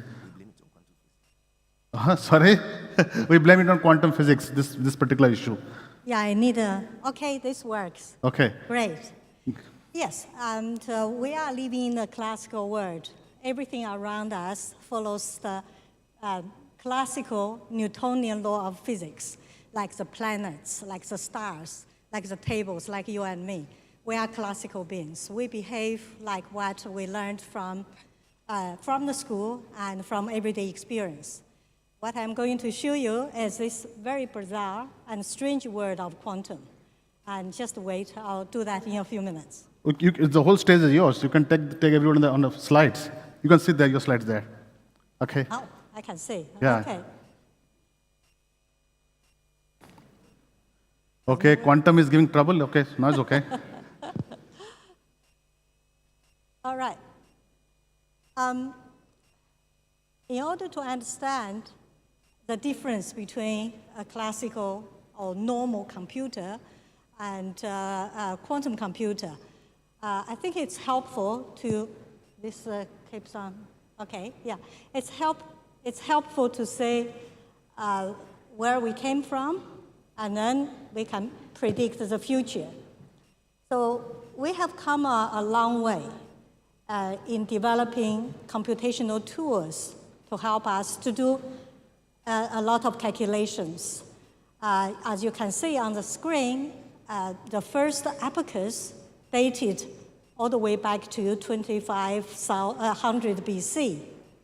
Nothing really happened during the... So this is the abacus, which is the first one, right? Yes. Okay. Okay. Yeah, I can even... Okay, whoops. Yeah, I'm still learning how to use the classical controller. Yeah, and then people started to think about how to build a machine which can do much better than the abacus. So the first mechanical calculator, as shown on the screen, was about 400 years ago. Things moved fairly quickly. We built the first electronic computer almost 80 years ago. And that costed about $1 billion in today's term. But your mobile phone in your pocket beats that computer 1 billion times over. So we have really come a long way. Here on the bottom, that's the computer I use. Go back. It went back. Yeah, this is okay. Yeah. So this is one I use to do my research. It's still a normal classical computer that has 217,000 CPUs inside, and it's quite powerful. It costs about 20 to 30 million US dollars.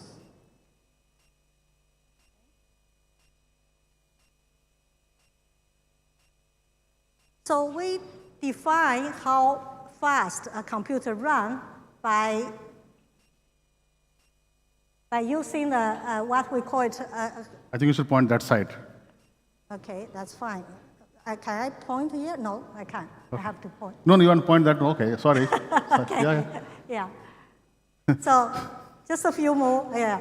And so as you can hopefully see, we have been able to double the speed of the computer every 18 months. That's called the Moore's Law. All the way until roughly 2006.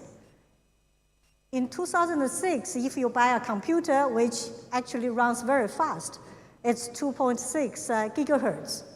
A gigahertz is 10 to the power of 9, so 1 followed by 9 zeros. But things have started to slow down. And nowadays, if you buy a computer, and it's not really much faster because we are really hitting a wall. And that's where the quantum will come to So let me try to understand. So you've done your slide, this one? Okay, let me try to understand in a very simple way. The computer we have inside, or in the large machines we have in corporates or in data centers, are not capable to handle the computational demand we have for the future. That's your point. That's what quantum computer is going to solve for. Exactly. It will allow you to solve things which today we don't have the computing power. Okay? So I got that part clear now. Now, is there any way to explain the technical, because I know when you do classic computer, zeros and one, but this is quite different, right? Yeah. Explain that. Okay.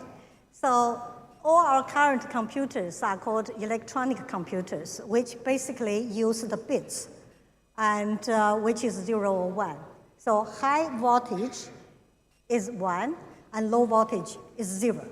That's no matter what you use, a calculator, a simple calculator, or a smartphone, or a very powerful supercomputer, they all use exactly the same principle. Either 0, low voltage, or 1, high voltage. Yes. How quickly you can change from low to high or high to low, that determines the speed of your computer. And you think that's not good enough? Well, I can live my life today with the computers I have. Why you still think it's not possible? There's some use case which is requiring this kind of computing, right? What are those use cases? I'll talk about this slide, yeah. and I'll move to the next slide, okay. which will demonstrate why we need more. Yeah, maybe just one example. So everyone now use ChatGPT. Okay. So ChatGPT has to be trained, and the training currently takes about 1/3 of city's electricity. So it's just not fast enough. It costs a lot of energy and a lot of computing. Absolutely, because I was told if I search in Google, if I search in ChatGPT, the energy burnt on a ChatGPT search is 10 times than a normal search. Yeah, that's so bad. That's right. We need much more. We need that times 1,000, times another 1,000, and times another 1,000. And later on, maybe I'll use a couple of examples. Sure, go ahead. Yeah. So essentially, whether we like it or not, we are hitting a wall. Even we somehow, especially my generation, was expecting the computer to be faster and faster and faster. So that's what we have achieved, as you can see here. This is a roadmap from Intel. And for many, many years, we are already in the nanometer regime. So our transistors, which are tiny component of our computer, becomes smaller and smaller and smaller. Just as a comparison, this is the flu virus. Which makes a lot of people sick. COVID virus? Yeah, yes. Oh, okay. As you can see, they were conceived as very, very small, but they are 100 times bigger than what we can make, man-make, the transistors. So you're saying the size of the transistor, which is key to computers, is just as close to this size now? Yes, yes. 100 times smaller than the virus. Wow. Yeah. And we are cross this boundary. We are crossing that boundary. So we are from the nanometer to the angstrom. So I can't see anymore? No one can see. Okay. No one can see. You have billions of components in your phone. Yes. But if just a slow pause and imagine, across that boundary, the size of those components is almost the same as the small, very, very small molecule. Molecule, yeah. And beyond that, if we halve that again, it will be the size of the atom. Can you imagine we build some of those transistor components smaller than an atom? What would that be?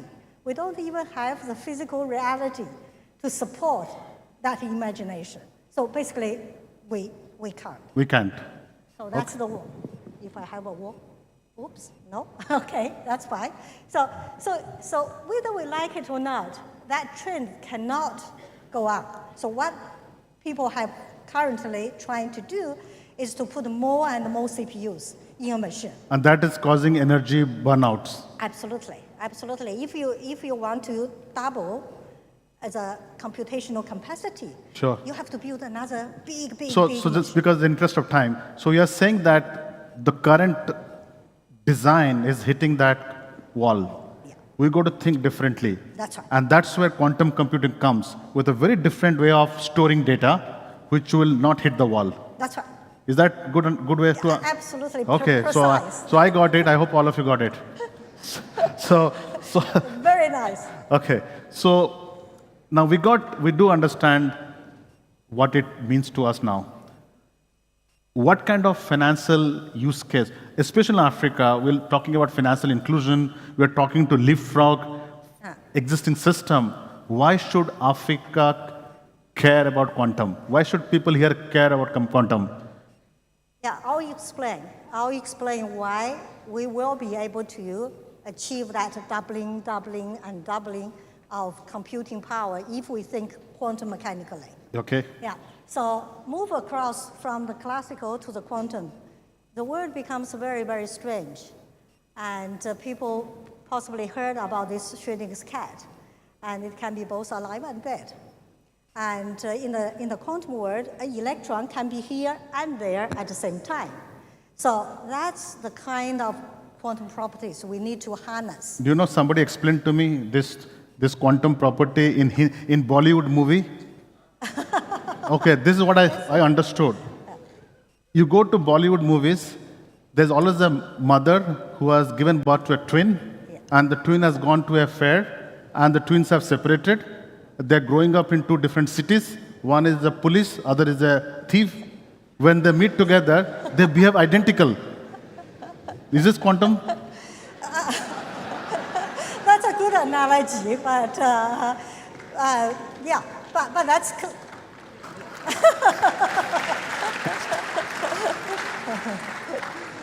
Let's see what the quantum can do.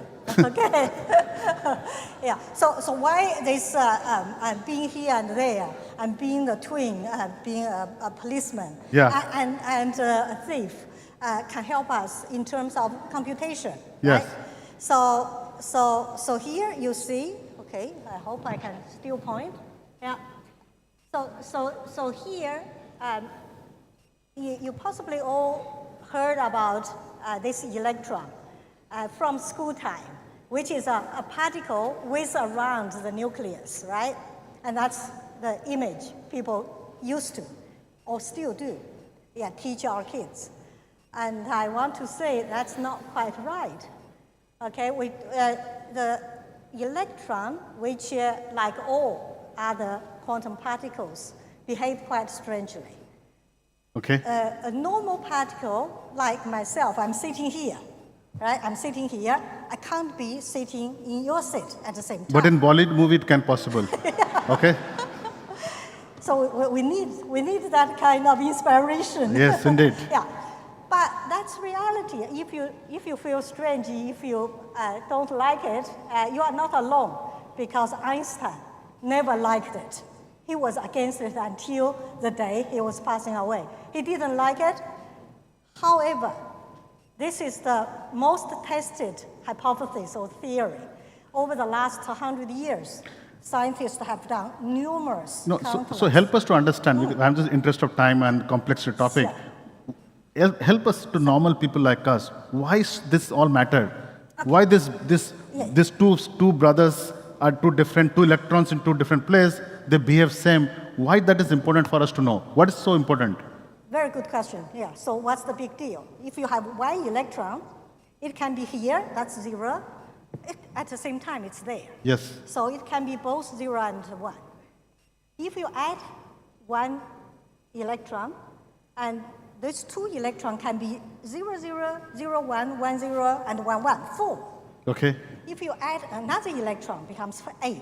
Okay. 16, 32, keeps going. And this doubling is actually very, very powerful. I hope I can show you. Yeah. So.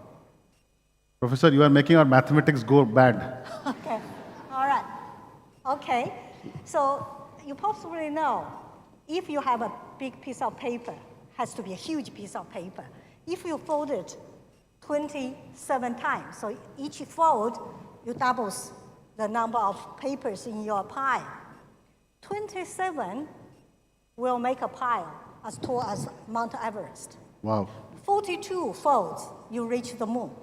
So the doubling is really, really powerful. And if you have 42 electrons, yes, 42 qubits, it will be able to do that amount of computation all at the same time. Which is great. That's powerful. Which is great, because what you're essentially telling, because of this unique property of quantum, which is superimposition and entanglement, all this thing, you can actually store, process more data at an exponential scale because of design.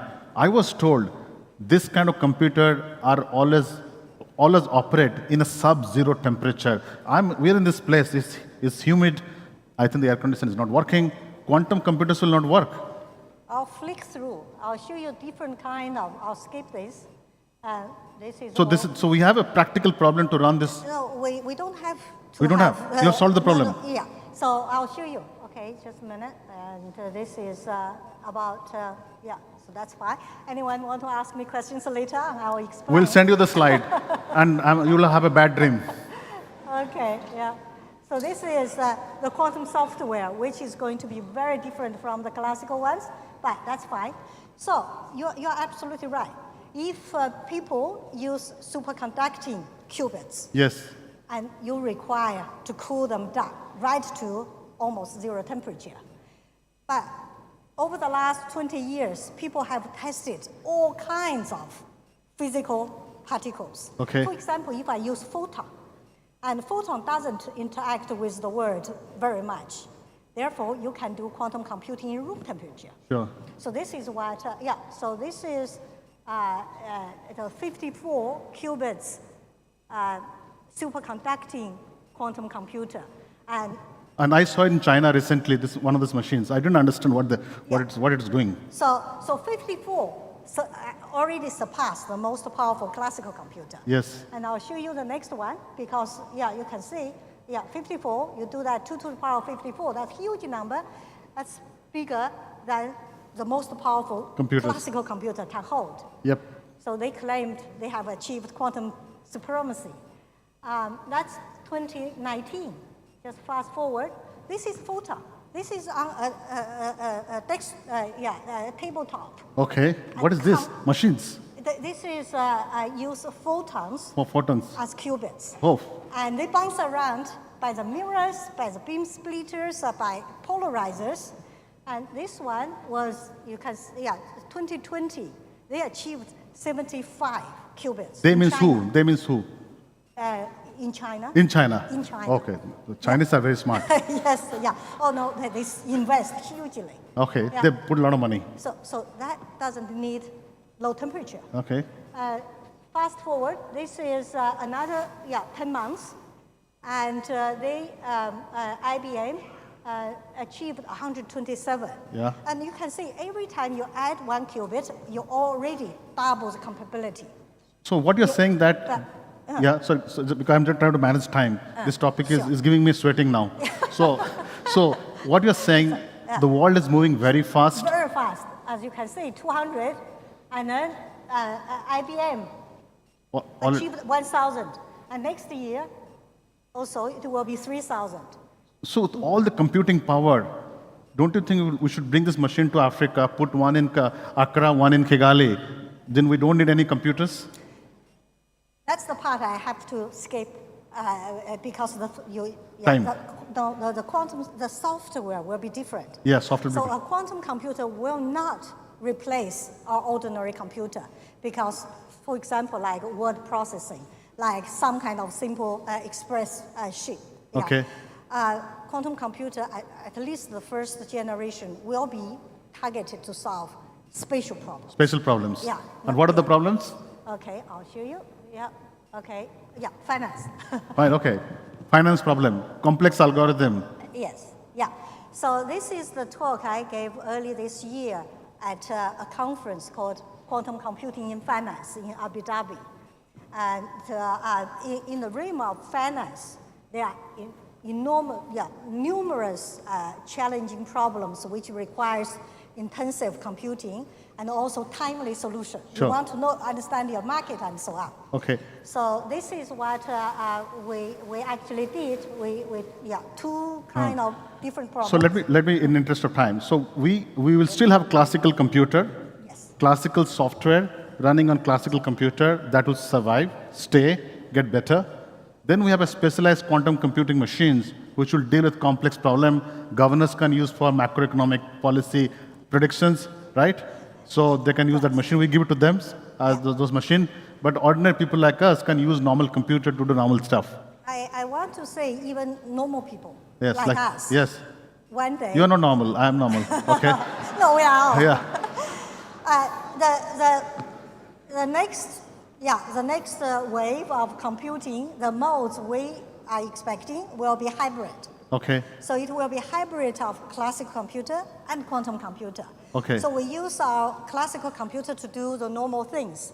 But if we want to explore huge solution space, we project it into this high-dimensional Hilbert space. That's what we call the quantum space, which is going to be huge. So the quantum computer will process information in that vast a sea of data, and then come back, provide us solutions through classical analysis. So it will be hybrid. Okay, now we really, we have 1 minute left. Yeah. I'm going to make a joke here, okay? Please forgive me. You know, if we as central banker don't understand things, we can call it a systemic risk. Will this machine cause systemic risk because we don't understand? Yeah, that's a tough question. So here's the answer. So I think we can conclude here. It's a tough question. We don't know the machines, what it can generate, good or bad behavior. But we as good people, we can use this machine and find a better use case. It is still early stage. It's still early stage of experimentation. But your message is don't ignore it. Right? Yeah, I think that's exactly. And also, I think for a professor like me, we want to reach out. We want everyone has that knowledge. So not only a few very rich people can get benefit. That's what I told you, right? That's right. And we want everyone try to think about it, try to contribute to the field, and will benefit. So can you design a course? This last 10 seconds. Can you design a course for Africa so we all can understand quantum computing and we can distribute to all colleges and schools? I think that's a wonderful suggestion. I was actually talking with Okay, let's give a big hand to you. So we got a promise. Thank you very much. Thank you. Thank you. Ladies and gentlemen, Professor Wang Jingbo and Mr. Sapnendu Mohanty, please a round of applause for them. Such amazing insights into the power of tokenism, AI, quantum systems, and earlier, a very riveting conversation on Africa's digital trade highway, unlocking SME growth through tech. I guess Oliver Wendell Holmes was right when he says that the original mind, once stretched by a new idea, can never regain its original dimensions. Clearly, our minds have been stretched to new possibilities that exist for these two areas. What we want to do now is to acknowledge the loving support of our sponsors, without whom we couldn't have come this far. Would you help me appreciate our sponsors: Obsidian Achena, Payaza Africa Limited, Fido, PwC, Insano Limited, IT Consortium, GCB Bank, Fidelity Bank Ghana, Consolidated Bank Ghana, Mobile Money Limited, and MTN Ghana. Together, they deserve a resounding round of applause. In a few minutes, we shall convene another panel which will look at technology. Ladies and gentlemen, Africa's technology integration with global systems. But for now, let's appreciate our sponsors in a few videos. Enjoy.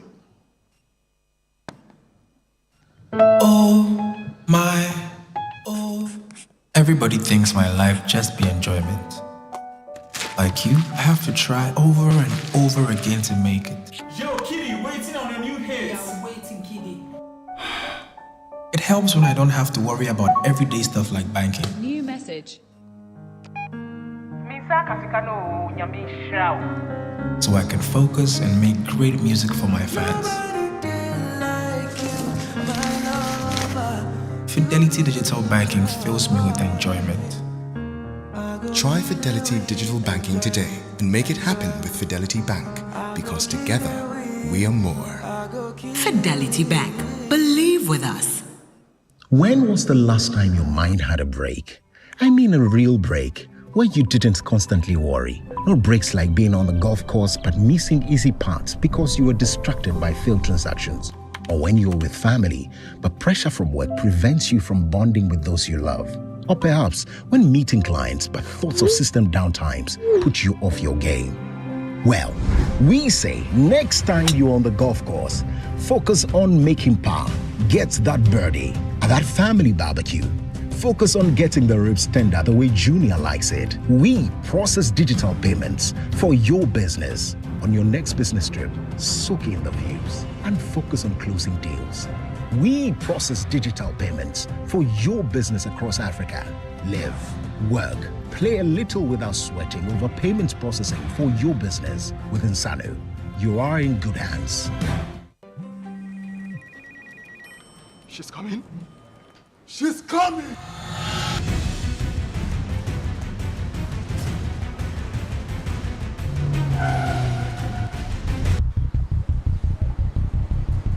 Oh, it's in. Red receipt now.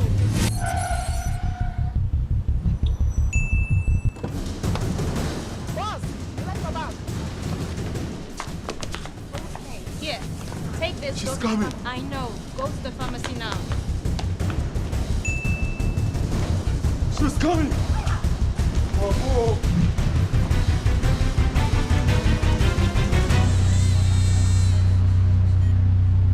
She's here. Pay faster, pay safer, and pay easy with Momo app. Download now and pay with the QR code, merchant ID, and so much more.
Ladies and gentlemen, as it stands today, Africa's digital and fintech sector presents unmatched opportunities for innovation, inclusion, and sustainable economic growth by adopting advanced technologies and innovative financial solutions to bridge the digital divide. Much was said earlier by Mr. Ravi Menon, former managing director of the MAS, where he alluded to many innovations that are being done across the continent. Talk of tokenization in shopping malls in Kenya, renewable energy projects using AI in South Africa, the e-Naira in Nigeria, and our very own Ghana card at Beth, amongst many other innovations. What we want to do right now is to find out how all these innovations across the continent can actually feed into global systems. For the next 20 minutes, we're going to have International Technology Panel, Africa's Technology Integration with Global Systems. Make welcome the moderator, the founder of Heritos Labs Limited, Deridine Dadze. It's going to have to be quick then. He's joined in conversation by the following. That's the first seat. That was a little commercial break. He's joined in conversation by the co-founder and co-head of Cambridge Subtech Limited, or Lab, I beg your pardon, Mr. Matt Grasser. A round of applause. The head Ericsson Mobile Financial Services, Michael Wallace Brown. Co-founder AC Group Rwanda, Philip Ngarambe. Majid Mujalid, the co-founder and group chief executive officer of Chipper Cash, and the board director of the PAPS, the Pan-African Payments and Settlement Systems, Mogabudi Lebogang Refil Way. A round of applause for them all. The moderator, 20 minutes is what you've got. Right. Thank you very much, Jerry. It's great to be here, and within the next few minutes, we are going to delve into this topic, trying to explore how Africa connects into global technology systems. From all the ongoing panels, we get to recognize that there are a lot of systems and technologies and innovations that are emanating across the different countries in Africa. But you also know that we are not an island. Key question is, how do we integrate into global systems so that we can get maximal value for the people? Technology is about the people. How do we integrate into global systems so that we can improve the lives of Africans, so we can get maximal value? And we're going to look at it from policy, infrastructure, and also from a co-creation perspective. So one of the first questions I'm going to ask is, and I'm going to ask that to Majid. Majid, what is that question regarding Africa's integration into global systems that we are not asking? And why would exploring that question bring a lot of advantage to the African continent, especially when it comes to technology? Yeah, thanks for that question. I think by way of introduction, and just to give some context to what Chipper and where our focus is, we started 5.5 years ago to effectively empower Africans to do things that they could not do, or it was ridiculously expensive to do. And so we started with an intra-African cross-border experience. We've now deeply partnered with Visa. We issue virtual cards across the continent, primarily Nigeria and Uganda, and we are one of the largest issuers there. Similarly, we work in Uganda to issue, to enable a local Ugandan to purchase, Tesla shares and US fractional equity, so they can spend, as little as $1, 3,500 shillings, and start to be involved in this global financial ecosystem. And so we spend quite a lot of time integrating with global systems. And one of the key challenges that we've seen interacting with foreign entities is actually almost a perception. And one of these perceptions, the way it shows up, is a lot of African countries are on their prohibited country list or their blacklist.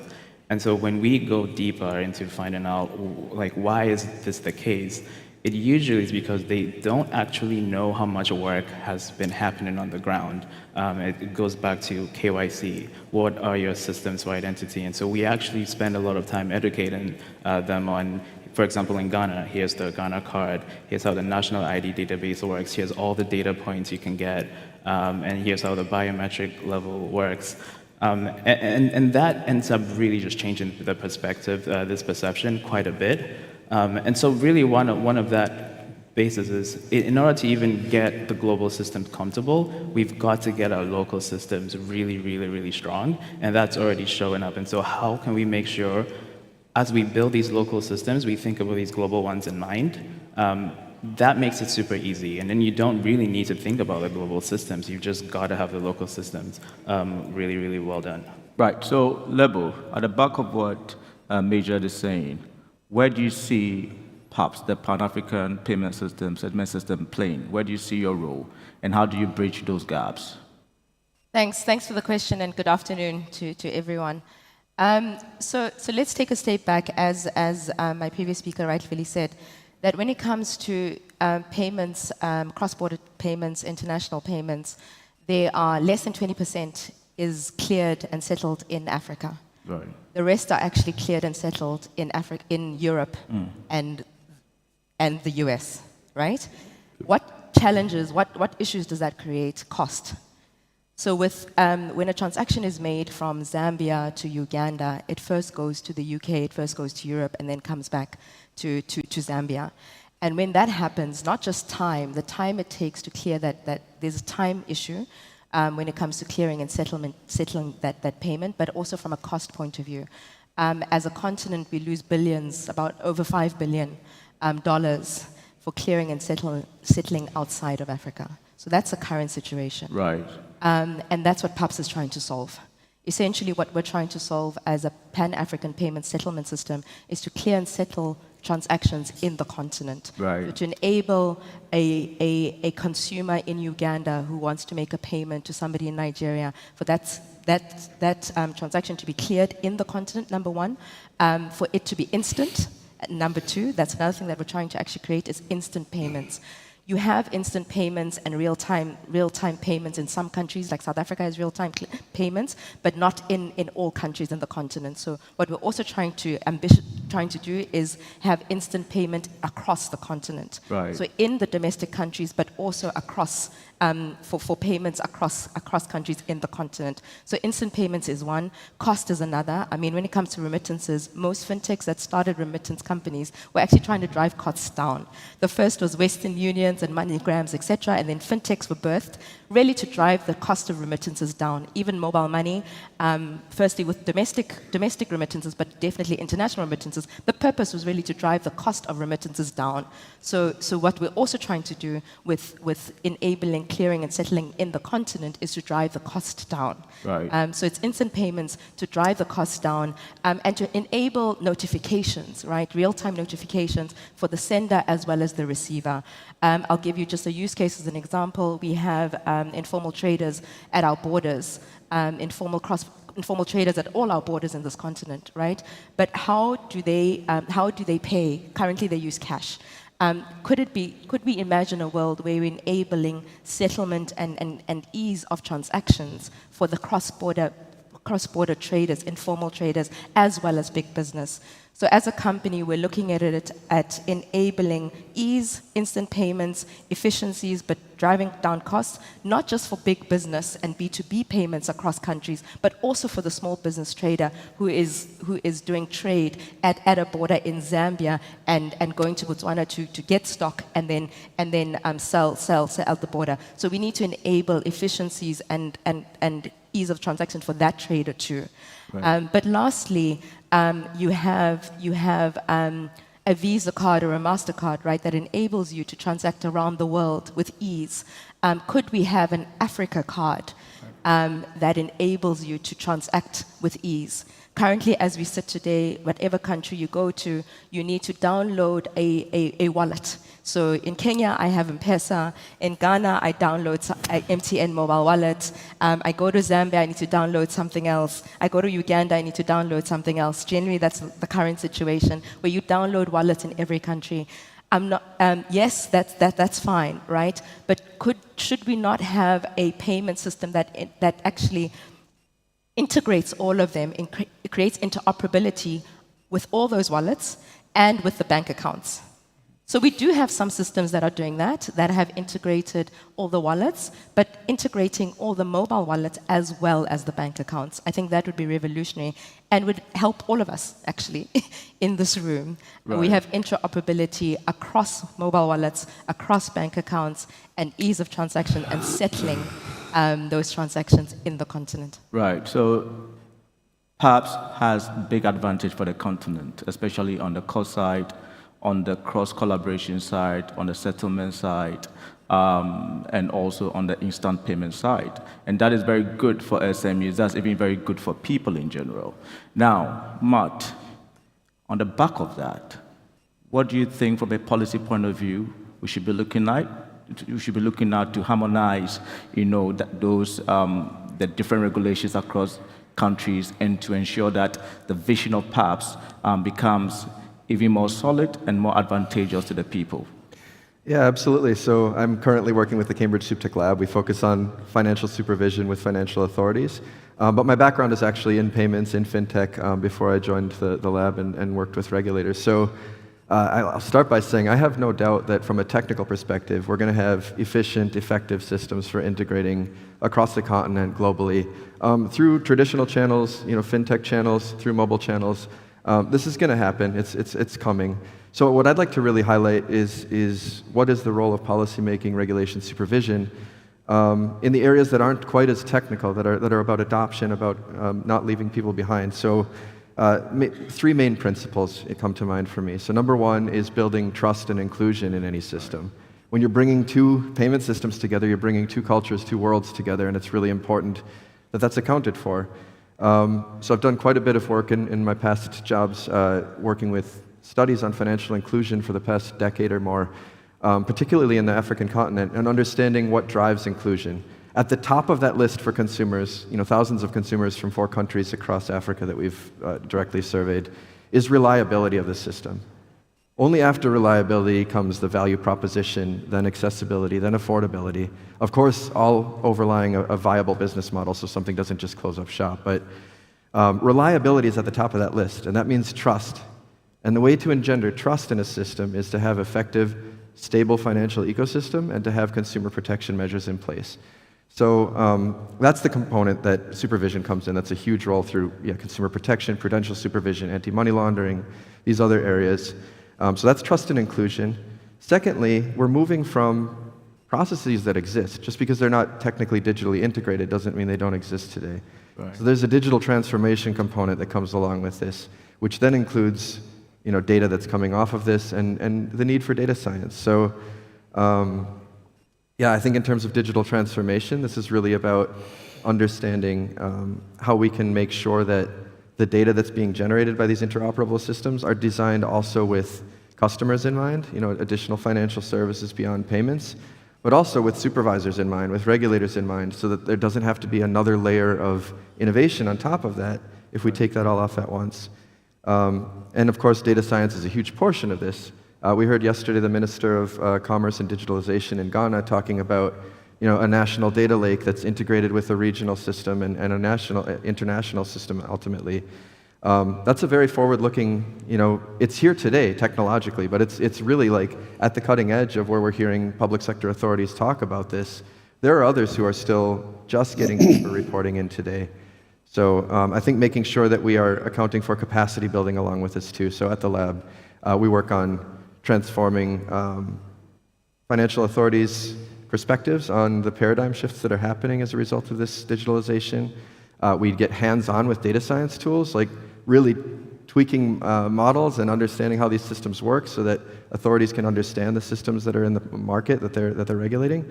And finally, we work with authorities to innovate, to do design sprints, value proposition designs, technical specifications, process integrations themselves, so that they're prepared for these systems to be integrated and prepared to take care of those kind of measures that make a secure and stable and safe ecosystem for consumers to operate in. Right. So from a policy perspective, we need to consider the different nuances, especially the different cultures, the different understanding of what trust is, the different capacities, ensure that across Africa we are able to harmonize one, regulation at the trust level, regulation at the data protection level, and also look at areas around talent development, capacity building, and also from what you're saying, let data lead the way.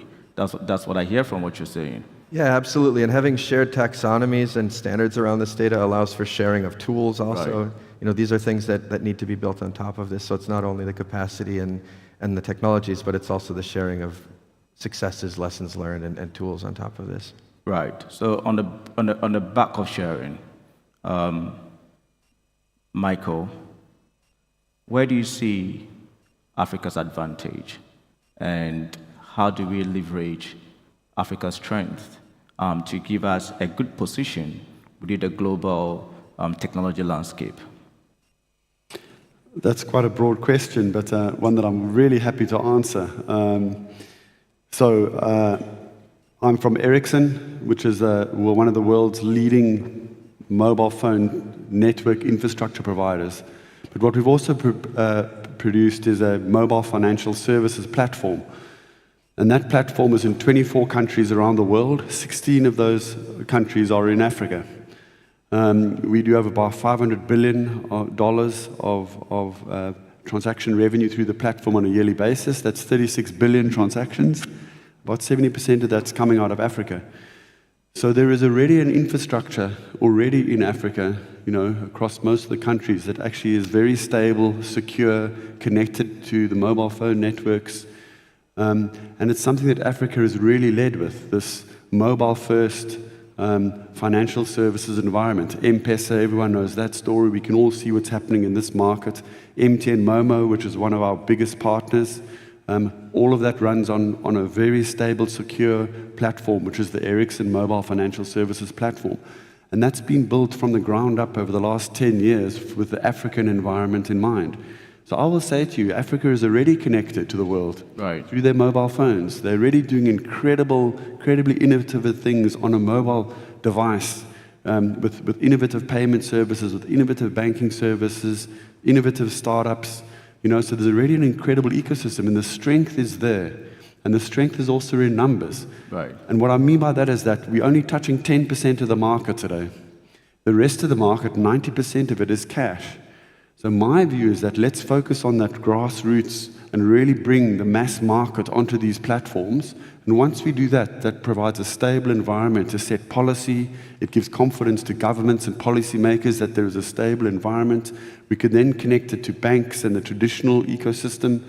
But Africa must not underestimate itself from the perspective that they are already leading with mobile financial services and mobile payments. And we should accelerate forward to do that, but off a very stable, solid platform like we provide with Ericsson Mobile Financial Services. And we're looking to partner with the best in Africa. MTN Momo is a really good example. We've got lots of other partners in Africa, but also the broader ecosystem. We want all the little fintechs to be connecting to our platform, as well as in the broader community, the large corporates, the banks, etc. And once we do that with that stable platform, now we can conquer the world. Right. So we have a lot of strength, like you just mentioned, from an infrastructure point of view, from the numbers point of view. So we are looking at scale from a connectivity point of view, from an adoption point of view. Now, I want to ask Majid, right? What should we be looking at? Because we've done well with, for example, mobile payment, mobile money. For me, we are leading. Now, what is the next thing that we should be looking at? What technology advantages or what technology strengths should we be looking to pick in to ensure that we sustain that momentum and we don't lag when it comes to the technology frontier globally? Yeah, that's a great question. And actually, just to emphasize what Michael said, we've got a lot of infrastructure that has been built that actually does work. And we really should not even, in many ways it's more advanced than what we have out in the West. And leaning into that and making sure that they are working, they are safe, that national databases they're actually secure, they don't get polluted. That's so key to every single AML system and compliance framework, any system that we have to build in order to make our global banking partners comfortable with it. And that's been that key thing, that just really going deeply on what works locally. And then in terms of that, there is a trend, like to what you're saying about scale, what investors are looking for is, can you have a Pan-African system or a company that has 100 million plus customers, right? Nubank just announced that they crossed that. And in a continent of 1.3 billion people, like, the opportunity, everyone knows it's immense. And so how do we leverage what we've already built and all of that and move forward? There are all these open technologies that are now being developed, so we can still build our local systems, but look at these global systems and build them on open standards. And once they're on open standards,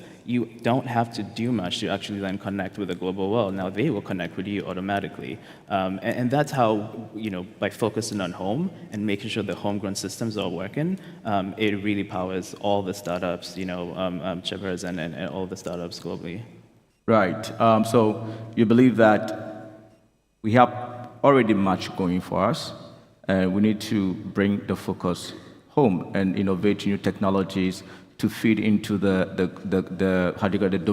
I'm looking at Africa as a domestic market, within the context of the world, to in the African market.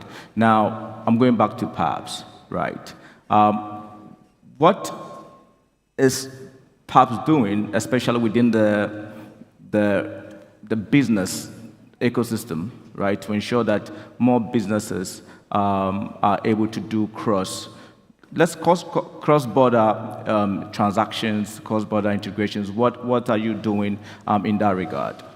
Thanks for the question. So we currently have central banks that are signed up on PABS, 13 central banks, and then 113 banks that are signed up on PABS.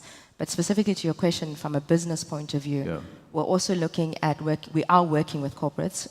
So right now, for instance, we are discussing working with a retailer that does distribution across different countries. Right.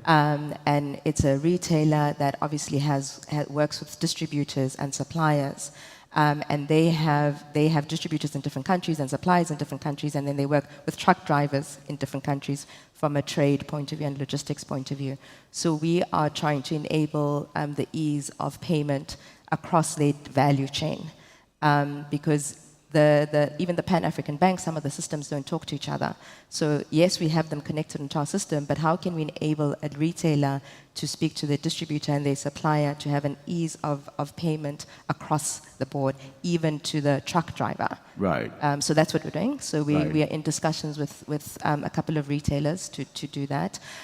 We're also in discussions with logistics companies, again, same thing, that do logistics in different countries, and they want to talk to one party, right, to enable payments and clearing of settlement with one party, because I think when it comes to consumer-to-consumer P2P payments, there's a lot of innovators that have already solved for that, but the challenge is B2B payments. And the limits that are inherent when it comes to B2B payments. So we're also in discussions with policymakers, actually, to enable B2B payments and a large sum of payments for B2B payments to be maybe not instant, but quicker than they are today. Right. Yeah. And that's a great one, right? That means that we need more transactional service innovation. Yes. And for that to happen, we need startups, we need innovators. Yes. One of the biggest challenges is money, right? And I want to find out, what do you think, Matt, that we should be doing to drive more investment into the African ecosystem so that we can consolidate our gains and have a better play in the global technology ecosystem? Yeah, I mean, I spent a number of years before the Cambridge SupTech Lab with a group called the Catalyst Fund, which accelerates inclusive fintech models across the continent. Has now expanded to work on, more globally climate models and climate finance and things like this. Lebo and I actually met there. So, I think the main thing there is to make sure that there's a strong value proposition that's in a format that people are used to, making sure that everything is de-risked and compliant and not risky in that way. And then engaging with specialists who understand growth, understand how to go from early stage, product market fit to a growth model to maybe national or international scale, and set up that strategy early on, get the tooling in place, the analytics, which can also serve as compliance technology later on at that growth stage, and really de-risk the model so that investors feel confident that hey, this thing looks like what I'm used to, and it's innovative, and it's packaged in a way that I can't really say no to. Why would I? The potential for growth is unlimited. Right. So you are looking at it from the perspective of risk. You know that back in the day, and even still now, certain countries still have challenges integrating like platforms like Visa and easily utilizing it. Key question is, and I want us to go back to the same, bringing in the investment. Majid, you've been with Cheaper Cash. What do you think we should be doing to bring more money for innovators like you to be able to scale your operations? Yeah, I would say one of the key things that we hear from all of our investors and what they're really looking for is they see the opportunity, there's no question about that, but can we build sustainable companies within the continent? Obviously, everyone knows how the markets have been changing recently, and so that's the key thing. What are the profitable business models that are sustainable, that can be built, such that you actually do have a closed loop?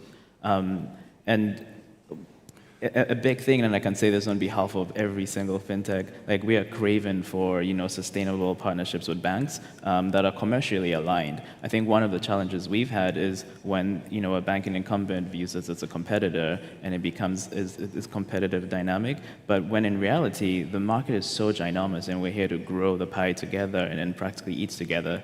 And so how can we, as an ecosystem, have partnerships that are aligned where we can have business models that actually work?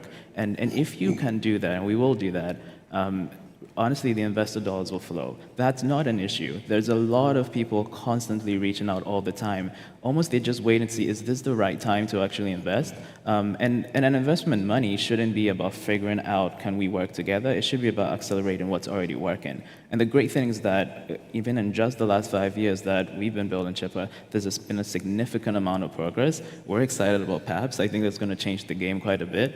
But it's, can we work together with great partnerships? Investors see that, and they would invest. Right. So Majid is saying, let's look at more partnership, because out of that we can create more innovation. My last question is to you, Michael. You work with Ericsson. You do a lot of integration. What problems do you think we should be solving? That's a broad question, but I want to keep it really simple. Yeah. With all of these great things you've been speaking about, I think it boils down to a simple thing like education. Right. It's skills. We want to create a really strong skill set and skill base in Africa, so that when we do have investment into startups, we've got the skills then to support it. And I think that's one of the things that Ericsson is really trying to do on the ground, is build up that local skill set. We're operating now in over 17 markets in Africa, on the ground, with engineering resource on the ground, supported by, engineers in Sweden and all over the world. And we see incredible talent on the ground. So how can we nurture that on the ground to then create solutions for, I always talk about it, let's create solutions for Africa, so solve Africa's problems with Africa's solutions, with Africa's people. And I think that's a really, really key thing. If we can get that real ground-based education and skills, there's a huge opportunity for us to do a lot of things. And I think the investment and all the other great stuff will then come. Right. So from what Michael is saying, if we boost our talent pool, we stand a chance of having a lot more people interested in the continent, and then investment will flow. And we've had conversations around PAPS, the opportunities that it presents for us, especially when it comes to reducing the fees, cross-border trade, when it comes to integration. We've spoken about standardization of policy across the continent. We've spoken about partnership. So we see that overall we have great advantage as a continent, and as a people, we should continuously explore and always ask the question, how can we do it better? And how can we present or develop new innovative ideas that present competitive advantage to us, so we can have a better play in the global innovation system? Thank you very much. Thank you very much, panel members. Thank you. Ladies and gentlemen, Mr. Zeruddin Dazi, founder, Heritos Labs Limited, and his amazing panel. How about a round of applause once again? Thank you very much for those rich insights. We came here on the back of innovation, investment, and impact. Let's explore the second model, investment. Here to make a very important announcement, ladies and gentlemen, make welcome the Chief Information Security Officer of Development Bank Ghana, Mr. El Farouk Umar.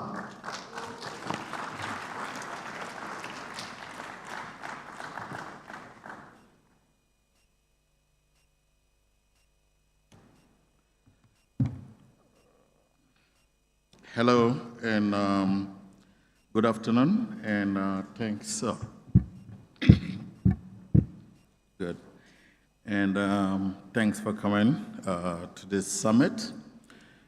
For several weeks, we've been working with young entrepreneurs in the area of technology innovations. We had 140 applicants to work through innovations that would be impactful to Africa, would be scalable, would be useful, and can be monetized at the end of the day, but also to help people in general. We had 140 applicants.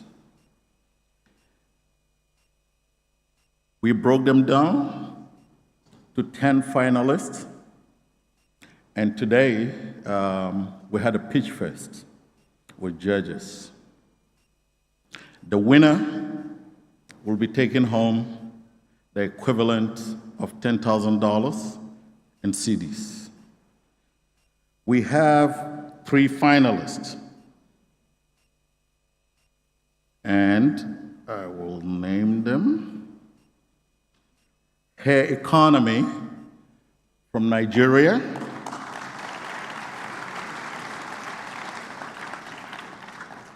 Onkao from Cameroon, and Chimpe from Ghana. I'd love to have all of them join me on stage right now so that we could acknowledge them.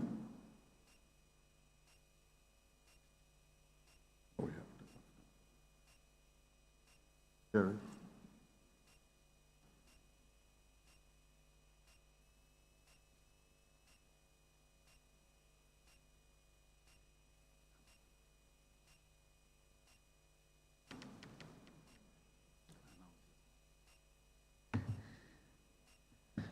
Ladies and gentlemen, please welcome our finalists, Hair Economy from Nigeria, Nkwa from Cameroon, and Chemfe from Ghana. A round of applause as they come. Are they coming? Are they coming? And while they're on their way, ladies and gentlemen, we receive with great delight once again our guest of honor for this session, the Prime Minister of Grenada, His Excellency Dickon Mitchell, I beg your pardon. A round of applause. Thank you for joining us, together with the Governor of the Bank of Ghana, Dr. Ernest Addison. Do we have a finalist here? Damn! I pray they don't miss the rapture. Okay. Nonetheless, let's announce the winner.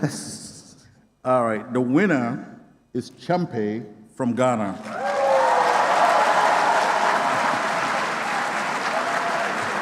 Thank you. Wow. Ladies and gentlemen, this is what we call host and win. A round of applause for Champe.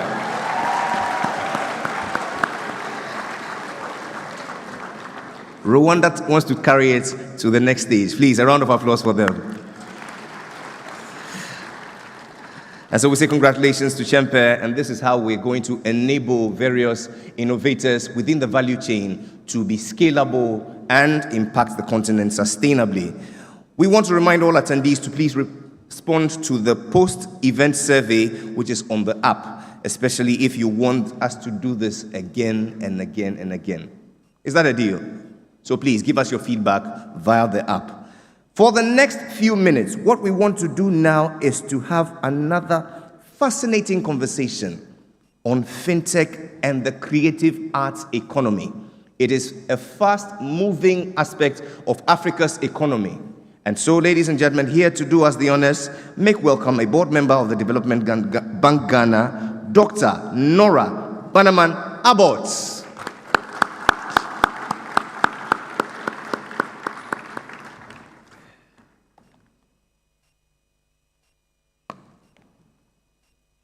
She likes to hear the applause when she's walking, you see.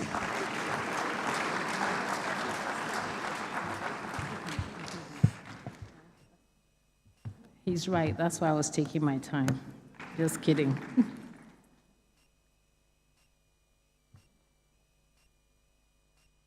So, modesty does not belong in the vocabulary of any ambitious entrepreneur. So here goes.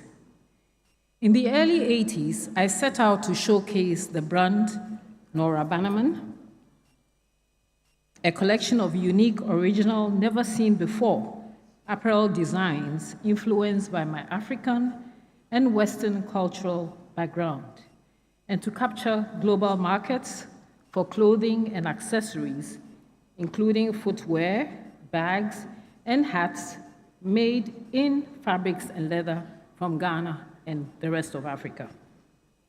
Working with a team of young Ghanaians whose skills to manufacture high-quality products I had developed solo at the time in my Sleek Fashion Institute, an NGO, I went on to style First Ladies of Africa in bespoke collections. It was the safest way for me to generate wealth. They paid hard cash after my fingers were burned too many times with no fintech available. We in the industry lost thousands of Uncle Sam dollars, very discouraging to a majority of artists, of musicians, and fashion designers, and some fell along the way. In the 90s, the EU office in Ghana sponsored myself and 2 male designers from Ghana and other designers from a total of 8 African countries to showcase our designs on runways at the Pret-a-Porter Femini, Paris, and Igido in Dusseldorf. Our first show was a hit. We influenced fashion, and European fashion went from the dull, especially during the fall and winter seasons, to very colorful ones, influenced by designers from Africa. After the 3rd shows, what we realized was business was not flowing our way. Instead, we were giving away ideas for nothing, and we decided to bring the shows to Africa. Unfortunately, financial support was lacking. So the first attempt was what, even though I hate the term third world country, but the first attempt would be graded as such. In 1996, in partnership with the Ghana Dance Ensemble and musicians like Jedoublé Ambule, renowned percussionist Ochirima Asante, we put up shows in New York.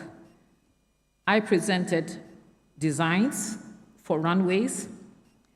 I don't think this is in our history books, so if there are any historians here, please take note. We performed in New York, in Chicago, and in Atlanta, and we raised money for Ghana's Olympic team to take part in the Olympic Games. I think we deserve an applause.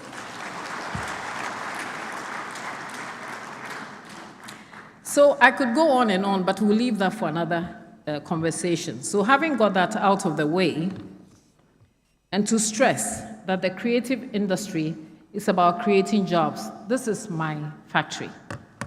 At full capacity, we employ about 1,000 workers. 85% of them are women. So although we entertain, we create jobs for the youth of Africa. Let's take note.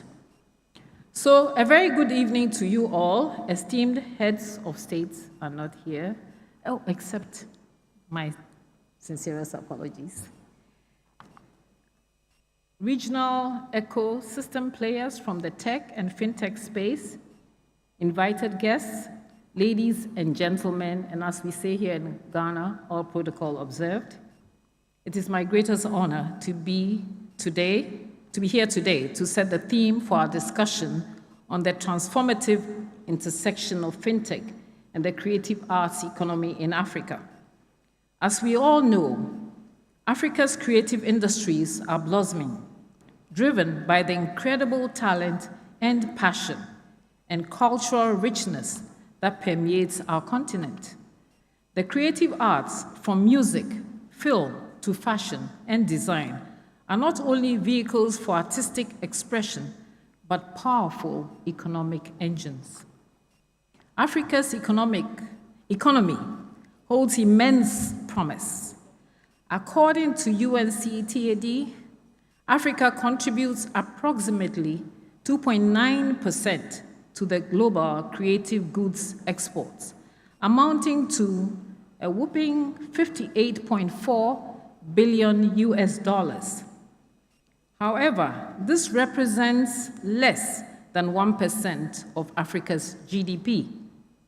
Creatives still face significant hurdles, limited access to finance, intellectual property challenges, and barriers to reaching global markets.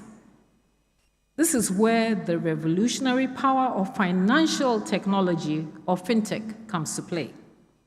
Fintech has the remarkable ability to democratize access to financial services, empowering creators to monetize their talents, secure fair compensation, and build sustainable creative enterprises. Imagine a world where crowdfunding platforms provide artists with the capital to bring their visions to life, where digital payments and e-commerce open new avenues for creators to sell their works globally, and where blockchain-based royalty stems ensure transparent and equitable distribution of earnings.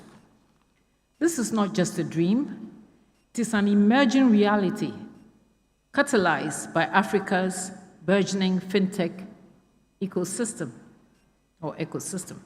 From crowdfunding sites like Thunderfund to blockchain startups safeguarding music royalties, we are witnessing innovation unlock unprecedented opportunities. But truly, to unleash Africa's creative potential, we must build a nurturing ecosystem that brings together creatives, fintech innovators, policymakers, and financial institutions. An ecosystem founded on collaboration, enabling regulatory frameworks, and a shared vision. As a board member of Development Bank Ghana, I am proud to note the pivotal role creative industries play in fostering economic growth, celebrating our diverse cultures, and driving social impact. That is why we are committed to catalyzing investment and forging cross-sector partnerships to propel this dynamic sector forward. However, we cannot do this alone. We need the collective efforts of all stakeholders, public and private, to build an environment where creativity can thrive, innovation can flourish, and fintech can serve as a great equalizer. I believe that this summit has set the tone for a collective effort. So I urge you all to embrace the synergy between fintech and the arts, to see the immense potential for economic empowerment and cultural preservation, and to actively engage in shaping an ecosystem that nurtures both technology, advancement, and creative brilliance. For as the Nigerian novelist Chimamanda Ngozi Adichie once said, culture does not make people, people make culture. It is time for us to make a culture where fintech and the creative arts thrive in perfect harmony, propelling Africa towards a future of boundless creativity and shared prosperity. And yes, we can. Thank you all so much for your attention.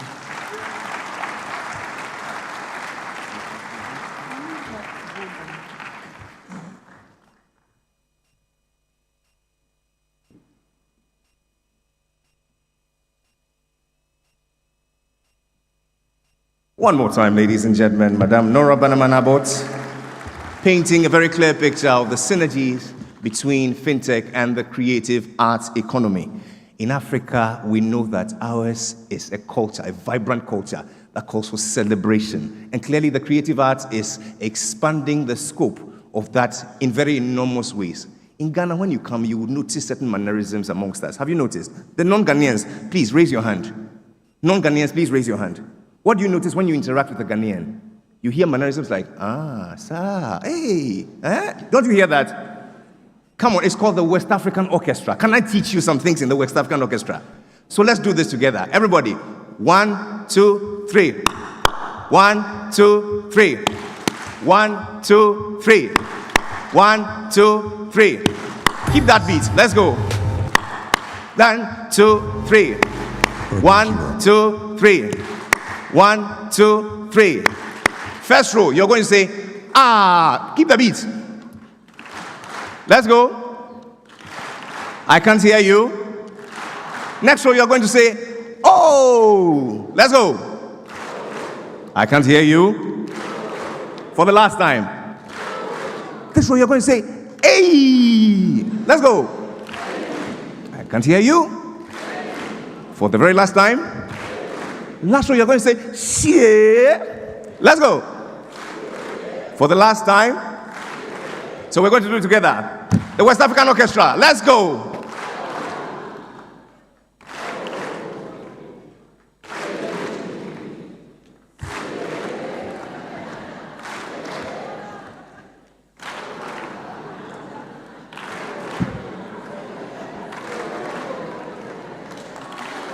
Give yourselves a resounding round of applause. You're all West African right about now.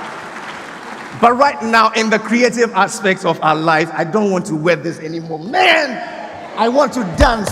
Ladies and gentlemen, rise to your feet. I want to show you something. Please, everybody, as many as are enabled, rise to your feet. Let's do something special right about now. Woo!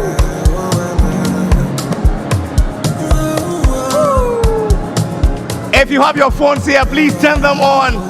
And I want you to turn around with your back facing the stage. I'm going to show you something special. Let's go.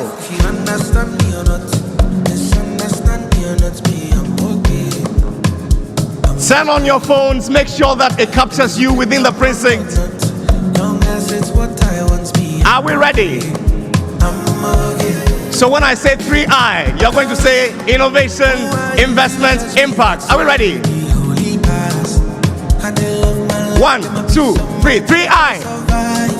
Innovation, investment, impact. Let's go. 3I. 3I. Innovation, investment, impact. Give yourselves a round of applause.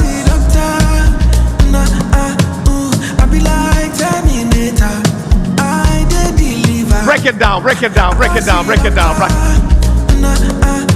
Bring it down, Mr. DJ. But right about now, leading you in a very beautiful choreographed dance, I give to you from Ghana to the world, DWP Academy. Attention, ladies and gentlemen. Welcome to the 3I Africa Summit 2024. Conspiracy theories say that the AI is going to take over the world, but the truth is that that's wrong. This is just a snippet of what the future is going to be like. Welcome, DWP Academy.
In your face, all over the place. In Sister blessing, give me your blessing. Sister favor, do me a favor. Antica fire, I believe say the fire come. Antica fire, I say the fire.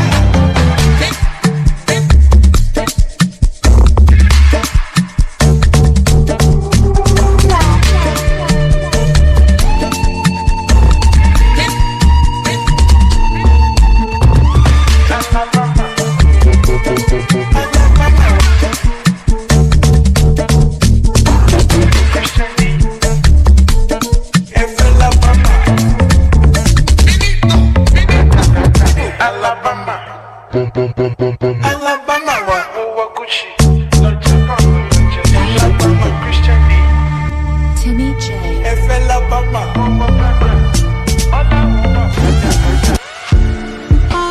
I'm from outer space. I got Milky Way for blood, evolution in my veins. I'm gone, I've been far away. I'm illuminated, I'll make a move, start the waves. I've been. I'm from outer space. I got Milky Way for blood, evolution in my veins. Look, look.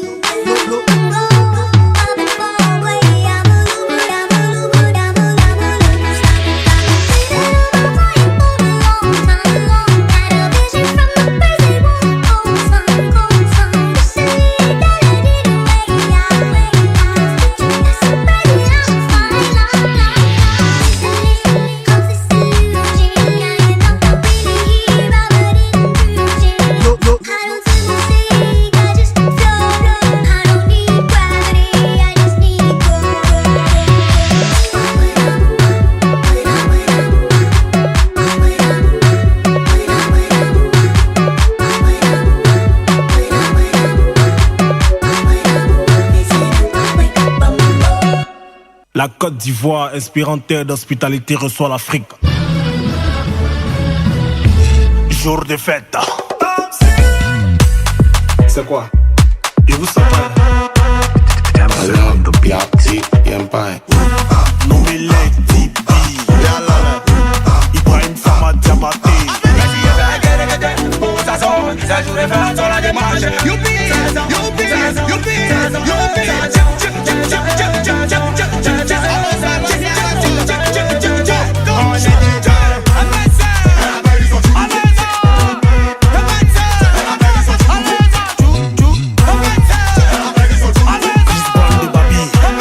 Y'a pas conseil, hein, à lui seulement. Qui ça balèze? Fous du matos. Descends, fous du matos. Descends, fous du matos. Fous du matos, c'est fous du matos.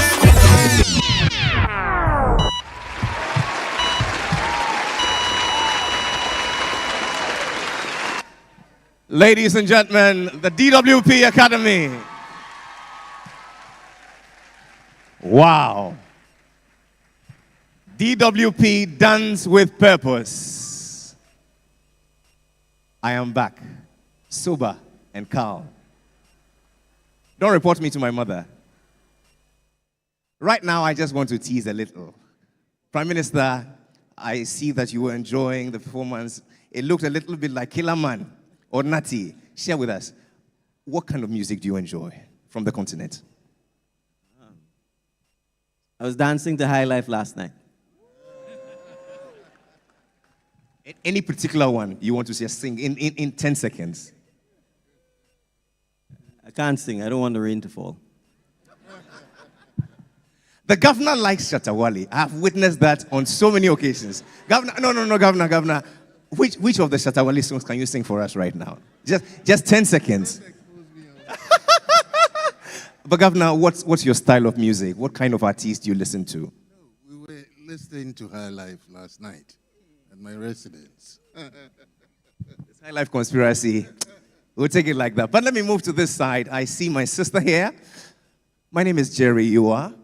Lauren. What can you tell us about the African creative economy? Which kind of artists have you come across, or which one of them tickle your fancy? Well, I think there's one coming out now named Mr. Easy. Ladies and gentlemen, she's in the spirit, because right about now, it's my pleasure to acknowledge to you a very fascinating panel which comprises the following. Lady Densa Amwating as the founder, President Guba as the moderator, Jeremiah Owusu Kurama, NFL star, Aisha Ayensu, Chief Executive Officer, Christy Brown, Marisa Omaniba, Head of Business Affairs, Salty Soul Group, Danelle Dixon, who is Chief Executive Officer, Stellar Network, and the man we all know as Oluwole Ajibade. I give to you the founder of Zagadat Capital, Mr. Easy.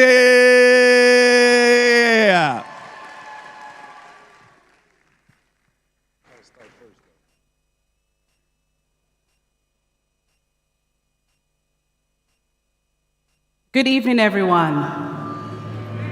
Oh, good evening, everyone. Good evening. I just want to make sure that you guys realize that this whole event was done by the creative industry. So when you talk about production, cameramen, the dancers, music, the attire that we're wearing, everything. So even if we're talking about fintech, the creative industry is so much more valuable and important. Because we're all entertained today. Right now you were entertained, you were dancing, you were happy. It's because of the entertainment industry. So give it up for everybody that put on this event. From the crew, from the team, from the designers. It's because of you. So thank you. I have a fantastic panel, people coming from different places, and for me, the global industry, the global creative economy generates over $2 trillion in revenue and employs over 50 million people worldwide. Half of them are women, okay? Yes, deserve a round of applause. So let's bring it to the continent. So currently, the continent's creative industry account for less than 1% of the continent's GDP. And when you look at, compared to 4.4% in the United States. So how do we do better? And so I'm going to be speaking to my panelists to give us more insight. I'm going to start with Jeremiah. You did not. So Jeremiah, when it comes to sports, the NFL, big industry. Yeah. Okay, even when I heard some of the adverts that's going on, the Super Bowl advert, some of the 7 million for one advert. Yeah. So with your experience, how do we use fintech to leverage on the continent when it comes to sport? Well, first and foremost, I just want to greet everyone, from the elders to the youth, to the commoners to the kings and queens. But for me, in my experience, playing professional football in the United States for the Cleveland Browns, a lot of those experiences really stem from what I would say is really one thing. It's a common denominator, and that's really data, right? Data analytics is very huge, whether it's from performance, whether it is to fan engagement, to the wearable technology that we have on.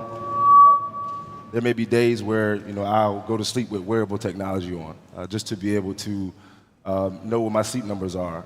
How many hours was I in REM?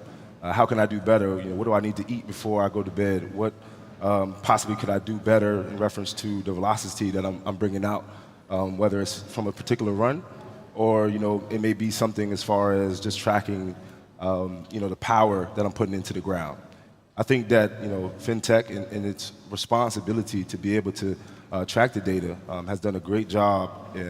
From my experience, especially when it comes to say even fan engagement. You just saw the Cleveland Browns, which is my team, just established the marketing rights in Nigeria, and they're able now to stream the games there. They're able now to sell their jerseys, and I believe that they're utilizing a lot of the techniques, even as far as like blockchain, just being able to understand, hey, look, I'm putting this information out there.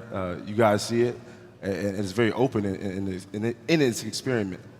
But I think again, when it comes back down to how best can fintech really develop the sports in Africa, it has to do a lot with the data side of it. So. Okay. And then, but we see that sports, they use esports. Yeah. There's PlayStation. Yeah. There's all of these things that are enhancing the sport, right? So what can we do better in terms of the continent? how we use fintech? I mean, like when you just talk about like the esports and the video games and things like that, people don't actually like know how beneficial those things can be. Of course, there's always a polarity of it, right? Like you can have it too much and you're just addicted to it, and then you also can utilize it in the right way. When you talk about those tools, though, I mean, those tools have the terms that we use. Those tools have the techniques that we use. It has the information in reference to how to work the sport, whether it's FIFA, whether it's boxing, whether it's NBA, whatever that looks like. The sport industry is certainly not only just doing it for the information side, but also from an economical side, as we look at, those things that you mentioned as far as those video games and the esports and a lot of the technology that's being used by the youth is doing a phenomenal job in producing a large revenue. Not only that, but you take a look at some of the health things that we talk about in sports.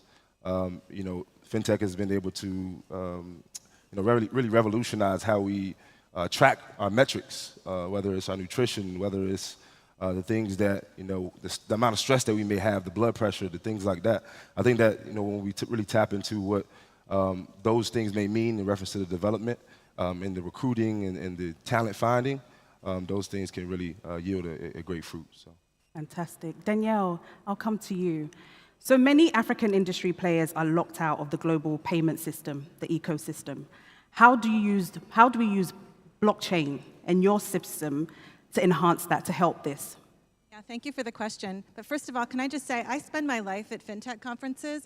Y'all know how to put one on, Governor. You did an awesome job here with this one. This is a lot of fun. So thank you for that. And then the second thing I just want to say is, Ms. Banham Abbott, what a great speech you gave. Like, that brings in everything that we need to know here about what we're doing here in Africa. We spend a lot of time talking to people and listening to the challenges and the problems that they have. And especially here in Ghana, we have the benefit of working with Idris Elba and the Akuna team to come here, to meet with creatives. We met with Aisha earlier this year, to meet with folks to understand the challenges that people have to get money into Ghana, onto the continent. And with blockchain technology, and the tools are already here to be able to simplify this and create that borderless ecosystem so that you don't need to worry about whether you need this bank or that bank. You can still work with the banks because it works seamlessly together. So you can receive assets onto the continent, and then you can actually send them to your bank account. So everybody is participating, and it's low fee, and it really sings to the creative economy, because part of the challenges that we see here is that folks are actually putting content up on YouTube or on Instagram, and they're not able to get paid unless they have a bank account in the United States or in London or in somewhere in Europe. And that's just wrong. So this technology actually solves that problem. And so we're working to be able to bring this here. We're working with lots of folks who are in fintech here in Ghana, and they're developing technologies on top of the Stellar Network. And then we're also working with the Akuna Group to bring a wallet that's focused specifically on the creative economy here. And creators of all types, that's the really important thing. I've learned from Idris and his team that creators are everyone out there that are focused on textiles and music and content and all of those things. And it's so important that this technology serve all of them. Fantastic. And I just want to talk more about the blockchain, because sometimes, we don't understand it. How does it work? How does it really, really work? Well, I can give you a sense of how it works, but the most important thing about blockchain is it's just another rail. It's just like SWIFT or all these other technologies that we leverage, and you should never know that you're needing to work with blockchain, because it should be so simple for you to be able to leverage, and the wallet should just make it all happen seamlessly. But blockchain is amazing because it's a global public network. As you just mentioned, it's something that's transparent, it's immutable, nobody can touch it, can break it, can change it. It's an immutable record that every transaction is validated by a bunch of computers all over the world. So when the transaction happens, it's final. And that finality gives you the sense that no one can take away what just went into your account and into your wallet. And the other thing that's really remarkable about blockchain is that it takes these fiat currencies and you can convert them into a digital asset that's backed one-to-one in a bank account, so that you know that the asset that you receive, you can redeem for the fiat for the same thing for fiat. That's really, really important. Fiat, just the money, just local currency that you want to get. So blockchain technology just allows, it's just like the internet. If you think about all the content that you're able to view on the internet, this is the internet of money.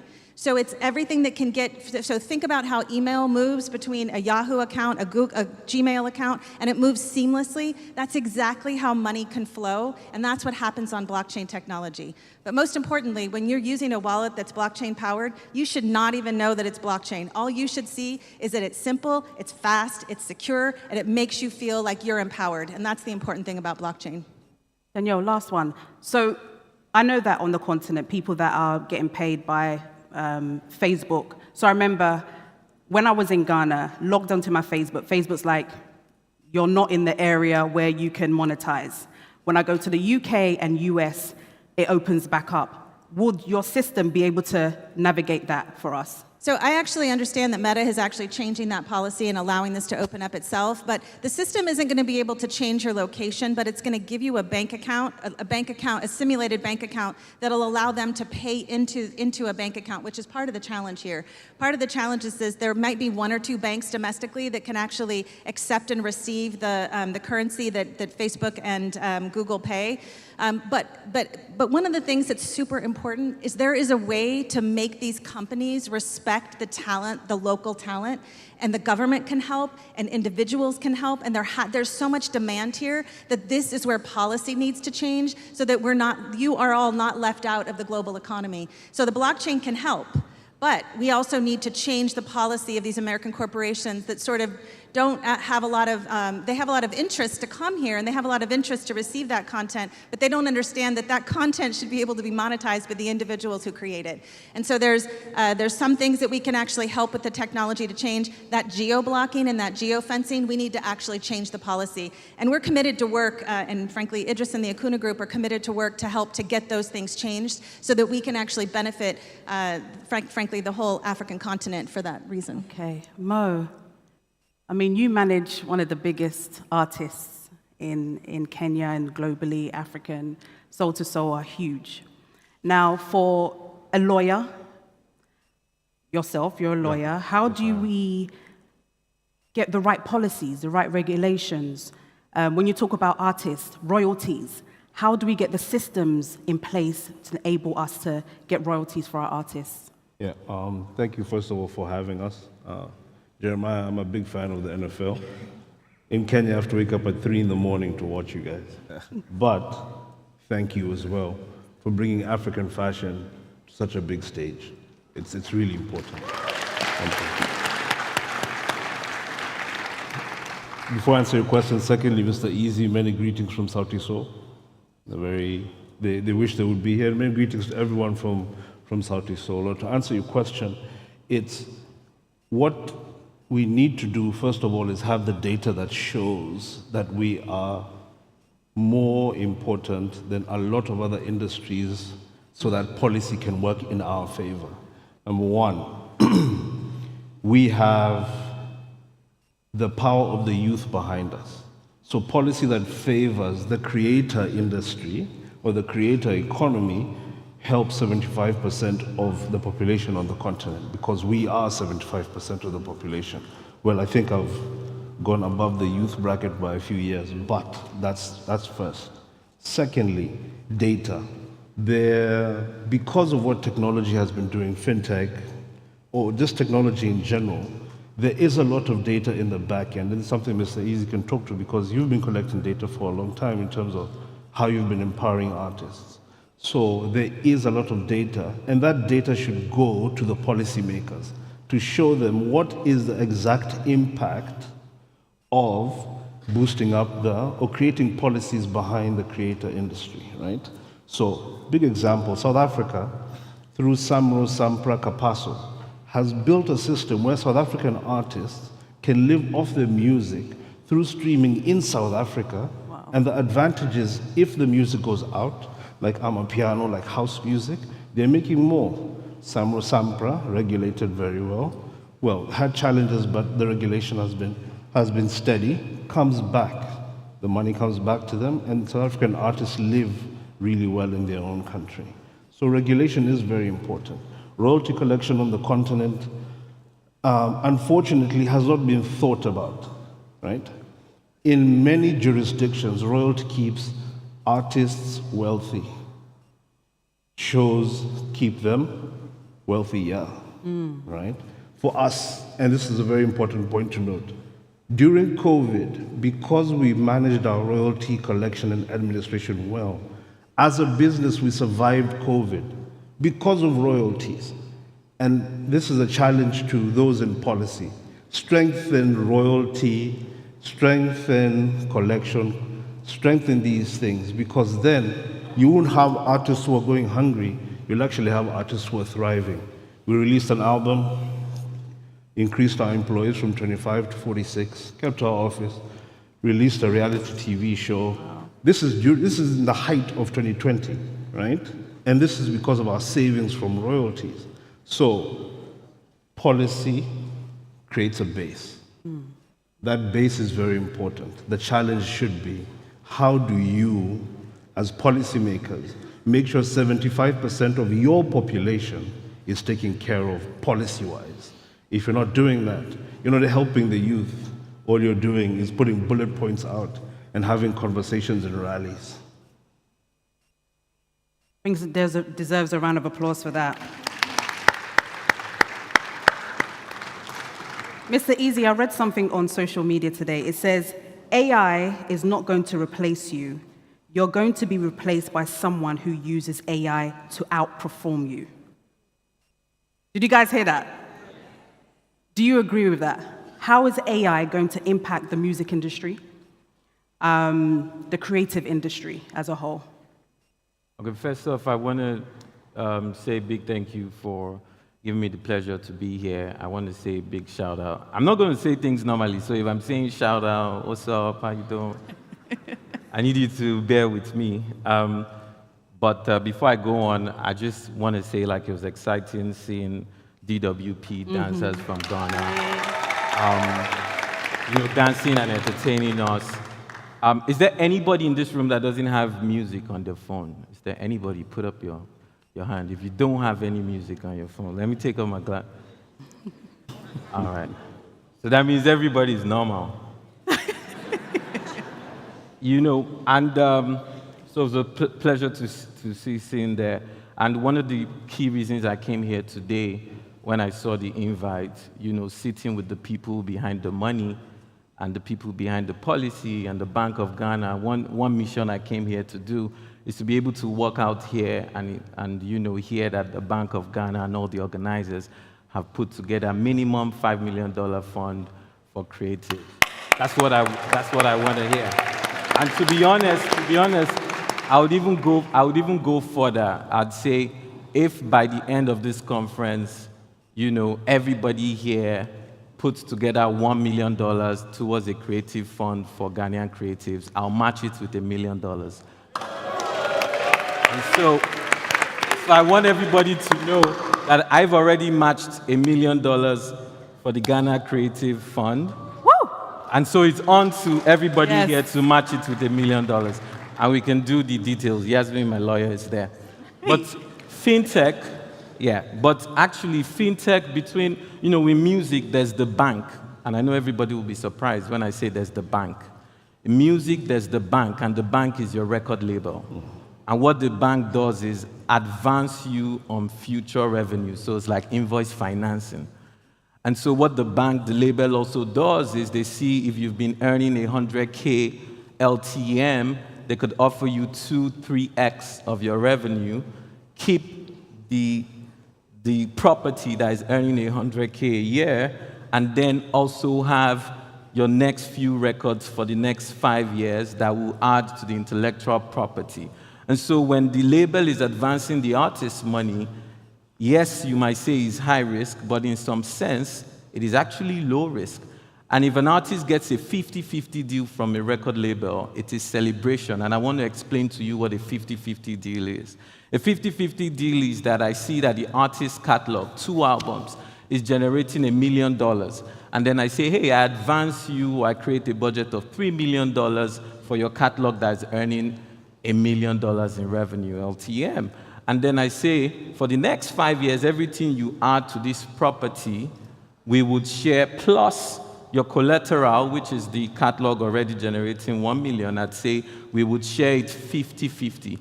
But you never get your 50% until I generate $3 million from your 50%.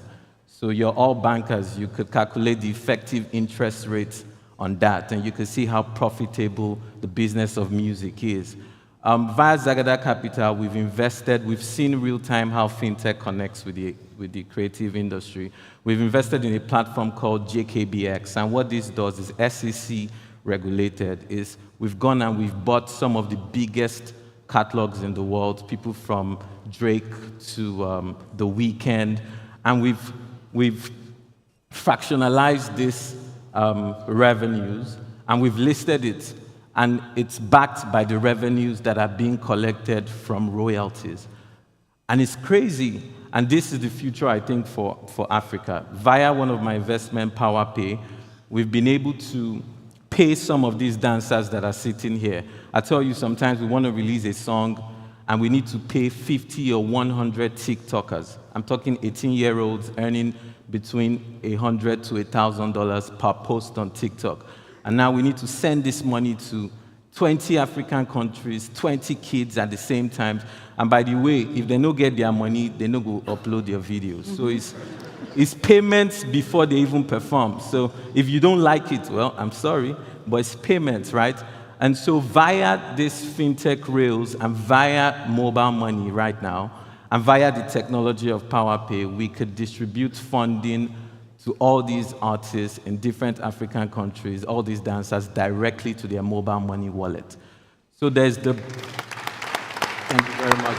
So there's the bank, which is the label, and there's the artist, the creator, which is the business. There's the fans, which is everybody here, and in the middle of all of that, there's payment rails going back and forth. And we've not properly mapped it, but it's a lot of money.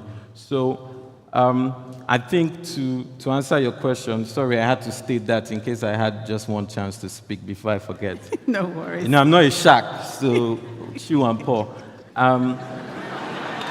Yeah, my Ghana people know that, yeah? So in terms of your question of what AI does, right now, through AI is assisting creatives. You know, when I worked on the Beyoncé Lion King, The Gift Project, I produced 3 records on that album. We got into this room, and there were so many creatives there making music. And so with AI now, in my studio before, when I'm making music, I have to use thesaurus, and I put synonyms of boy, doi, soy, koi. And then I try to sing, this person is a boy, he came here with a soy. Like, I have to come up with the melodies. But right now, we could use technology to advance our creatives. We could feed our voice in, and it will help us to create songs that sound like us and can help the creativity. So I think technology always helps to make things easier. Good technology, that's what good technology does. Thank you. Has anybody used, yeah, round of applause. Has anybody here used ChatGPT? GPT.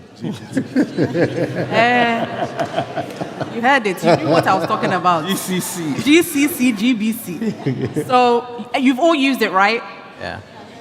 And the English that you put, was it the English that you got out? Doesn't it just make you feel like, whoa, like, this is proper English? Like, what you were writing before was not hitting it. But that is the power of technology, and I think we need to embrace it. So to you, Aisha, when it comes to the fashion industry, do you think that, first of all, you're getting the right support from the banks, from investors, and how can we use fintech to enhance the fashion industry? Wow. Hi, everyone. Like everyone said, I'm also really happy to be here. I'm happy that we got the big stage. So then we're not just a side conversation. The question was, how have we been supported? Or do we feel supported? Yeah, do you feel supported? You know, our fashion industry is, we've been saying it's growing for a long time, Ms. Nora. But the industry in and of itself is still kind of young because we are coming from a place where everywhere you turn on your street corner, you have someone with a sewing machine making a garment or that. So somehow, just even culturally and in this space, fashion is seen as, tabletop business, right? So it's very hard for people to fathom that this is, there's a machine behind this when it's done properly. Yeah. This could be a profitable business that has the ability to scale. Now, I don't completely blame the institutions for thinking that this is a risky investment because fact is the infrastructure around some of our businesses aren't as robust. So my thing with, so Christy Brown, just to give you guys a bit of a background, we're 16 years old, even though I don't look a day over 21. But the brand is 16 years old. It started in 2008. Think about this, 2008, there was no Instagram. A lot of Facebook was fairly new to us here. There wasn't all of this, burst of technology and just the impact of it wasn't quite there. So for a brand like mine, you are creating a model that didn't quite exist because you're trying to build a global luxury brand right here from Accra. In a space where everybody was used to coming to you for bespoke items, and we're saying, no, we're trying to, it's a ready-to-wear brand. We're standardizing our sizing so it can actually cut across our borders. So there was a lack of understanding at the time that I was starting for what we were trying to create as a brand. But I will say that a lot has happened within our brand to make sure that we are ready for some of these technological advancements that are happening now. And it's important that we, as the creatives or as the fashion brands or designers, prioritize building structure into our businesses and even understanding the business of fashion. That's where it starts from, because you can have all the framework created, right? You would have all these fintech apps and so on, but or you would have funds that are ready to invest. But if the businesses themselves are not structured in a way to be able to take advantage of this investment, it's going to be a bad deal. So have we been supported? Listen, it's been a figuring it out kind of show in these streets. But I like to say that we've created the model, we've proven its success, and we've proven that, listen, this business is profitable. But now it's how many, because now we become the unicorn, right? And everybody calls Christy Brown to be on the panels because we've done one thing or another. But how are we creating the space where other brands can take advantage of our learnings, our mistakes that we learned from, and be able to build robust businesses that can take advantage of what's happening in the fintech space, in the tech space, and actually make money from their entities and stop being maybe overly attached to it's about design and creativity, because that's quite limiting. We started we launched our e-commerce platform in 2014. It wasn't fancy. It didn't have much. We didn't realize COVID was going to hit one day, and that is the one thing that's going to save us and help us to keep selling to the world. But it's some of those initiatives that people need to start understanding that even having an e-commerce platform or being with whether it's a Shopify or whatnot, you are collecting data. So then now you're not creating abyss. You're not creating because I love this color and I think it's just great. You're actually using the analytics that you're getting to make sure that you're able to replicate the successes of some of your products that you've put out there. I know that I'm circumventing the question of have we been supported.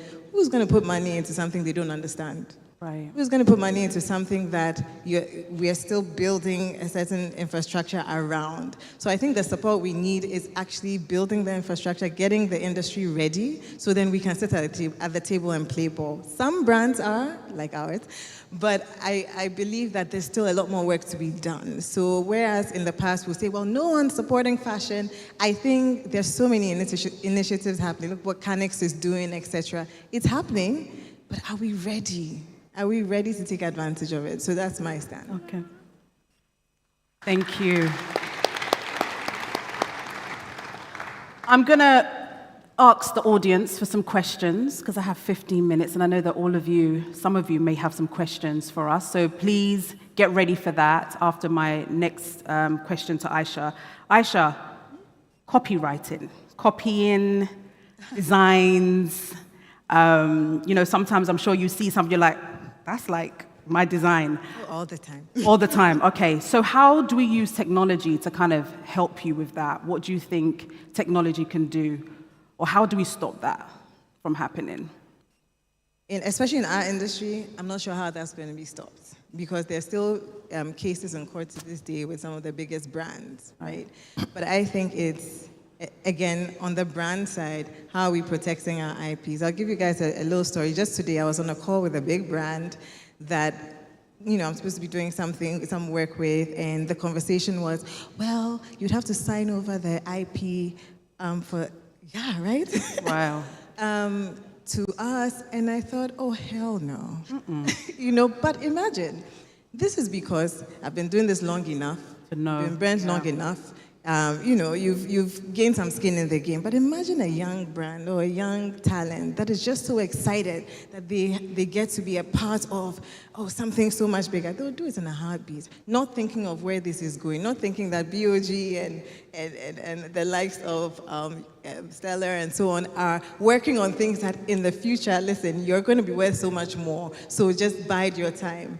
But in terms of the IP space, the copying, like you said, how do we stop this? Can we, though? Because it's quite dicey. So far as you change a certain degree of, to some design, for example, you have this print and you change a few items on it, it feels to be the same, right? So you'd be in court forever. I like to think that when it comes to innovation, we have leaps and bounds of it here. What is important is how are we making sure that these creatives have the space to even produce their art and their work without thinking, oh, where's my buck coming from next? And the whole story of a struggling artist, is the ecosystem friendly enough for people to actually thrive off of the work of their hands, right? And then the conversation around protection is also education. People need to understand the value of what they have, what it means, even the registrations of it. But imagine a young designer or artist who is, for example, just at that sustenance level and thinking of where their next buck is coming from. Are they going to try and register their trademark tomorrow? No. I'm not sure that's what's top of mind for them. But how do we change that? Then how do we move this conversation along? Because otherwise, then African artists are so far behind from the rest of the world. So that's my take. Can I jump in on that? So when it comes to the copyright conversation and intellectual property, number one, we're a Commonwealth country in Kenya, just like Ghana. A lot of our laws are almost the same. We adopted them from the UK. I may not know when the last amendment of your Trademark Act was or your Copyright Act, but in Kenya, from 1963, we've had 3 amendments. Wow. So that's number one. We have to strengthen our copyright laws. Number 2, one thing that the Kenya Copyright Board in Kenya did through engagement with artists, especially on the music side, is that they made registration of music copyright $10. So it's 1,000 shillings, which is probably now $8, which is around 10 CDs, right? No, 100 CDs. About 100 CDs. Yeah, 100 CDs. So that's number one. Then they digitized the process. So number 3 is registration of copyright and IP should now become a digitized process, and African countries should take that seriously. And then third, we should have a digital African intellectual property repository. No question, it should happen. It should have happened yesterday. It happens in Europe. There's one in the US. That's the start of how we start becoming a copyright juggernaut, right? So then we're also negotiating on a European level, we're negotiating on a US level. That's how we do it. So a challenge again to our policymakers, our governments. I know there is interest. We need to act fast. I wanted to just say, so that it doesn't seem like it's all bleak. For music today, it's one of the most advanced copyright protection system in the world. So everybody here, if we play some music, you can Shazam it and it tells you the song. Whether the song was made in Kumasi or it was made in Tamale. Once you upload it, you have a digital DNA. You have a nice ISRC number that is international. And today, unfortunately, unlike maybe fashion, and we've had it at Empower, my music label, even when the biggest artist in the world has taken a 17-year-old producer's song in Nigeria and twisted it and put it on the best performing album in the world, I think a year ago. We, an African company, were able to freeze all the monetization on that particular copyright and make sure the writers are credited. So I just wanted to say this because I know a lot of times when we speak like this, people just come and tell me, yo, easy, it's impossible to protect music IP. It's a lie. It is very easy. It's a click.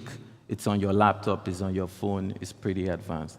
And then once you do that, performing rights societies need to be created that don't exist. I know that there are some in Ghana, but they need to be created, and then royalties need to be paid out. And that's part of the challenge that we've heard lots of artists talk about on Ghana and in the rest of the continent, that they're not able to get the royalties paid. That's something that, too, blockchain and other technologies can help performing rights organizations to Exactly.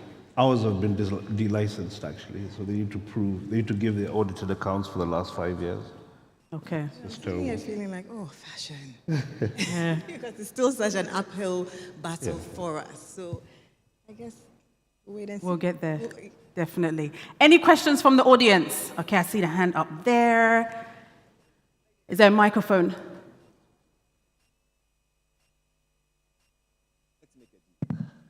Let's make a deal right about now. We will not be able to take many questions. Okay. However, let me give them something more important than questions. Okay. An encounter this evening, which is free of charge. It is the 3i Rave, where you get to meet everybody and anybody. Is that a good deal? Oh, come on, it's happening at the Polo Beach Club. Why I say? Is that a good deal? So shall we save on the questions and defer to that? No. I think the eyes have it. And so let's get ready to wrap up. Okay. So we have 2 questions, one over there. Hey. Oh, they said no questions, though. Contribution. Okay, Norma.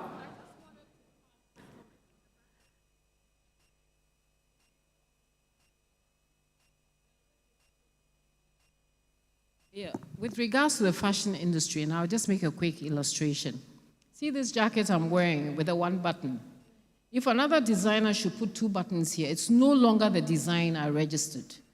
I designed tracksuits with a particular design. Another designer picked it and put gaps in between where I had the stripes. So it was no longer mine, but I had registered this, and they took over my business. So this is what led me to consider mass production. So you come up with a good idea, make sure you make the most money out of it, and let it go and move on. That's the advice. Thank you. And thank you to my panelists, everybody. Thank you so much. And ladies and gentlemen, they've stayed on to the very end. Please stay with me as I invite for a group photograph all our dignitaries. Your Excellency Prime Minister, together with the Governor, all the governors and ministers, would you please join us for one group photograph? The partners, Elevandi MAS, Bank of Ghana, and Development Bank Ghana. A round of applause as they come up.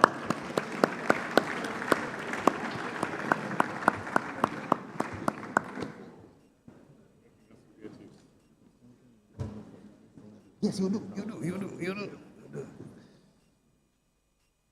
Kelly. My baby, they confuse me, yo, with that bomb bomb. But she got the guy where they send her money from London.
0.6% of the global population by 2050, and a growing middle class. At least 40% of the African population is projected to be in the middle class by 2060, representing a significant economic force.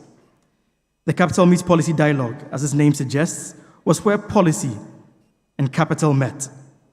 This session convened senior policymakers and prominent investors to address the pressing issues of capital investment, value creation, and policy making. Who could forget the 3i Deal Room, the Masterclass, and others that represented a wealth of innovative ideas and strategies geared towards reinforcing regulatory compliance, encouraging proactive measures, and the pursuit of investment opportunities by startups from across the continent. And as much as we all talk about the things that can be done, we must not forget that the I in 3I, or an important I in 3I, is investment. Our 3i Africa journey continued with the Singaporean president who ignited our passion for Africa's digital inclusion. Ambitions, an ambitious vision echoed by Ghana's Vice President, Dr. Mahamudu Bawumia, who highlighted the vast potential of a digitized economy. The summit's commitment to the future was evident as the 3i Africa Dialogues on digital assets emphasized the need to equip our workforce. In order to achieve this, revamping our educational system and frameworks and integrating emerging technologies into them will be key. But the journey wasn't complete without talking about the future. It was worth celebrating, as is the mission that we're on today. And as they too showcase an incredible diversity of African innovation, the Women in Tech Conference empowered female leaders, while the Agriculture and Tech Forum explored the exciting intersections between these crucial sectors. These dedicated sessions, alongside the inspirational Founders Speak event, where entrepreneurs shared their struggles and triumphs and underscored one vital message: perseverance is key. Pursuing your passion can unlock limited potential. The 3i Africa Summit concluded with a future-focused lens that Smart MSMEs and Digital Skills Forum emphasized the upscaling of African youth and fostering innovation hubs with collaboration between public and private sectors as a key to unlocking economic growth. The ESG Forum emerged as a critical conversation, highlighting the importance of AI-powered data management and the circular economy strategies for achieving ESG compliance. Finally, financial businesses accelerating trade sessions explore the digital solutions for boosting MSME trade, access to finance, and streamlining trade itself, while emphasizing the integration of the strategies with ESG principles. This final day today has underscored the summit's commitment to building a future powered by innovation and responsible growth, including a very exhaustive presentation that dazzled all of us on quantum computing. As we close this chapter on this year's 3i Summit, may I take this opportunity to invite 3 distinguished guests to perhaps give us a 30 seconds to a minute comment on their thoughts on the session. Ladies and gentlemen, may I ask that you give a round of applause to welcome Deputy Governor from the Bank of Namibia, Leonie Dunn.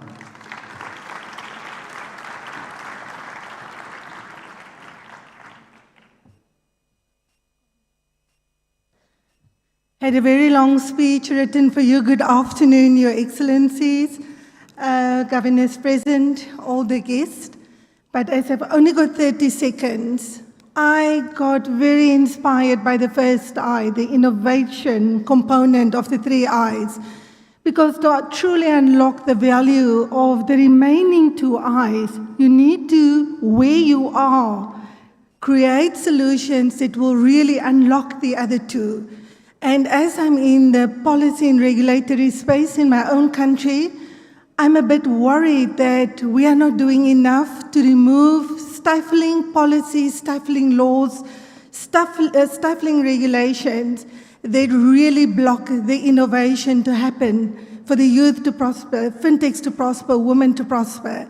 So I am truly inspired. I want to innovate. I really want to tear down each and every law in my own country that creates obstacles to what can be.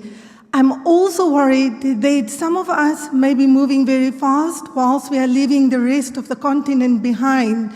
So to truly unlock Africa's full potential, we need to enable a blueprint where, as the governor of the Bank of Rwanda said, we can move together further and leave no one behind.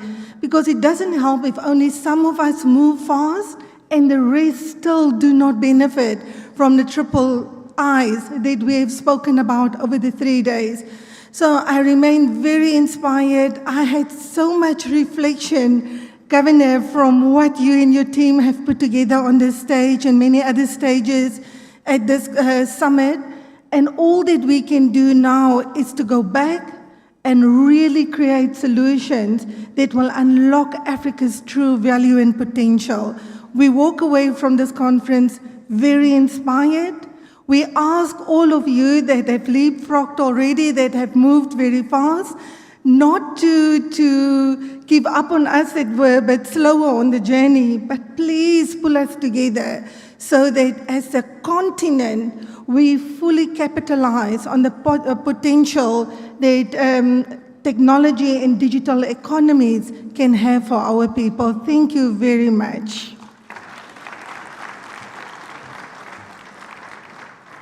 Thank you so much, Madam. We are indeed grateful. And in the spirit of Women in Tech, we're also going to invite the Chief Investment Officer and the Coordinator for Africa Digital Financial Inclusion Facility and Financial Intermediation and Inclusion Division at the Africa Development Bank, my own sister, Sheila Okiru.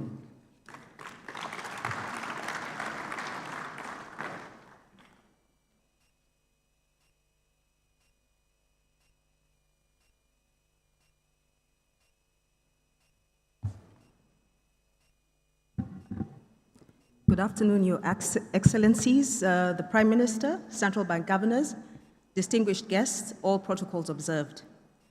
When I was asked to give this speech in terms of the impact of this forum to me, I was really lost because there's so much that has happened that is so rich. But I'll try and touch on the key things. I'll start with the soft issues. The organization has been par excellence. And this really has set the tone for the rest of the event to be extremely successful. Another key takeaway for me is the tone at the top. And for those of us in business, in the corporate world, we know that that makes a very big difference in terms of how success happens during, and even during the co-ideation of ideas, but also in the execution. And for the Bank of Ghana and your partners, including having the heads of state here, it says a lot. Now, in terms of the financial inclusion space on the continent, this is not something new. And actually, I was just speaking with Kwame a day or two ago, and I was telling him, does he remember when we started training, it was, I believe, Bank of Fidelity Bank here in Ghana, on agency banking.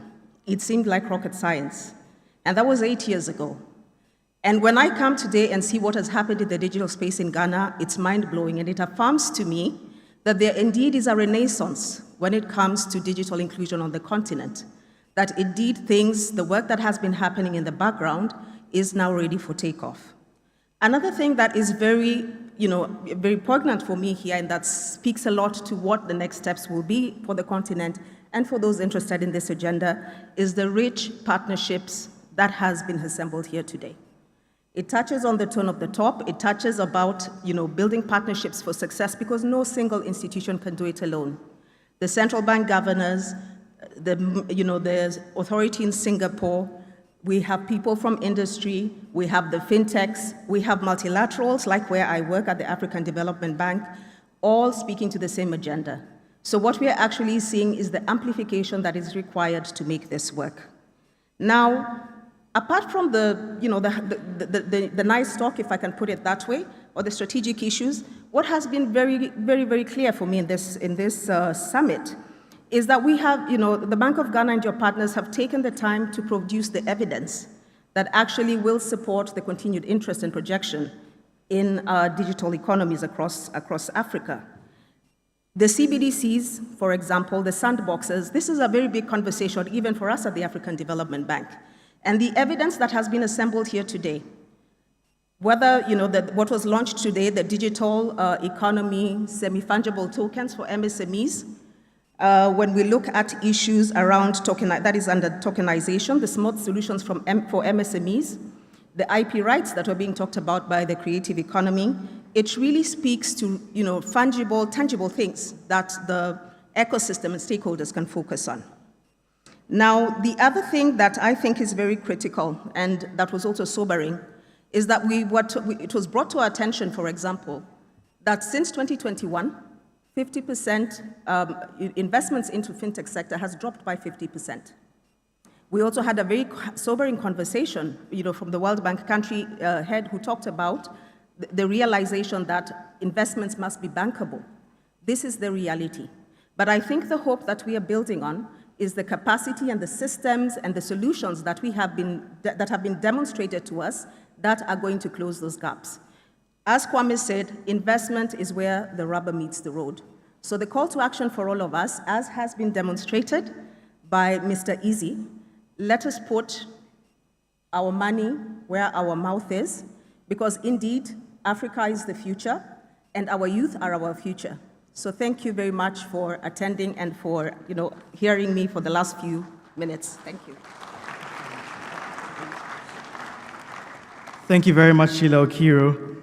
And from our final comment, we will take a quick 30 seconds feedback from the president and co-founder of Chipper Cash. Many of you may not have seen him in person before, but he's Mr. Majid Mujalid. Majid.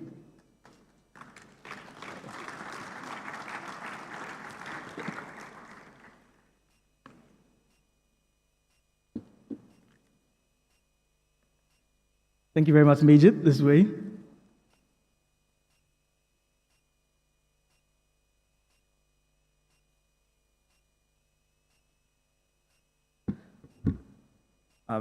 Well, Mr. President and distinguished guests, thank you so much for this conference. It's been extremely encouraging for me to, number one, just get to see the industry flourish. I personally, and this is more of a personal journey for me, I've been a new participant within the ecosystem and within the financial space over the last 5 years, and very much excited about the growth that the continent's about to have. And so we've been trying everything that we can. And so to see the encouragement, from the top, from the Bank of Ghana, Rwanda, just from the entire continent, has been extremely interesting.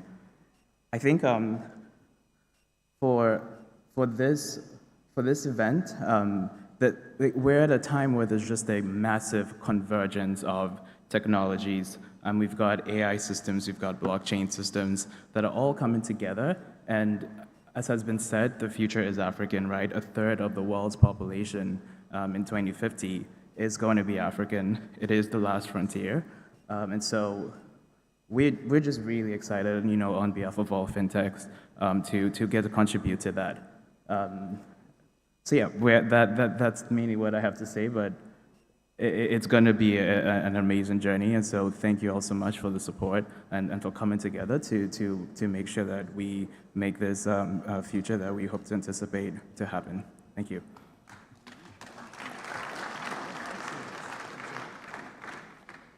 Thank you very much, Majid.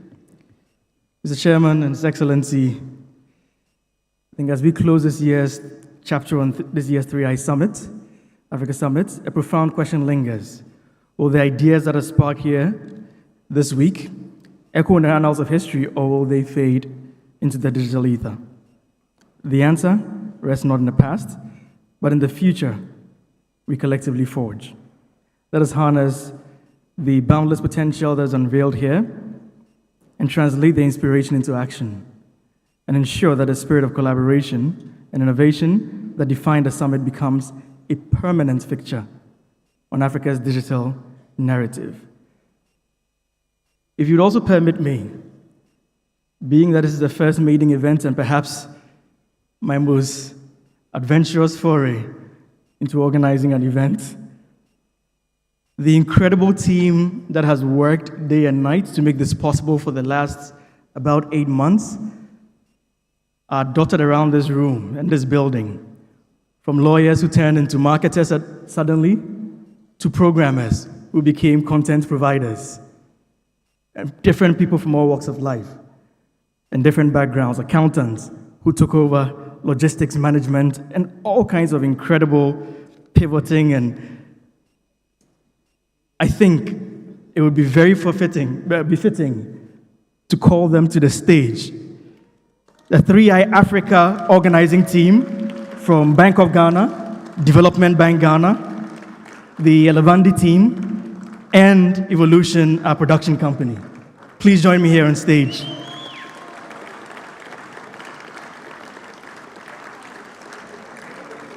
One week they are doing accounting and supervision. The next week, they are tracking content on social media. Please. Now, this is the army, the legendary army that put this together.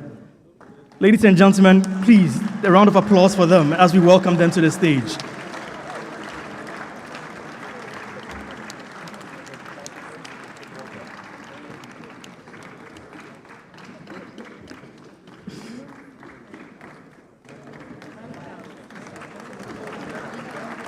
Welcoming 8,000 registrations, 7,500 delegates, and over 240 speakers. These are the people who made it happen.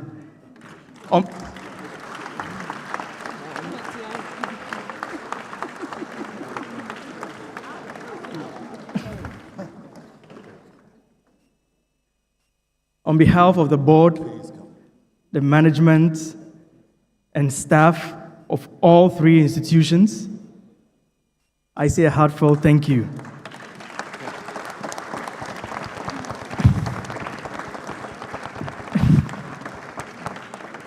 And may I also kindly ask that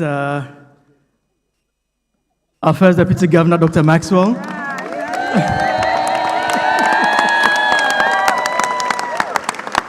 thank you very much, sir. And Mr. Ravi Menon, would you be kind to join us?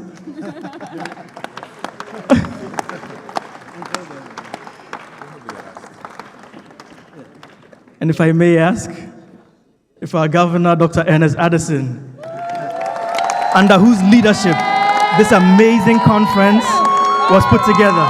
Thank you so much.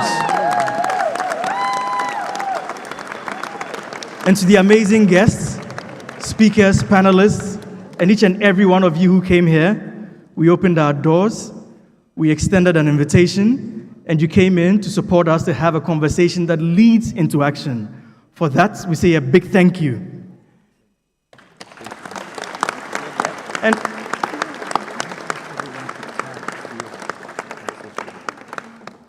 may I ask, as a shameless plug, we know we're trending #1 on X, formerly called Twitter, to tag 3i Africa Summit on social media. And also, take the opportunity to stop by a small event to commemorate this whole 3 days of engaging conversation called the Digital Betrayal. Ladies and gentlemen, may I invite the Governor of the Central Bank of Ghana, the former Managing Director for Monetary Authority of Singapore, and the CEO of the Development Bank Ghana to officially declare the summit closed. Thank you. A round of applause.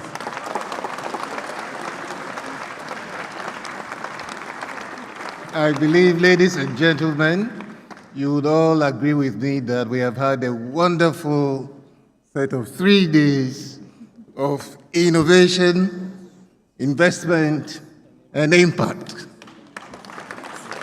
What more can I say? We look forward to seeing all of you this evening at the beach rave. Thank you very much.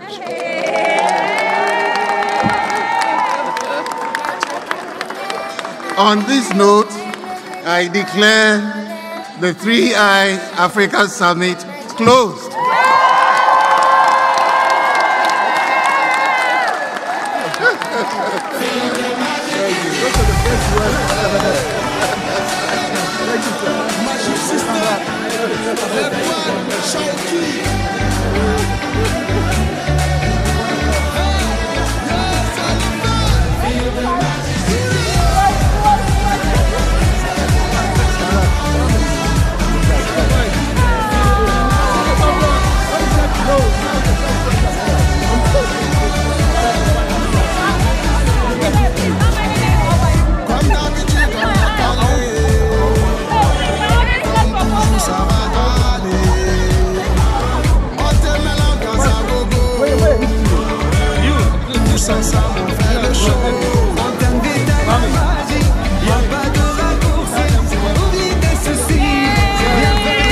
So we all make it to the 3I rave at the Labadi Beach Hotel, the Polo Club. Let's all make it to the Polo Club. It's free. It's the 3I rave. Ladies and gentlemen, we'll see you there. But until such time, goodbye and Godspeed. We'll see you next year. Stay tuned.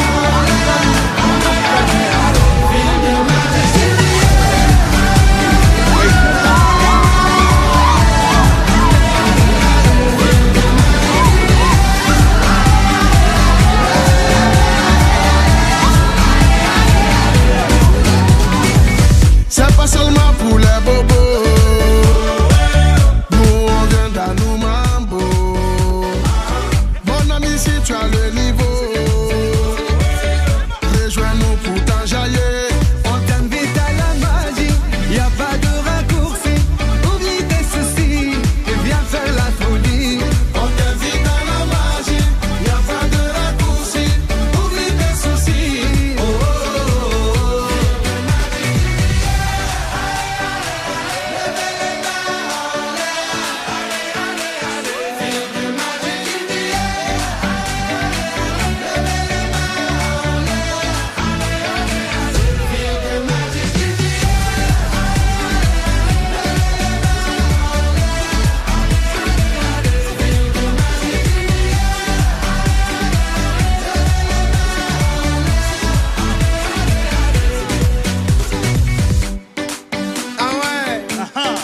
Magic System. Toujours nous.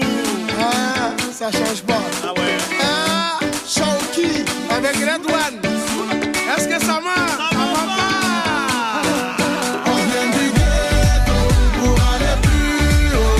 Avec les magiciens, c'est Ready Go. On vient du ghetto pour aller plus haut. Avec les magiciens. Oh, oh, oh.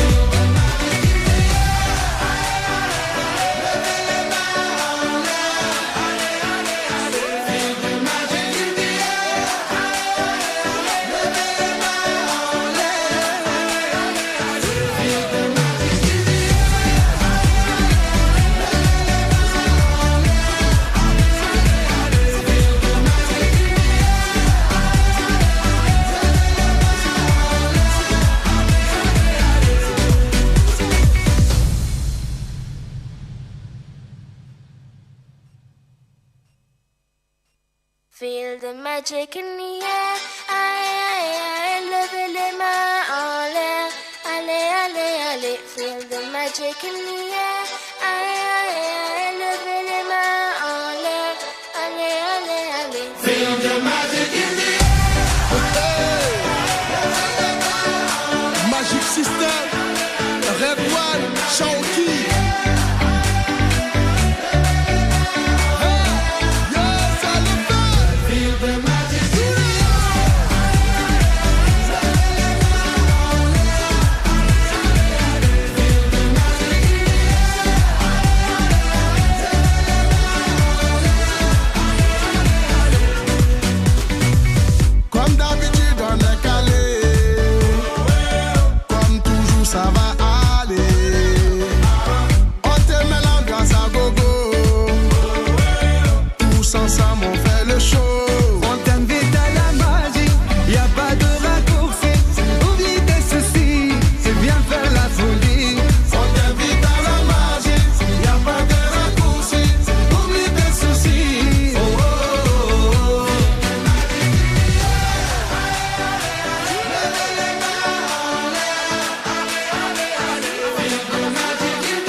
ça change pas. Ah ouais. Ah, Shawky avec Red One.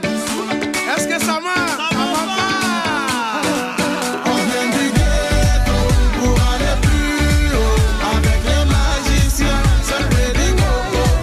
On vient du ghetto pour aller plus haut. Avec les magiciens. Oh, oh, oh.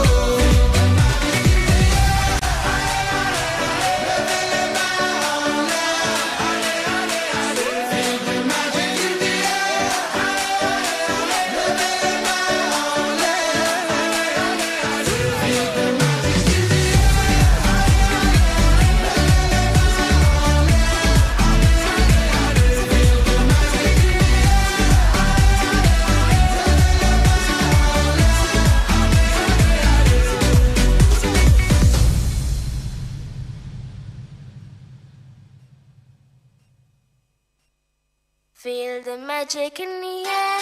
Aïe, levez les mains en l'air. Allez, allez, allez. Feel the magic in the air. Aïe, levez les mains en l'air. Allez, allez, allez. Feel the magic in the air. Magic System, Red One, Shawky.